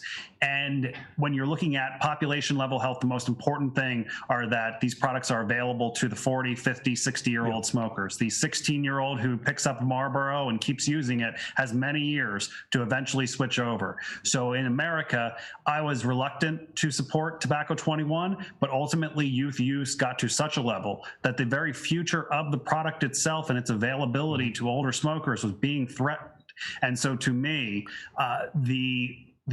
what we received, which is potentially 5 or more percentage points of youth vaping going down, hopefully even more decreasing in 2021, we'll know in a couple months, the risk of a small percentage of them smoking is worth the fact that we can go to legislators in this tumultuous time and say, we just saw a big decline. Hopefully we're going to see another big decline. So you who are especially worried about the youth and not so much worried about those adult smokers, you can take solace in this fact. Well, I was going to say that in the FCTC there is one article, I can't remember if it's 16 or 14, but it's about youth. It's specifically on youth. And I think this is why all of the governments that negotiated that, put that into place, 181, as I said before, have legal obligations there. They have implemented that. It prevents, this of course was done on smoking, but no vending machines, no billboards near schools, all of the things that we have seen rolled out in terms of youth access to cigarettes and is very much written in there clearly. And anyone who read that article, there is nothing you would object to in terms of, and governments have done that very well. I think now we're at the stage where there's newer products. Do governments just continue what they have done and implemented there for those countries that are parties to the FCTC? I think that works very well, because it is very, very strong. It's one of the strongest areas in the FCTC. I just want to pick up a point that Greg made, which I think is incredibly important, is to keep an eye on the actual, from a public health point of view, the actual at-risk population is smokers entering their 40s or older with a consolidated smoking habit. They are the people at immediate and rapidly increasing risk of serious disease and reduced life expectancy. And Greg is right. You in policy terms, you should be willing to sacrifice things to protect their access to reduced harm products. I think that's quite important tactical observation. So, for example, on flavors, I fine if flavors themselves are actually harmful, fine. They've got some nasty chemical in them, fine, don't allow them. If there's a flavor descriptor that looks silly or looks as though it's aimed at kids, fine, ban the descriptor. But in terms of the flavors themselves, the things that actually appeal fundamentally to the users, then protect those, because they're important for the experience of vaping. So that's how I've interpreted the kind of message that Greg was giving there. Rebecca, do you want another question? Yes. And then we'll go to I want some questions from the audience. Hands up, please, if you don't mind. Can I add something quickly, Cliff? Sorry, oh, but... Yeah, I think considering adults who smoke, particularly older smokers, is incredibly important. One of my colleagues, Annie Claycamp, has done a lot of work on this, and what we find is that their risk perceptions are much worse, and it's not trending in a good direction in America generally, but older smokers have the hardest time giving up, hardest time switching, and worse misperceptions, and it really feels like we're just leaving them behind and forgetting them. Okay. All right, let's go through some rapid fire questions. You start hitting us, Rebecca. Yeah, this is one probably more for Greg. The FDA has been under attack for some controversial drug approvals. Do you think that has an impact in relation to reduced harm tobacco products? It's a good question, and I'm not sure how that is going to shake out yet. The big question around FDA, I think, off of that question, Janet Woodcock, who is the acting commissioner of the Food and Drug Administration, she is an institutionalist. She's been around the FDA for probably 2 decades, 3 decades. If more than anything, I would rely on her to say to the FDA Center for Tobacco Products, you have a job to do under the statute, you do it, it is your job, Mitch Zeller, and I'm not going to interfere. My big worry coming out of that controversial approval decision is that it could lead to President Biden actually feeling the need to nominate a commissioner to the FDA, and then we could end up in a position where there is an activist FDA commissioner like Josh Sharfstein, who was one of the first FDA employees to ban e-cigarettes all the way back in 2009. If he gets nominated and gets put in as FDA commissioner, he's going to want a legacy item on tobacco, and just merely banning menthol cigarettes and flavored cigars won't be enough for someone like Sharfstein. So to summarize, the risk is really an indirect one, that controversy will generate new personnel, and those personnel will be risky. Rebecca, another question. Yes, there was one to Jeannie about FCTC from New Zealand. So should FCTC align along with other UN treaties and declarations, like the Declaration on the Rights of Indigenous Peoples? It's not a question. It's not an area I know anything about. Yeah, well, in fact, the FCTC preamble provisions for Indigenous people and the New Zealand, Australia, Canada, and the United States fought very strong to include that in there because, as we heard earlier this morning,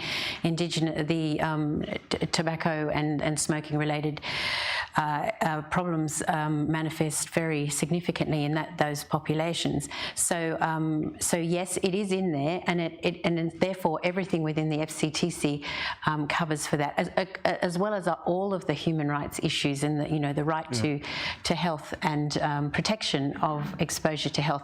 It specifically mentions Indigenous peoples and gender. But I think this kind of highlights both a feature and a bug in the FCTC. In a sense, there's language there that you can operationalize into anything. You could operationalize it into very pro-harm reduction measures. You could use Indigenous people and their very high smoking rates to argue for a tobacco harm reduction regime.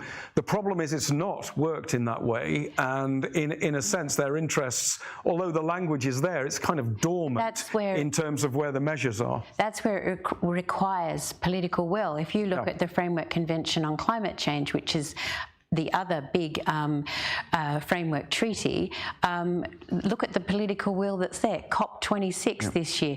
The world is focused on it. It's about moving from combustion to non-combustion in terms of the cars we drive, the boilers we use, all of that.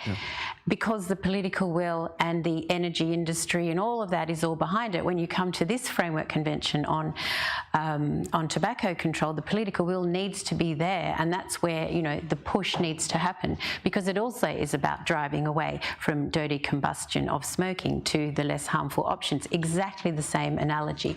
Okay. Rebecca, another question. Is anyone in the audience live here in Liverpool? Has somebody been signalling? There we go. Get behind the mic. We'll keep the questions brief. We're coming into the last sort of few minutes, 15 minutes or so. So let's keep them brief and let's get snappy answers from the panel. Yeah, it's a question probably for Jeannie, really, but Discretion in use is a growing consumer trend with e-cigarettes, but it was also one of the accusations levelled at Juul as to why it was perceived to be attractive to underage. Do you think there's a threat to discrete use e-cigarettes, pod mods, and how do we design products so that they are not perceived to be attractive in this way? Is that more for you or for me? Either of you. Oh. I'm happy to. Robin, why don't you take that one and then Jude? Yeah, I think that the like kind of abuse liability features, like features of a product that appeal to adults also appeal to other people as well. So, I mean, when you talk to people who smoke, they do like having a more discreet option, and certainly a lot of people, including people in this room, you know, having the bigger tank systems really does work for them. But others want something that's a little easier to use and easier to carry around. So I definitely think those features can be beneficial in an alternative to smoking, and trying to make sure that it's as easy to use as a cigarette. I would just add that I think, to me, from a regulatory perspective, the line needs to be between combustion and non-combustion, and all products that are on the non-combustible side. You know, regardless, we need to allow for innovation in that area. We need to allow, you know, one size does not fit all. Consumers want different options, and industry and those that continue to make those, you know, so much the better. I don't think we can get into, you know, defining how things or what or whatever. If we can ensure that the products and that continuum of risk, and that those are on the spectrum of non-combustion side of things can work, I think there's going to be options and innovative ways forward for everyone. But that regulatory line is so important, and that's why I was making the point yesterday. You know, the tide will rise for everybody if those regulations land between combustion and non-combustion, rather than between tobacco and nicotine and all these other things. And if we can be solid on that, then it's an opportunity for many products that can help smokers switch. All right. Yeah, I hope you're right on that. Thanks. Rebecca, another question from the global audience, Yeah, please. there was actually a question to me. Oh. Which was, you were an MEP at the time the TPD's up for review, what would you change? First of all, please read the excellent letter from Clive and others at the Nicotine Alliance, because most of it's in there. But this would include taking away the 20 milligram limit, changing the warnings. They are a bit scary, but as I mentioned earlier, we had to get it through Parliament. We had to get it approved. So unfortunately, it wasn't the text I would have wanted, or Frederic. We thought it was a bit too harsh, but you know, this is like realpolitik. This is how things happen. But I think the principle is there in the TPD, the Tobacco Products Directive, in recital 38, where it requires and says the principle is that, you know, nicotine should be there, delivered, you know, in a way that enables it to compete with a combustible cigarette. Therefore, I mean, I'm paraphrasing, it should be 20 milligrams. That was a mistake that was made in terms of it is not anywhere close to what a cigarette delivers. Not comparable, and therefore, given that there is a TPD review, it ought to be, you know, be looked at in that policy context. I think if there was a way of summarising the big change that needs to happen in European regulation, pick up on Jeannie's point from the last but one question, which is that you basically need the three big European directives, so tobacco products, tobacco advertising, and tobacco excise directives, need to be orientated to make the critical distinction between combustible and non-combustible, rather than between tobacco and non-tobacco. Yeah. That is the breakthrough in thinking that needs to be required. The thing that needs to be problematized is combustion, not necessarily tobacco itself. It needs to be a much more liberal agenda around the non-combustible products in terms of the regulatory environment, the fiscal environment, and the information environment, and a stiff or as stiff one as we have now with the combustible products. And that, I think, is how you would get a rational reform of EU regulation in this area. But that's going to be one monumental battle, and definitely. I think poor Rebecca still has the scars and shrapnel from the from pulling 2013. The knives out of my back. So another question here, which I don't think is aimed to any particular member of the panel, so whoever feels they can answer it would be good. The UK is the only country that tracks how many adult smokers have quit completely with safer nicotine, 2.1 million. CDC has some data. How can these be more widely known? And I think in a regulatory context, this is adding to your kind of evidence base, like, look, it's a switch, towards it's tobacco harm reduction, essentially. Can we maybe get a view from Greg on that? Yeah. So I remember a couple years ago at one of the DC conferences, I asked Dr. Brian King of the CDC, will you endeavor to actually add a question to one of your yearly surveys that would allow us to give a really firm estimate how many ex-smokers are vaping and how many consider vaping to have helped them quit smoking, and then how many ex-smokers who are also no longer vaping credit vaping with helping them quit smoking. Because right now we just have data on how many ex-smokers who quit in the last year in the United States are vaping in that prior month, and you can take from that, well, 90% plus of them likely quit with vaping, but you can't say that with scientific certainty. And Dr. Brian King essentially said no. So my hope is that someone like the Foundation for a Smoke-Free World or the FDA's PATH survey will give us much better data from a nationwide perspective, so we can actually because legislators, policymakers, they like nice big numbers, and to be able to give them a number with no caveats, this is what the FDA, this is what the CDC says of the number of adults who have quit with this product, that will be a big help. So I'm hopeful that will come. I think this raises a massive point, which is, we're talking here about regulation, but what's the data and evidence base that sits behind regulation? Yeah. And one of the things I find astonishing about the United States is how slow the data is to come out, and how much scrubbing and so on has to happen. So you get data that's years out of date. The EU publishes a survey, the Eurobarometer survey, did the field work in September, and the report was published this March, in 21 separate languages in 28 countries, and it's all there in a massive report with all the data sets all available. The UK has essentially near real-time tracking of smoking prevalence in the Smoking Toolkit survey. I mean, it's like, come on, United States, you've got like $712 million a year go into the FDA from the tobacco industry. For goodness sake, have some surveillance. And then the other thing, I'm sorry, I'll end this rant in a second, but policy research, intervention, we put in a ban on flavors or we raise taxes. What happened? Because I tell you what, the Campaign for Tobacco-Free Kids and the Bloomberg lot, they get the policy and then they're off to the next battle. They're not hanging around to find out what actually happened and go, oops, we made a terrible mistake, we better reverse that. That doesn't happen, but it needs to happen in the regulatory environment, and we need to get proper assessment of these regulatory interventions, because the whole field is laden with unintended consequences. End of rant. Next question. Yeah, this is also, I think, probably slightly related to the TPD, but not entirely. Is it time for bespoke regulation that is neither tobacco product or sort of pharmaceutical? And this was something that was raised at the time of the TPD, because e-cigarettes got kind of stuck into it at the last minute. There was a kind of no, we need to do a separate type of regulation. This needs to be done specifically. I think in the terms of the TPD, I don't think you're going to be able to do that. I think it should have happened at the time, couldn't. So yeah, do you think that's a good thing, and also how realistic is it? So Robin, if you were the king of the world and you could devise the regulatory framework that you wanted, and we'll put this to each of you. In brief, what kind of features would it have? If you could design the perfect regulatory regime bespoke, what would it need to do?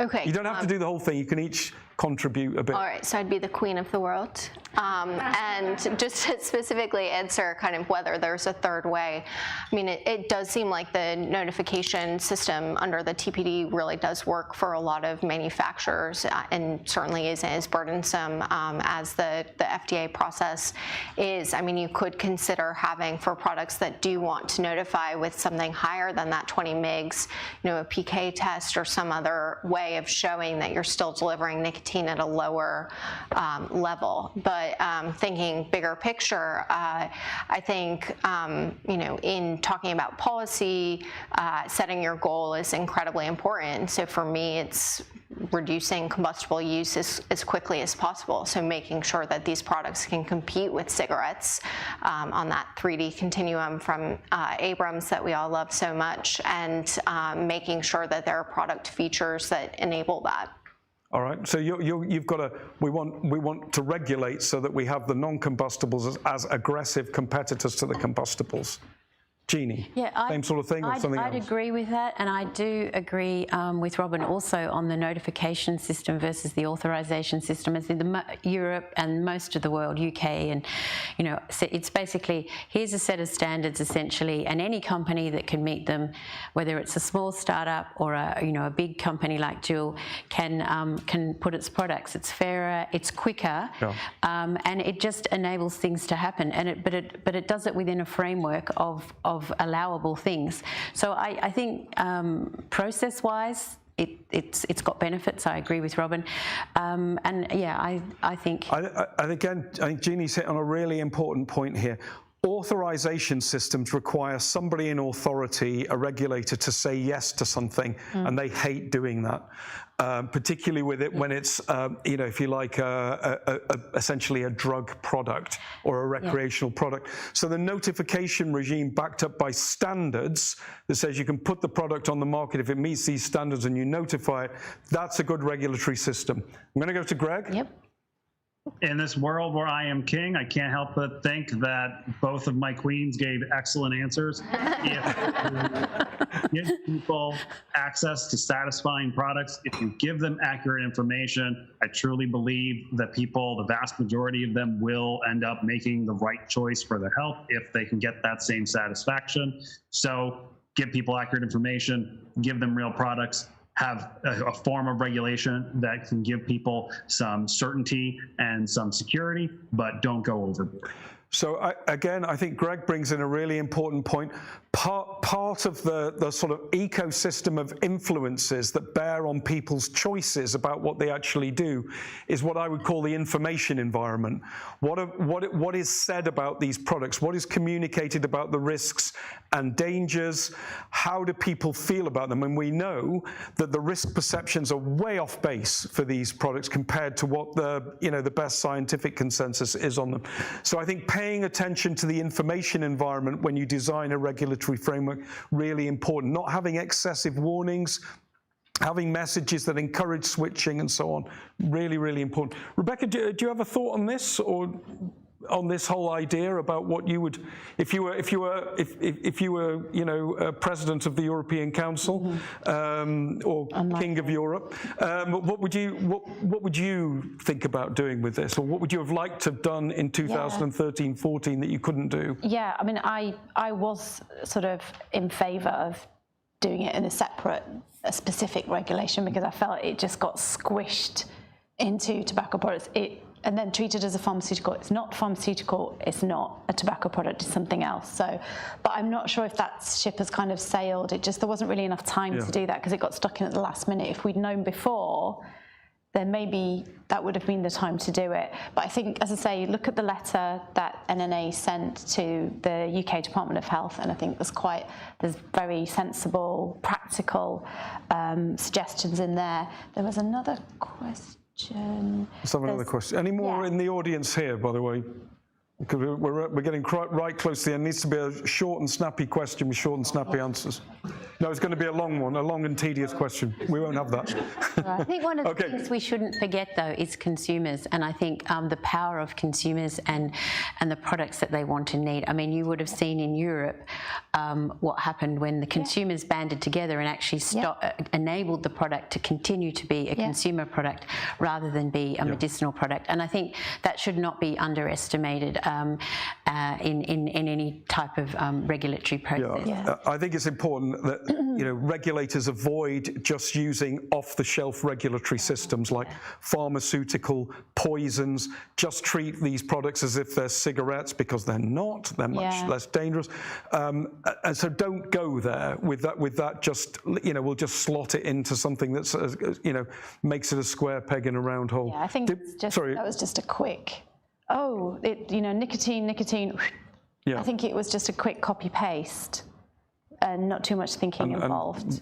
Very, very, the pharmaceutical industry. Let's get another question from So there was one more question global here, audience, which is about FCTC. So I think it's more aimed at Jeannie. Has there been any study on the efficacy of different FCTC inspired, I guess you could say, measures, including the impact on the quality of life of smokers of some of those measures? Well, I mean, one of the things with treaties in terms of their effectiveness, there's three measures for it. One is have the countries and the governments been legally compliant with the obligations that they have, and you could argue, that most of those governments that are parties to it have pretty much done most of what is in there, and what is missing is the harm reduction bit. They haven't really pulled that out and done with it. The second one is has it solved the the political problem, and the last one is has it solved the problem? I think on the two first measures of effectiveness, the FCTC has worked, but has it solved the problem? No, it hasn't. And I think the measure of whether the FCTC has protected, its objective, protect people from exposure to tobacco smoke. No, there's still a lot of room there for that to be done. But I mean, the things that it set out to do 20 years ago, it has made a change to bringing smoking down. It's just that it was done at a time where there wasn't these other newer options. They've come in, and although they are making, and if we are going to get to smoke-free 2030 in places, as you were saying earlier, Clive, these things need to be fast-tracked. And the things like, as Greg said, the ability to communicate and give consumers accurate information and have access to information. A lot of those opportunities were closed off in terms of being able to speak about it for smoking, but they almost need to be opened up now for newer products, because it is still in the context of the objective of the treaty. All right. Well, we are at the end of our time here. I want a quick follow up on Jeannie's point. There is a global goal to reduce smoking or tobacco use, as it's expressed in the Sustainable Development Goals. Sustainable Development Goal 3.4 requires a 30% reduction in tobacco use by 2030, and they are way off target for that. Way off target. So there is some pressure from external targets to do something different and better at the international level than they have been doing. But I'm going to wrap up there. I want to thank our panel, Robin, Jeannie, Greg, and our hostess, co-host, Rebecca. And I'd like to say hello from Liverpool, say goodbye, and the end of this session from Liverpool. Thank you all for tuning in internationally. Thank you for your participation here in Liverpool. And that's it. We're closing the session. Bye, everyone. Bye.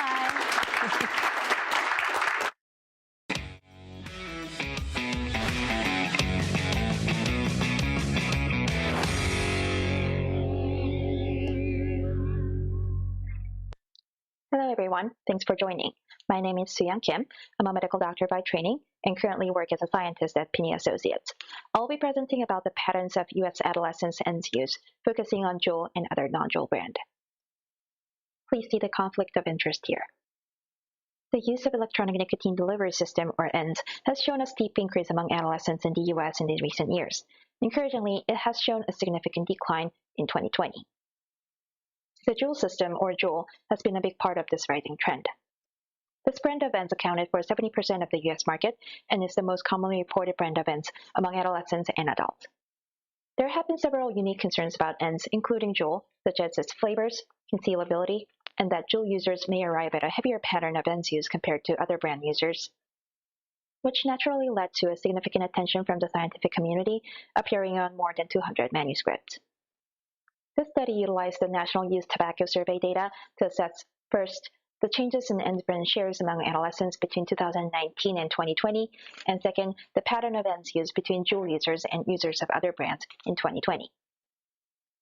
NYTS is a nationally representative survey of U.S. students for their use of ENDS and tobacco products. Among participants, 1,340 past month ENDS users with a usual brand were analyzed for their ENDS use frequency, reasons for use, source of access, and the use of flavored ENDS product. Current ENDS use decreased significantly from 2019 to 2020 in both middle school and high school groups. Among current users, the biggest movements were observed in JUUL and NJOY. The proportion of adolescents ENDS users reporting JUUL as their primary brand decreased from 59% to 27%, while the prevalence of NJOY use increased from 1% to 14%. Overall, in 2020, 27% of current ENDS users identified JUUL as their usual brand, and 50% used non-JUUL brand. Following analysis were conducted contrasting these two groups. Any adolescent use of ENDS is of concern. However, frequent use of ENDS was not predominant in either groups. Especially JUUL users' frequent or daily use rates were significantly lower than non-JUUL brand users. This is contrary to the concerns that JUUL may be used more frequently. Frequent use, defined as 20 or more days in the past 30 days by the CDC and the FDA, was 15% lower among JUUL users. The rate of daily use was also lower in the JUUL user group by 12%. The most common reason for using ENDS was curiosity for both groups. However, the citing of curiosity was significantly higher among JUUL users. Flavor availability or concealability have been suggested to be the reasons for JUUL's popularity among adolescents, but they were equally likely to be cited by users of JUUL and users of other brands.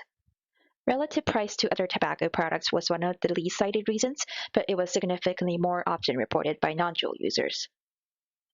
Most adolescents acquired their ENDS product from social sources such as friends and family.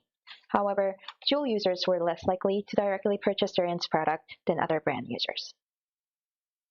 Lastly, flavor use was analyzed among users who were exclusively using JUUL and exclusively using non-JUUL brand. Flavor use was reported by the majority of ENDS users across brand groups, but it was significantly less common among exclusive JUUL users. Importantly, flavors other than tobacco and menthol were no longer available from JUUL at the time of the survey. Therefore, exclusive JUUL users were further examined in more detail for their flavored product use. Among exclusive JUUL users, 72% reported using flavors that were not being distributed by JUUL at the time of the survey, or flavors that have never been sold by JUUL, indicating potential brand misidentification or the use of counterfeit or compatible product. There are limitations of this study. It uses self-reported survey data, and those who did not report a usual brand were not included.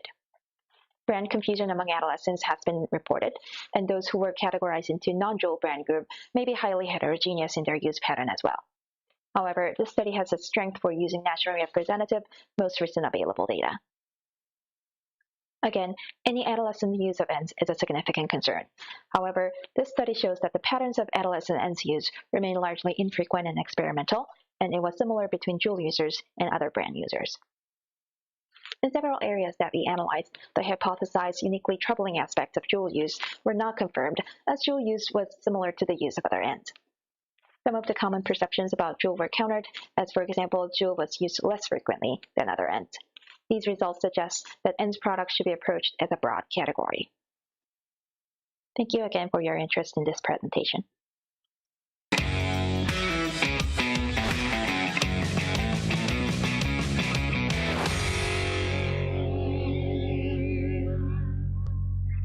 Hello, I am Anka Hajduk, I am an analytical scientist at Philip Morris, working in Neuchâtel, Switzerland. Welcome and thank you for joining me for this presentation, in which I will talk about the scientific substantiation of the absence of combustion in a novel heated tobacco product. We all know that the toxicants released when combusting tobacco are the primary cause of smoking-related diseases. Heated tobacco products are designed to heat the tobacco without combustion in order to generate nicotine-containing aerosols instead of smoke. HTPs are a category of products. They use different technologies. They heat at different temperatures, use different tobacco blends and processing methods for the tobacco. Therefore, each product needs to be scientifically assessed. So the aim of this current presentation is to present the evidence that we have generated from the scientific assessment of this new heated tobacco product to substantiate the absence of combustion and the significant reduction in the levels of harmful and potentially harmful chemicals, so-called HPHCs, in this HTP aerosol relative to cigarette smoke. So this new heated tobacco product, or HTP, is an electronically heated product that uses an electrically controlled metal pin to heat the tobacco. It has a specifically designed tobacco stick, which is inserted in the heating device, and the device contains this electronically controlled metal pin that is acting as the heat source for the tobacco. In order to substantiate the absence of combustion, the temperature of tobacco was measured at 3 points. First, the contact point between tobacco and heater, then the farthest end from the pin heater in the tobacco plug, and then the middle point between these 2 points that we described before. Additional tests were performed under oxidative and non-oxidative atmospheres, and the chemical analysis of the aerosol was also done to assess the potential difference in the emissions between these two environments. In case of combustion, a difference in the aerosol composition would be measured. Finally, a targeted aerosol chemistry analysis was performed in order to evaluate the levels of HPHCs in the generated aerosol in comparison with the smoke generated in the combustion of a 1R6F reference cigarette. So the graph shows you the results that we have obtained. So first, for the temperature of the tobacco. The maximum temperature that was reached by the pin heater is 345 degrees Celsius, well below the level needed for combustion. The maximal temperature of tobacco reached 309 Celsius at the point of contact with the pin heater, and then it decreased with increasing distance from the pin. The observed drop of temperature during puffs is an additional confirmation that no self-sustained combustion occurs. It is also interesting to note that as soon as the heating source is turned off, the tobacco cooled rapidly. In addition, the tobacco is not consumed and no smoke or ash are formed. The second part is the results obtained under the oxidative and non-oxidative atmosphere. It can be seen from the table that the aerosol composition under these two environments is not changing, demonstrating that oxygen is not playing any significant role. The levels of CO, NO, and NOx are the same in the aerosol generated under these two atmospheres, and they're massively inferior to the levels found in the cigarette smoke. Overall, this demonstrates that oxygen does not play an important role in the functioning of this novel heated tobacco product. So for the third part, we will look at the aerosol chemistry that was obtained on this product. A targeted aerosol chemistry analysis was performed to evaluate the levels of HPHCs emitted by this electronically heated novel tobacco product in comparison to the reference cigarette smoke. This analysis showed significantly lower levels of all measured HPHCs in this novel tobacco product aerosol compared to the reference cigarette smoke. So to conclude, the evidence presented here scientifically substantiates that there is no combustion occurring in this new heated tobacco product. The main findings of the studies are the following. The maximum temperature reached in the device is far below the temperature at which tobacco ignites. The composition of the aerosol generated is similar in the presence and absence of oxygen under oxidative and non-oxidative atmosphere. By heating tobacco, instead of burning it, the HTP emits an aerosol with significantly reduced levels of HPHCs relative to cigarette smoke. Thank you for joining me today. I hope you enjoyed my presentation.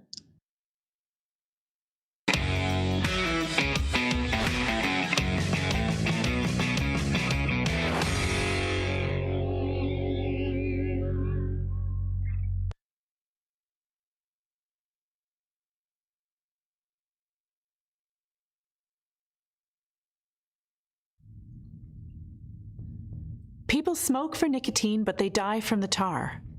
Many of us have heard this now famous quote by Dr. Michael Russell, but how many of us truly understand nicotine? And why is there so much confusion about this molecule? Over the past 2 centuries, nicotine has been one of the most persistently and thoroughly studied chemical substances, though its properties and the societal perceptions of nicotine have often been bound with changing views on tobacco use and smoking. Tobacco started to become popular around the world in the 16th century, which corresponded with trading from the Americas to Europe and further. But the nature of the substance nicotine was not discovered until the 19th century, when researchers from the University of Heidelberg named the substance nicotine after Jean Nicot, the French ambassador to the Portuguese court in the mid-1500s. Interestingly, nicotine was used in the late 1800s as a model compound to investigate how parts of the central nervous system worked by chemicals transmitting information through neurons. Many people may think that nicotine is manufactured in a lab and added to products, but most nicotine in use today, including that in medicinal nicotine replacement therapies and in non-medicinal smoking alternatives like vaping products, comes from agricultural production of various species of the tobacco plant, later purified to a pharmaceutical grade. Nicotine is not unique to the tobacco plant and is found, though at much lower levels, in other solanaceous species including tomatoes, potatoes, and aubergine.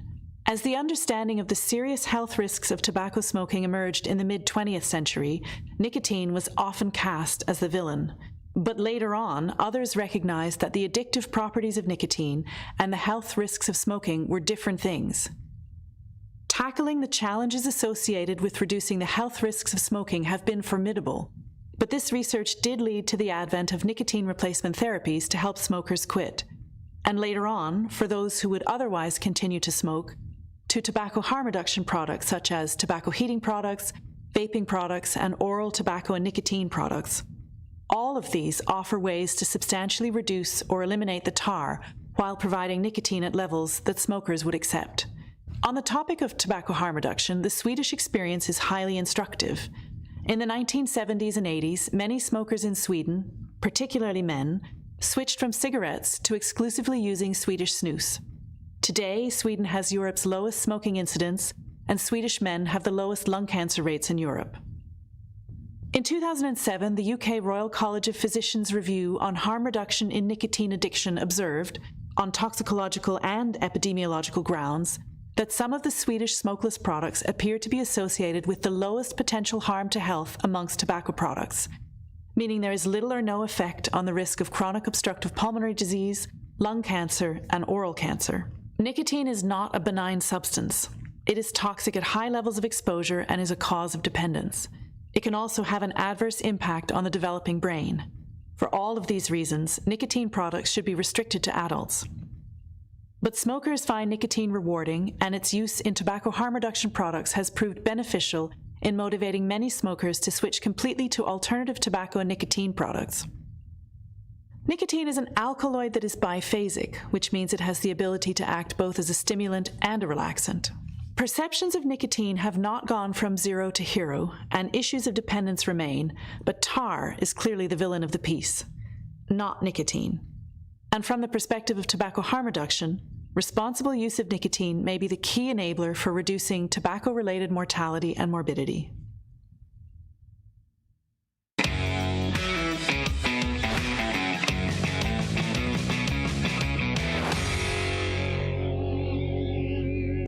The new ones, and then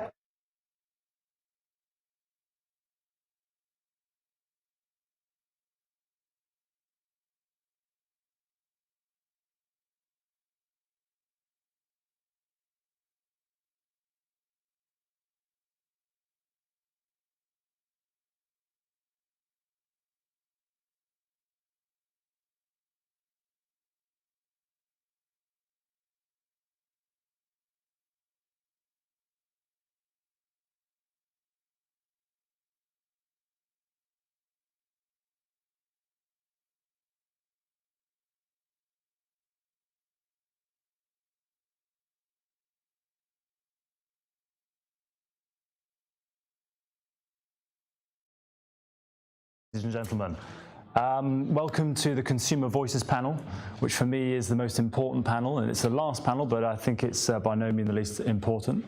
I want to just say now I've had a fantastic conference. It's been great to be around people in person. The first conference I've been in person for about 16 months. Otherwise I've been on Zoom, so it means it's the first conference I've actually had to wear trousers at. Also, I've been watching some of the conference on my laptop. I've been doing some work in my room, and I have to say the production value has definitely been better than GB News.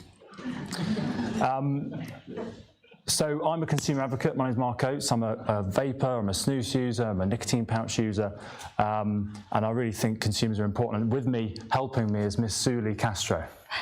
Hi everyone, I'm Suli Castro. I work with the conference team, and I've been working in this exciting and challenging field for the past 10 years, during which I had the pleasure to meet and work and learn from harm reduction advocates around the world, many of you present here today, some hopefully watching online, but I would like to commend you all for the great work you've been doing all those years. Thank you.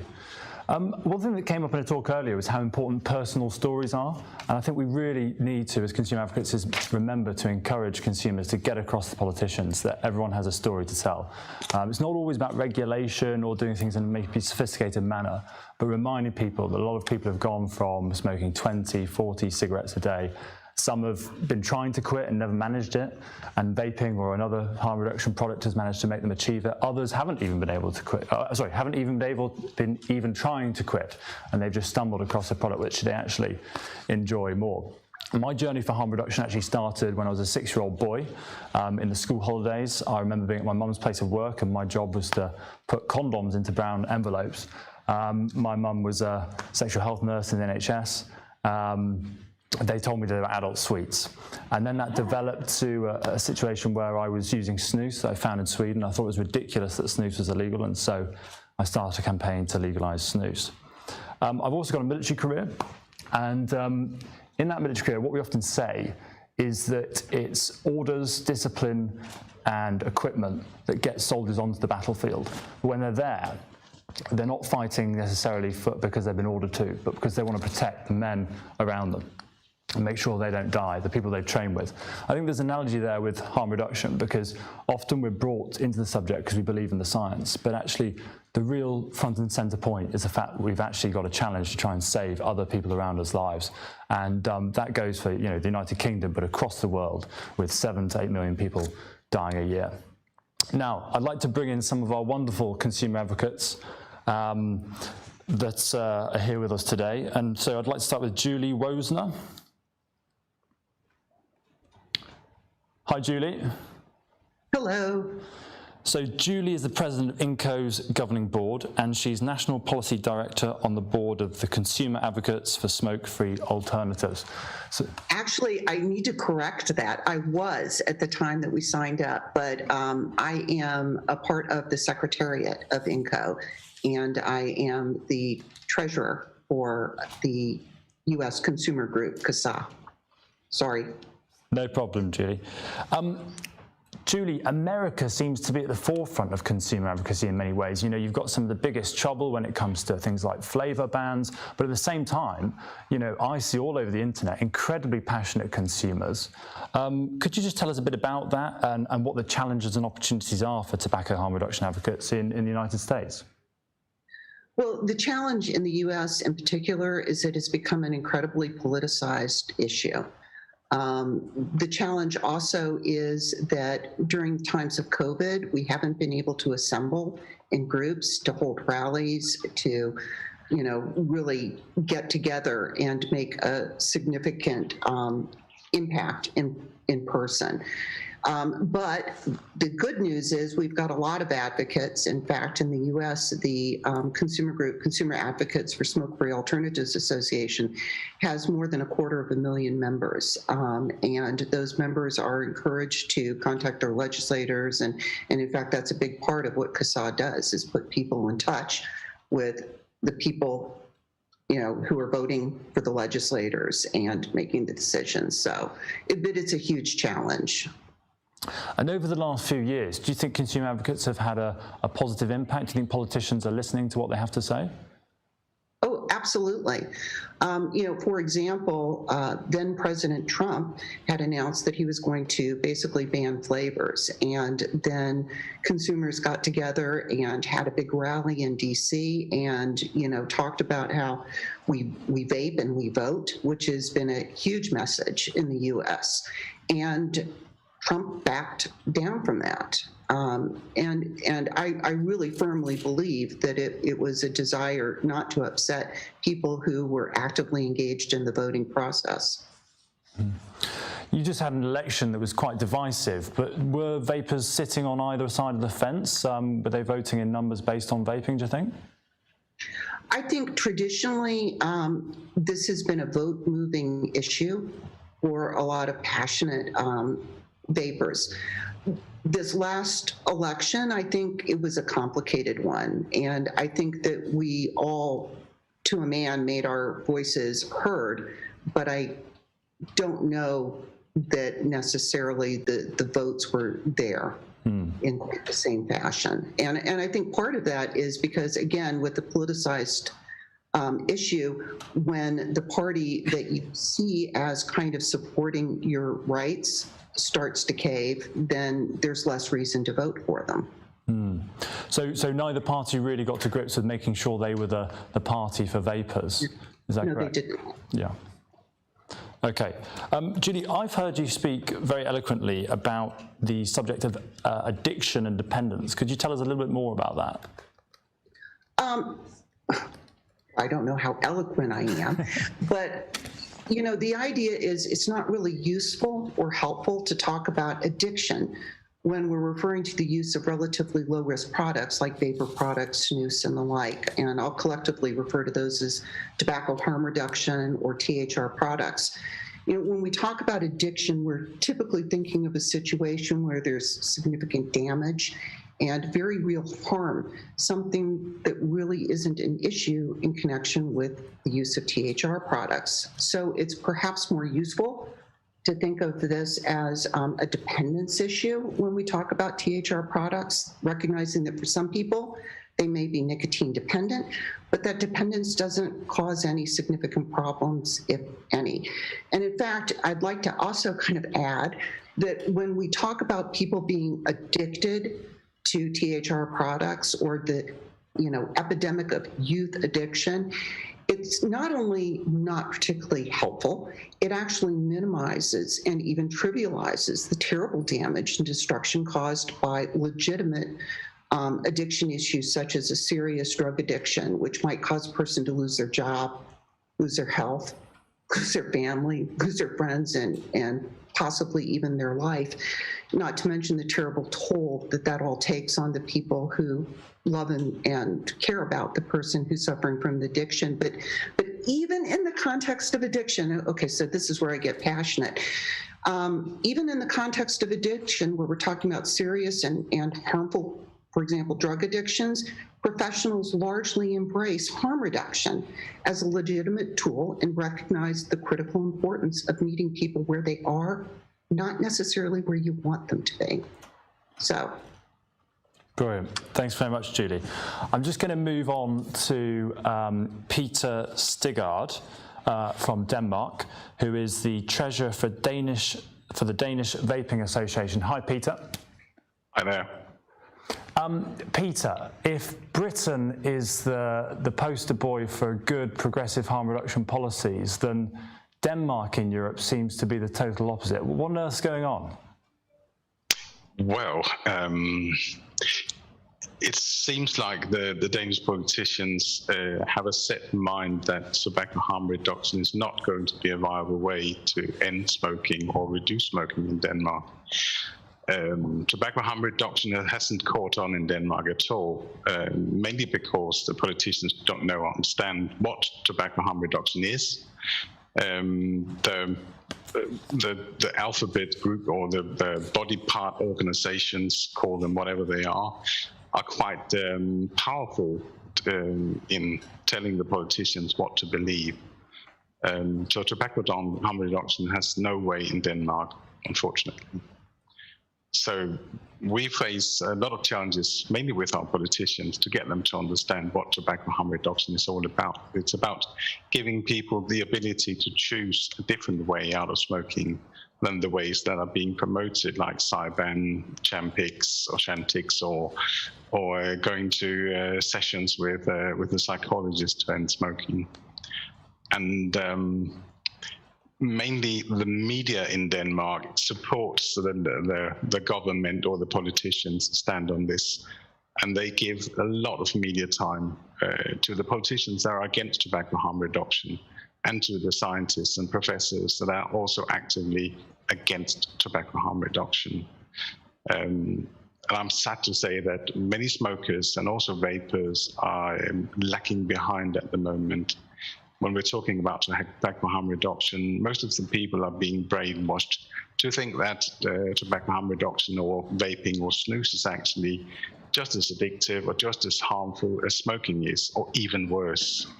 So we face a battle with the media in Denmark, or maybe on a global scale, that the media are not supporting science and sensibility. Thanks, Peter. Can you just run down some of the regulations they want to bring into Denmark and the regulations that you're fighting? They have actually already brought them in. From the 1st of April this year, they've introduced a flavor ban. So only tobacco and menthol flavor are going to be allowed from 1st of April next year. They've said that the manufacturers can produce and make stock of flavors other than tobacco and menthol until the 1st of April this year. And then when that stock has been used, they can only sell tobacco and menthol flavorings. Cross-border sales are going to be almost impossible. There's going to be another tax on e-liquids with nicotine. So any liquids from 1 milligram per milliliter up to 12 milligram per liter is going to be excess fined with a fine of about 80%. And from 12 milligram and up to 20 milligram is going to be fined about 120%. So it's almost just as what do you call it? It's the same price whether you smoke or you vape. There's no incentive in switching from smoking to vaping because it's just as expensive. Sure. And so what do you think the unintended consequences for the consumer are of these incredibly strict regulations? There's going to be a lot of unintended consequences of these bans in Denmark or restrictions. Mainly the consumers are going to be the losers in this game. The people smoking in Denmark are not going to be introduced for tobacco harm reduction in their everyday life. Most of them don't even know that vaping or snus or other alternatives exist. And if you say that there's going to be a flavor ban, and the vapers who are already vaping are going to find all the loopholes they can find, they're going to use aromas or flavors they can get their hand off, and these aromas might not be suitable for vaping. So in fact, they're going to damage their health maybe by vaping something that could be just as damaging as what we saw in USA with the EVALI. If you take the aromas that are made on lipids or on an oil basis, these are not supposed to be vaped or inhaled at all. So it's going to be a self-fulfilling prophecy that if you introduce bans or restricted legislation, the consumers are going to find loopholes and trying to find ways to get what they need and what they find successful. So we might see a lot of people getting sick in the future in Denmark because they cannot get the products they were used to. This is a loss of control, a total control of loss for the legislators or the government in Denmark. They could have had a legislation that was built on effectiveness, quality and safety, where they controlled what products could actually be sold to the consumers in Denmark. Instead, they're going to restrict all the products that work for people and actually get them to stop smoking. So they're going to control them. and ban and regulate all the ingredients that smokers find effective or vapors find effective.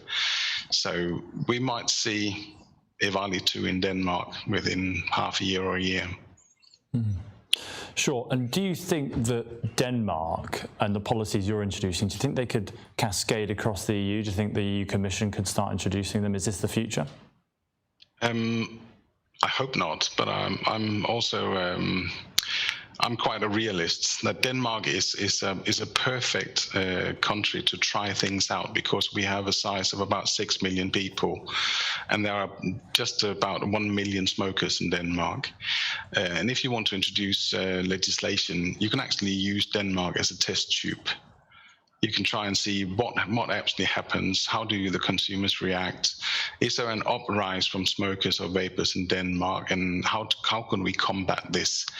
If there's no uproar or upheaval about the flavor ban, then it is going to be introduced in the TPD3 that is coming this year or next year, and also the taxes and the more expensive liquids. If the Danish consumers don't revolt and say that we don't want this excess tax on our products, then it's going to be a leeway into the European consumers or the European Commission to say that, well, the Danish smokers and vapors didn't react to a higher tax, so we can actually introduce this on an EU level without any resistance. Well, thank you very much, Peter. I'm now going to move on to Jagannath Sarangapani.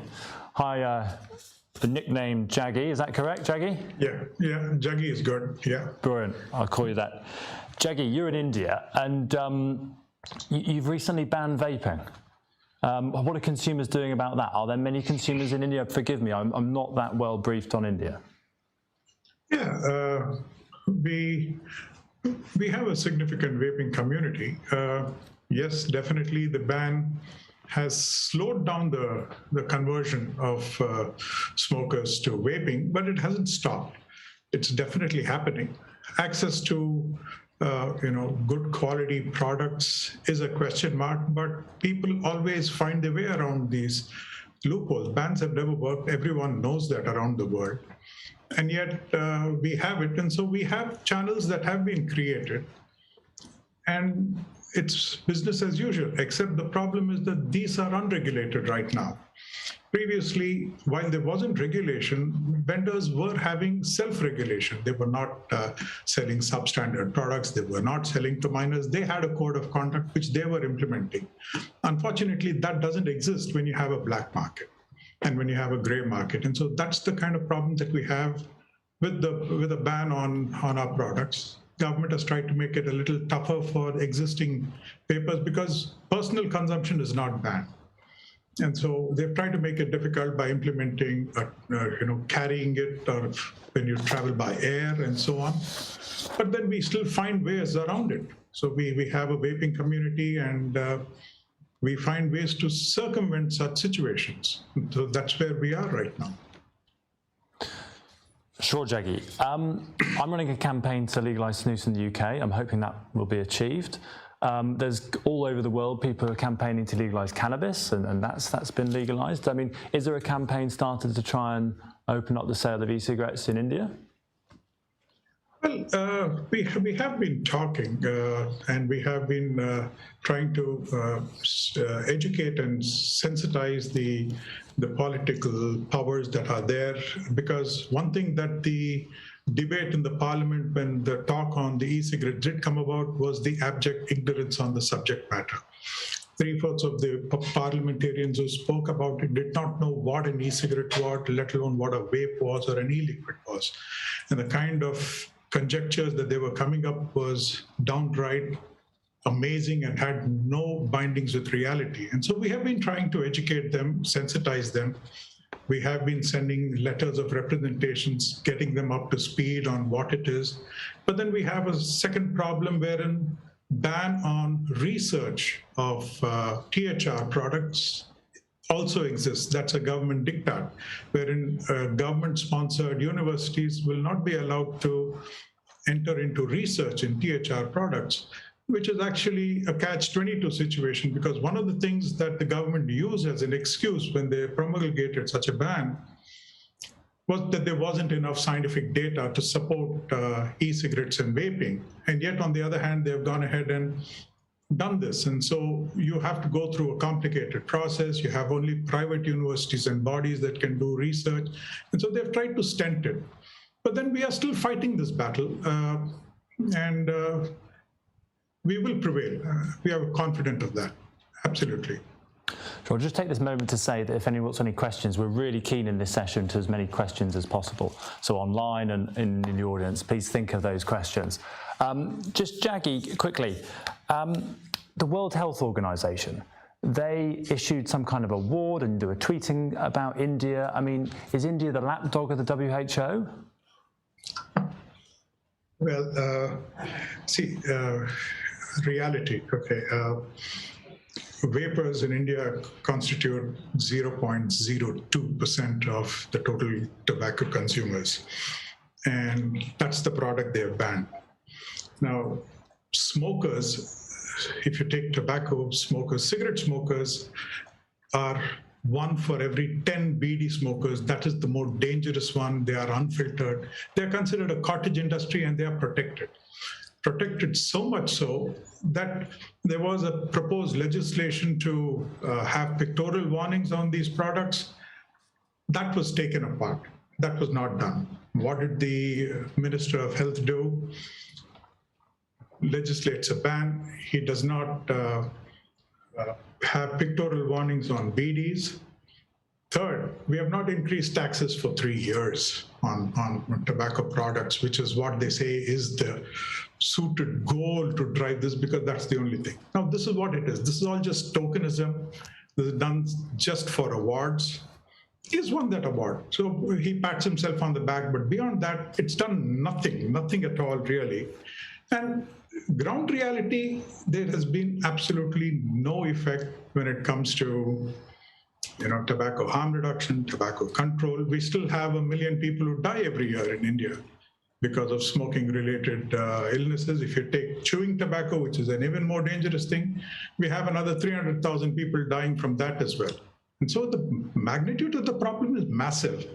And to do these kinds of things and to say you've done a great job for focusing on one tiny little 0.02% hardly counts as any effort in tobacco control or any effort in this thing.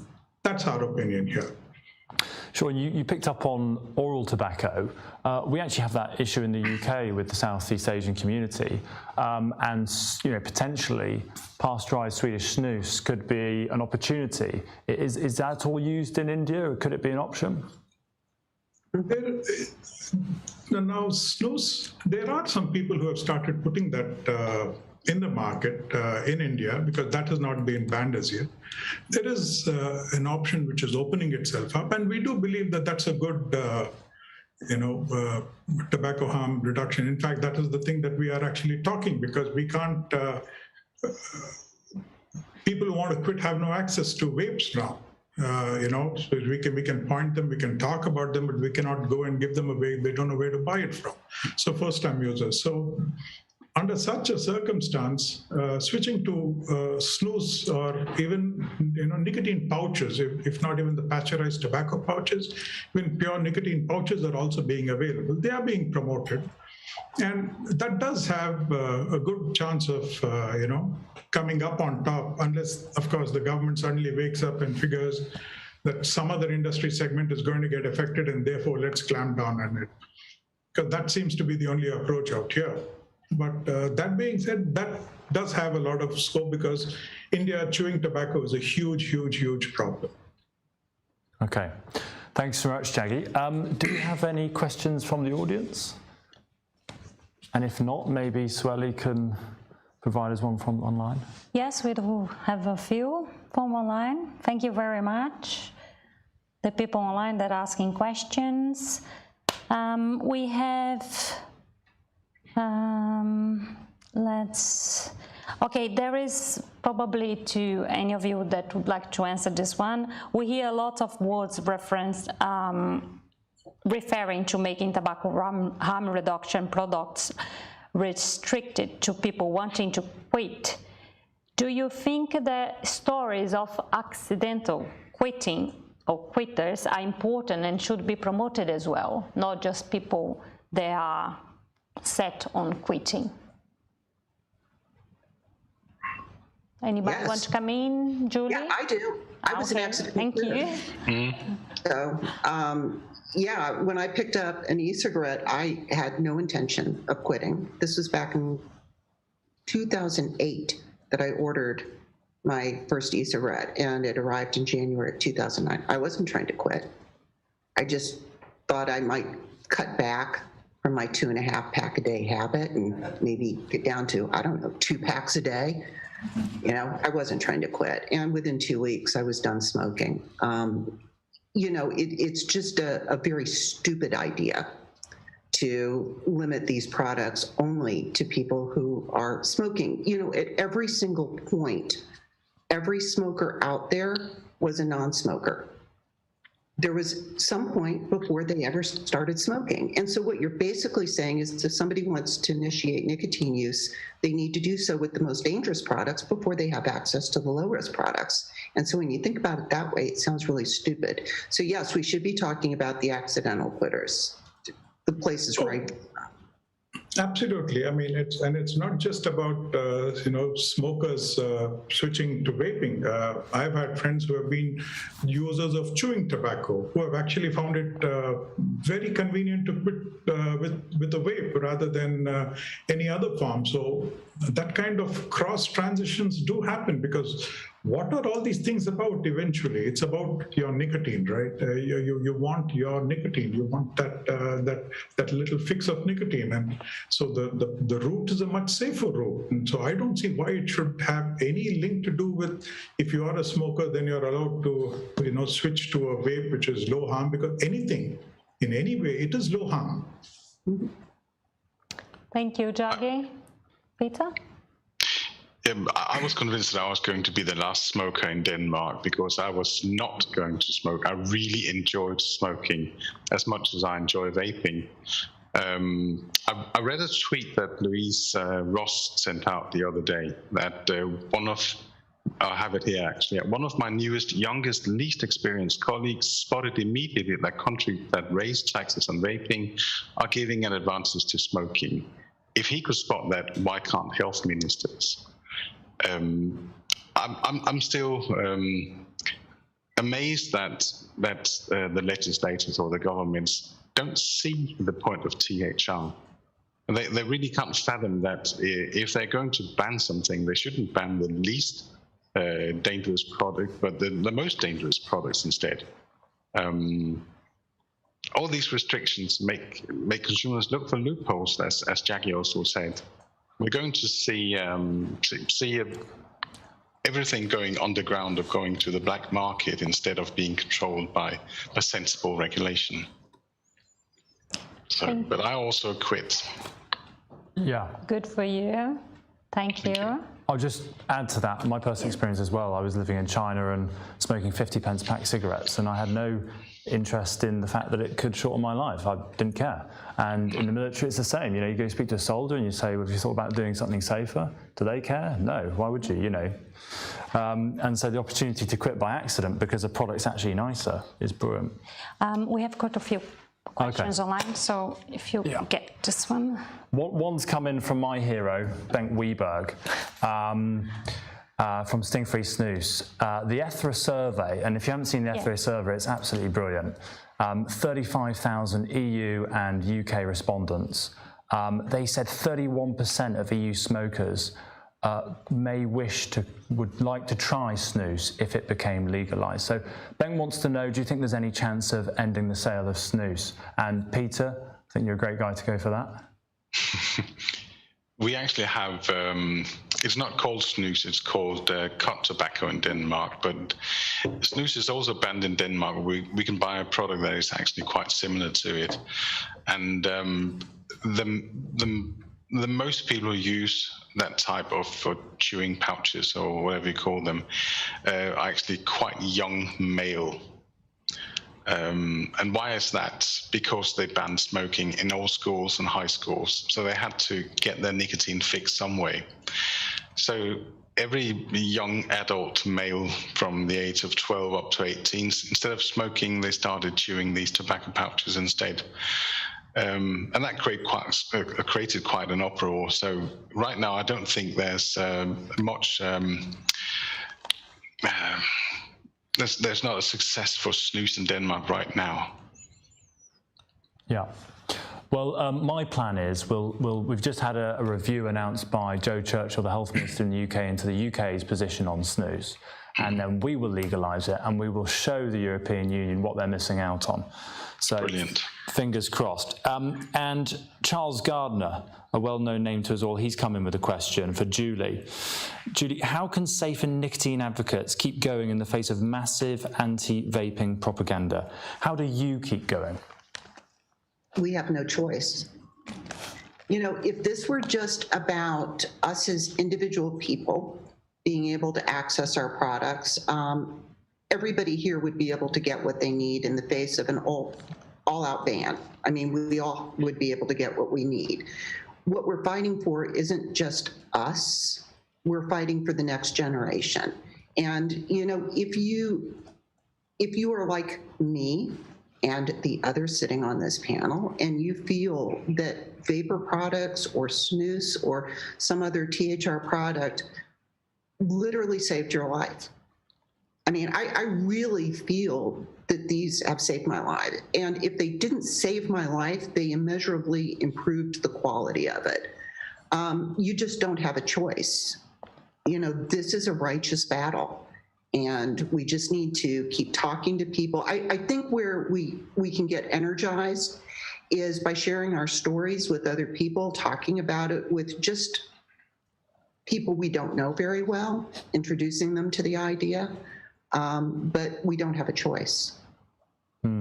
Yeah, absolutely. So many lives at stake. Charles Hampshire Thomas, his question has now disappeared as soon as I say his name. We have a question from the floor as well. Okay, yeah, so any questions from the floor? Yes, he's just... Brilliant. Hi guys, I'm Matt from 2Vapor, and I've just got a quick question. So far throughout the conference, there has been a constant conversation of those who switch from traditional combustible cigarettes to alternatives. However, many people my age don't start with cigarettes, they start with vaping. What are your thoughts on this? Good question. Anyone like to come in on that? Well, okay, perhaps I'll go. Now, when you look at a curiosity of a teen per se, okay, if that's your age group, I'm sorry, I don't know how old you are, but that being said, no, teens are going to try anything in any case. My son, he was caught smoking when he went out for a football tournament, and then the principal caught me and gave him a shelling down and things like that. So that's going to happen. Of course, that's going to happen. And you got to understand and recognize that problem that exists. No one condones it. Of course, you got to get put down if that's the thing, because it's not meant for anyone who's underage. Yet, you are going to have that small element of people who are going to try, because they're going to try it in any case. But the question that needs to be asked is, if the kid is going to try it, wouldn't you rather he try something which was a little safer? I think that's a bigger question that really needs to be answered. I'm not saying that it's perfectly fine, but my only thing is, if you are going to try it, why don't you try something safer? Perhaps you've got to look at it that way. You know, I'd like to chime in and say I agree 100%. I raised 2 daughters. And, you know, we look at things, if you're smart, you look at them as a practical matter. And I told my girls, I really don't want you to drink. Yeah, I just don't want you to drink before you're of legal age. However, if you are going to drink, then don't drink and drive. Call me, I'll come get you. I don't want you to be having sex before you're ready to handle the physical and emotional consequences. But if you're going to do it, then, you know, use protection. You know, we have these very difficult real conversations with our children. And I guess it's the same with nicotine use. I'd rather you not, I really would. But if you're going to choose to try nicotine, for God's sake, why would you pick up the really terribly dangerous stuff? Pick up something low risk. Okay, anyone more from the audience? Judy?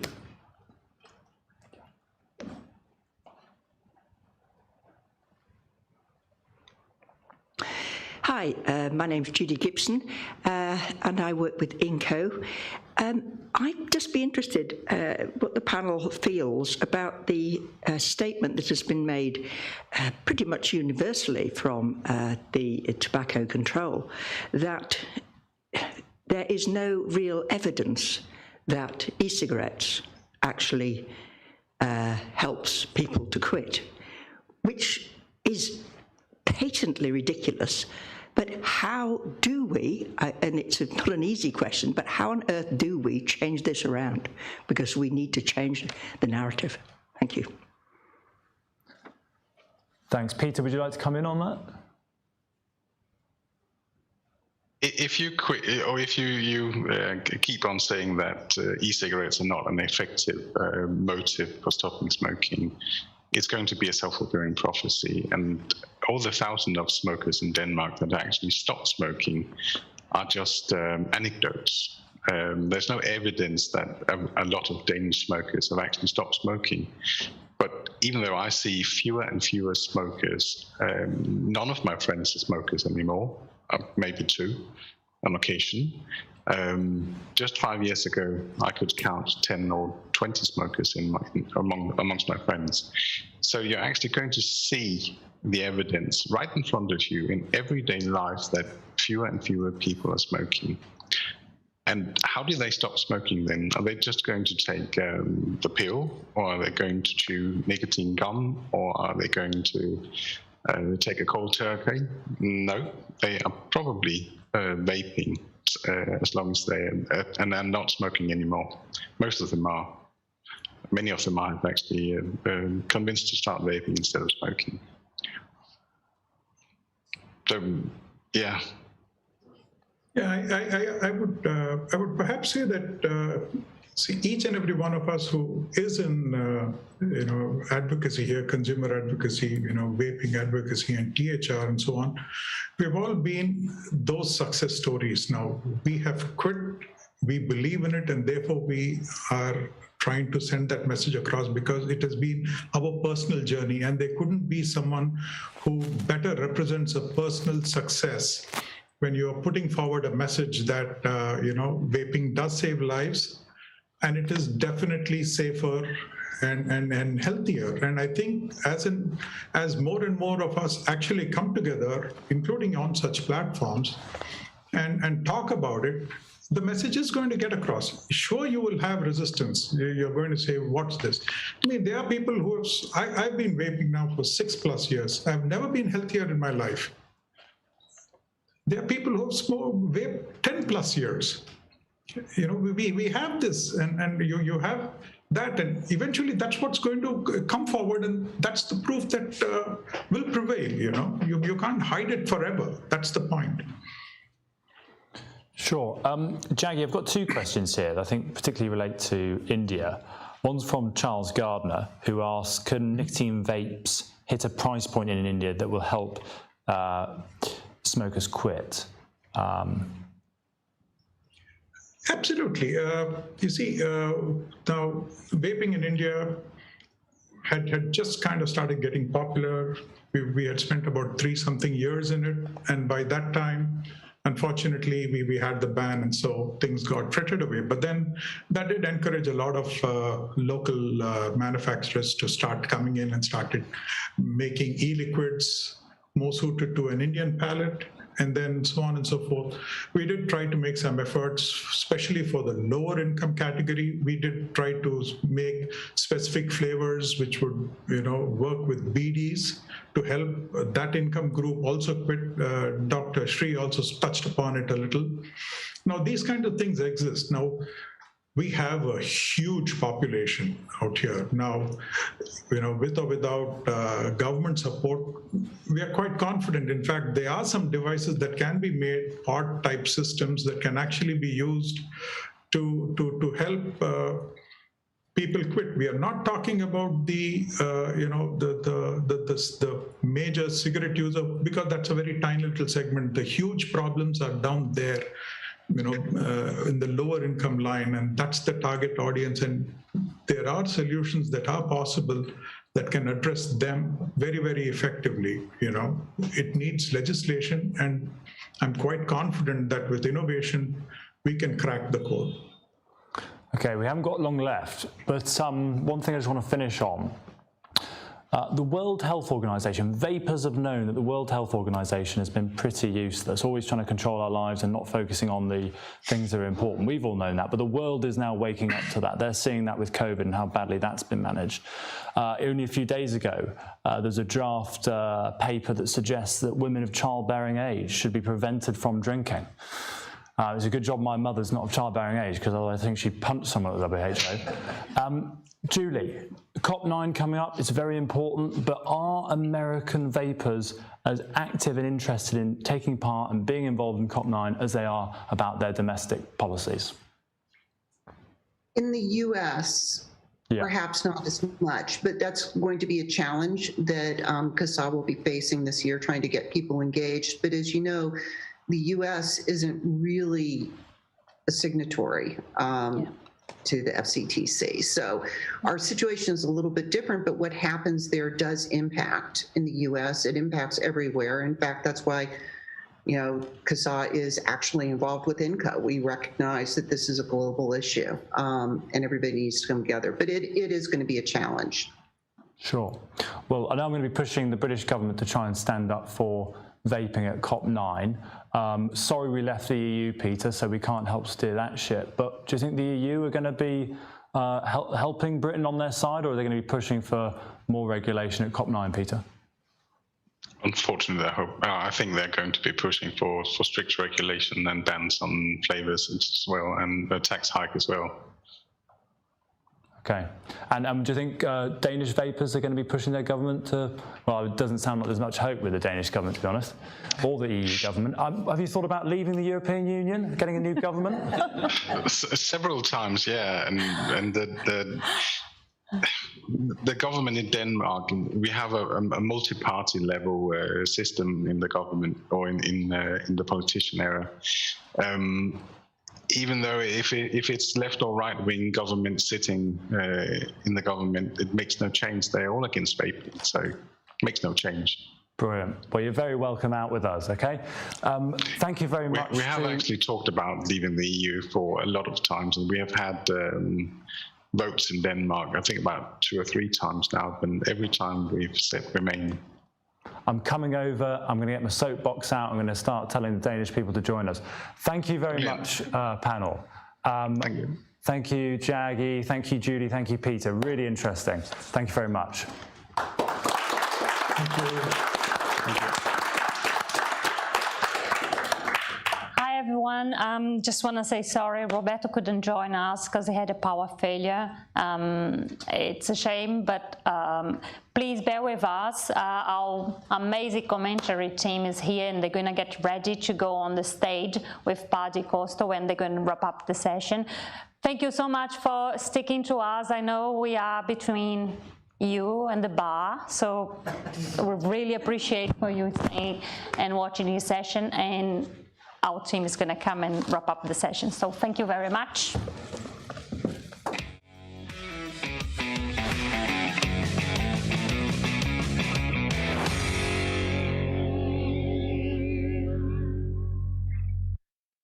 Welcome to this GFN5, the Smoking and Recovery Toolkit. My name is John DeMiranda. Many years ago, I went through a treatment program for an alcohol problem. At the time, the medical director of the program strongly urged me to continue to smoke for at least 5 years, those were his words, into my sobriety and recovery. As a 4-pack-a-day smoker, that was pretty bad advice. I did eventually quit smoking, I think around year 4. And for the past several decades have been cigarette-free. However, my physician continues to follow me with an annual CT scan because of the potential danger to my lungs, even this many years later. So I became very interested in the issue of smoking and recovery, and see that many of my colleagues who work in this field and the treatment programs that we operate really don't deal very effectively with the fact that so many persons with a substance use disorder use cigarettes, and so many people in long-term recovery from a substance use disorder use cigarettes. So that's what the toolkit is all about. It is about creating tools, programs, protocols that are particularly sensitive to the needs of people in substance use disorder treatment and recovery. During the early phase of this project, I had the privilege of talking to about 45 individuals in focus groups who were persons either in treatment or in long-term recovery from a substance use disorder. It was a very revealing experience for me. I learned from these individuals that their struggle with cigarette smoking, and we're talking 99% of the time about cigarette smoking, had been really a lifelong struggle for them. And that even those who were actively engaged in a solid recovery program and who had been in recovery for years still kind of hung on to their identity as addicted individuals through their use of cigarettes. It was a great experience, and it really led me to believe that we needed to develop materials and approaches that took a kind of a harm reduction approach. We've learned in the addiction field that expecting total abstinence as a condition of treatment was a bridge too far for many people. Similarly, expecting people to be able to cease their cigarette use and focus on abstinence for many people is a bridge too far.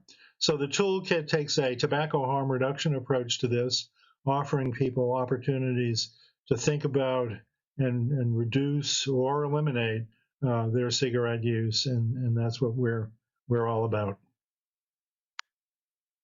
The numbers are daunting. However, most treatment programs tend to look the other way, and most recovery community organizations tend to look the other way when it comes to cigarette smoking. And that's what we really need to change. The culture within the recovery movement, or the recovery community, if you will, allows cigarette smoking as a kind of a necessary evil. It's significant that the two founders of Alcoholics Anonymous, Bill Wilson and Dr. Bob Smith, both died from smoking-related illnesses. And I've heard this over and over again, that persons in long-term recovery are not dying from the complications associated with their alcohol or drug use. They're dying from smoking-related illnesses. Here in the United States, we have a smoking cessation infrastructure that ignores the needs of people with a substance use disorder background, because those individuals may require an approach that's really more congruent with their needs as persons with addictive disease. We need programs that appreciate that cigarette smoking is intertwined with an individual's history and identity as a person in long-term recovery. And that's what the toolkit attempts to do.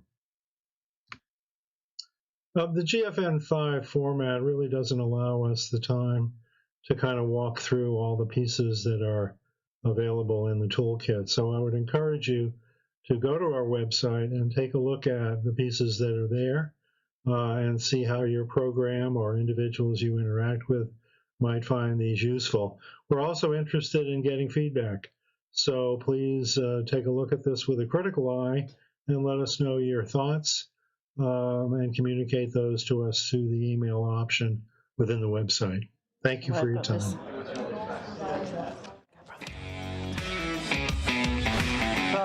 Good afternoon, everybody. So this pretty brief last kind of roundup session before you can all kind of get away. I just had a kind of couple of comments on the basis of what we've heard this afternoon. I think the first thing to say is about this issue about, you know, the teen vaping epidemic in America and what are we going to do about the kids and all the rest of it. It does lead me to think that particularly within LMIC regions where there are 80% of smokers, 50% of deaths, and the fact that in those countries, and I suspect probably globally, but the majority of breadwinners within those families are going to be the men. And it's the men who do smoke far more than the women. And I just kind of wonder if anybody's actually thinking about the kids in those families when they lose their father who can't either work anymore or who dies from a smoking-related disease. And I think there's a far bigger constituency of young people that we need to be thinking about, and not just the kids of white middle-class parents who have got the capacity to tug the sleeves of congressmen and senators with the promise of a vote. So that's the first point I wanted to make. The second point was I entirely agree with Julie about this whole concept of addiction. And I wouldn't even, to be honest, be using the word dependence. I mean, even the WHO, I think, have moved away from, when it talks about drug problems, has long stopped talking about addiction and uses the word dependence. But even then, that has quite a strong kind of medical connotation. And I don't think most people who are using safer nicotine products think of themselves in that light. So in a sense, if you take the nicotine out of the cigarette and you take the harm out of the habit, you finish up with a nicotine habit, which is actually, in general, for most people, really no more dangerous than all the other habits that we have. So I prefer to talk about a nicotine habit. And I think the problem with addiction, and I've worked in the drugs field, the UK drugs field now for over 40 years. And so I'm kind of well aware about what a serious drug problem is like. And it's all to do with just a complete breakdown of life, a loss of everything that Julie mentioned, family, jobs, relationships, and maybe life itself in the end. And it's got such negative and symbolic and stigmatizing connotations, the idea of addiction. To try and apply this to people who want to consume nicotine is A, completely ridiculous, but does serve a symbolic purpose for the people who would rather not see any nicotine in the world at all. And with that, I'm going to turn first to Martin to kind of talk about some of the aspects around regulation control and link that in with the consumer voice. Thank you. Well, I think I could start by the question that Julie asked in that last panel, and saying, you know, what do we do to ditch all the misinformation, which obviously then leads in turn to bad regulation. And really, I think it was Sun Tzu said in The Art of War that know thy enemy and know yourself, and you can not fear 100 battles. And just watch what the other side does and just do the same. You know, politics and regulation and all that thing, it's a long battle. It's a long, long game.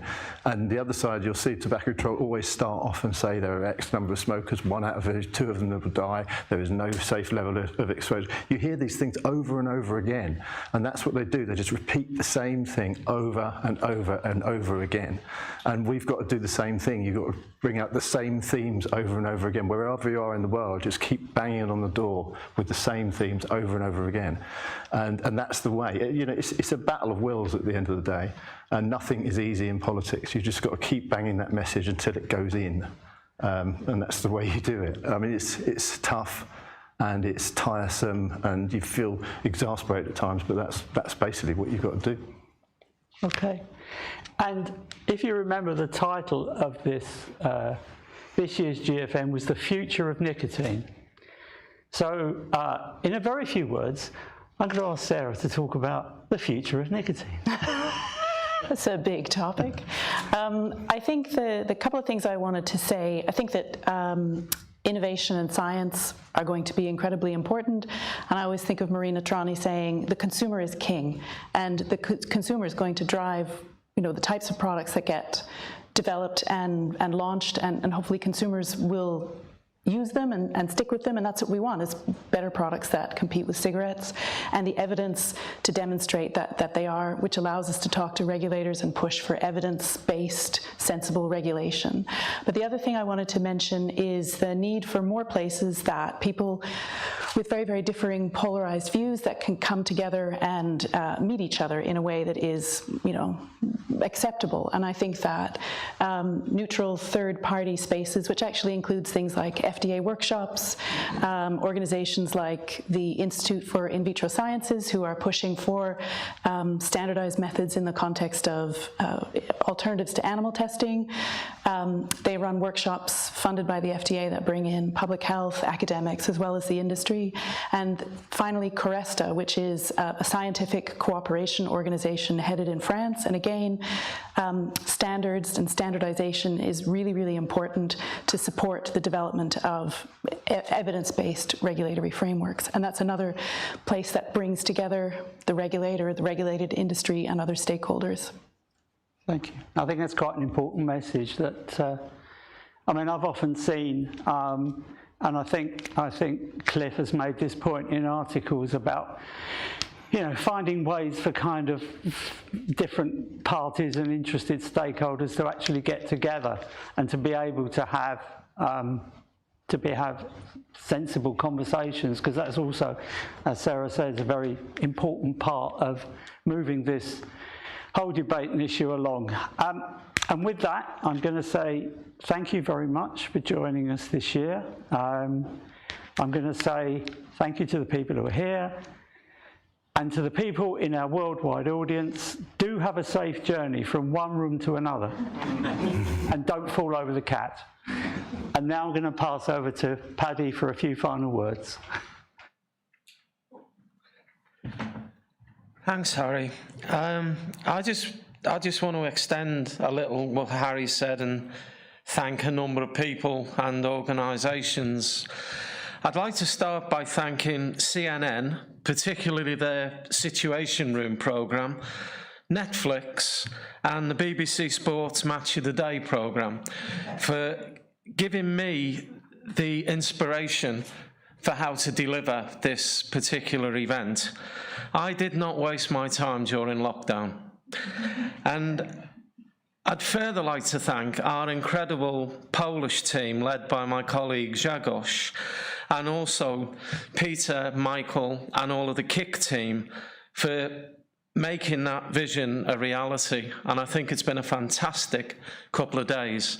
Everything's worked perfectly well, apart from loss of connection to Mexico, but I don't think we can be blamed for that.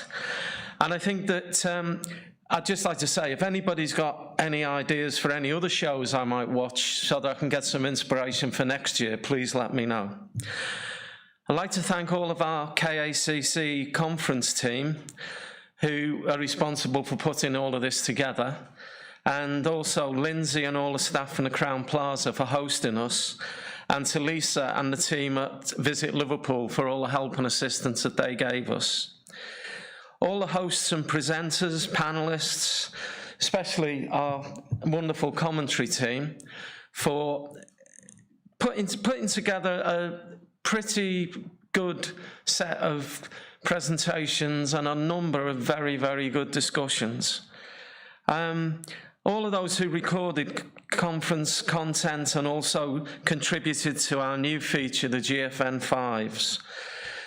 For interest, if you're still watching, you're one of over 1,100 people who over the last 2 days have joined us, either in person or online for the event, which actually gives me faith that there are still some people who actually care about tobacco harm reduction. They came from 87 different countries. That's about, I think, about a third of the countries that make up the WHO. So maybe we're starting to win some of the argument, and maybe we can take it forward from here. All the content will be available online very soon as our team in Poland have had a chance to segment it and edit it in such a way that it'll be in bite-sized chunks for people to watch. And everybody who's registered, whether here or online, will receive a link to a feedback form. The feedback is incredibly important because it enables us to look at where we should be moving the event next year, look at what we should be covering in the event next year.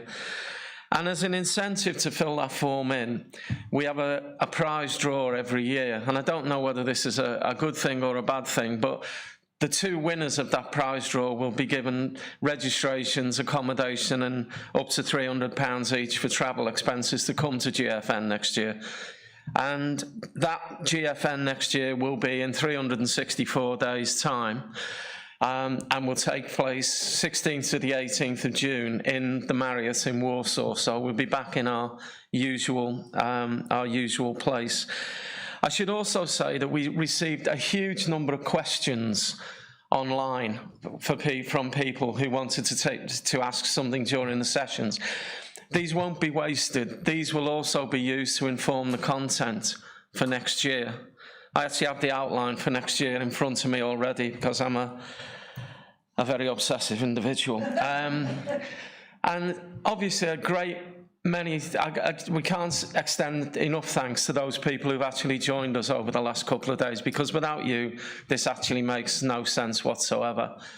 And just finally, I'd like to actually thank Gareth Southgate for giving England supporters, wherever they may be, hope that after 51 years, we might actually achieve something and win something again. And I'm not going to keep anybody now any longer away from preparations for the big game at Wembley tonight. And may the best team win, but not Scotland. But thank you all ever so much, and have safe journeys home. Thank you.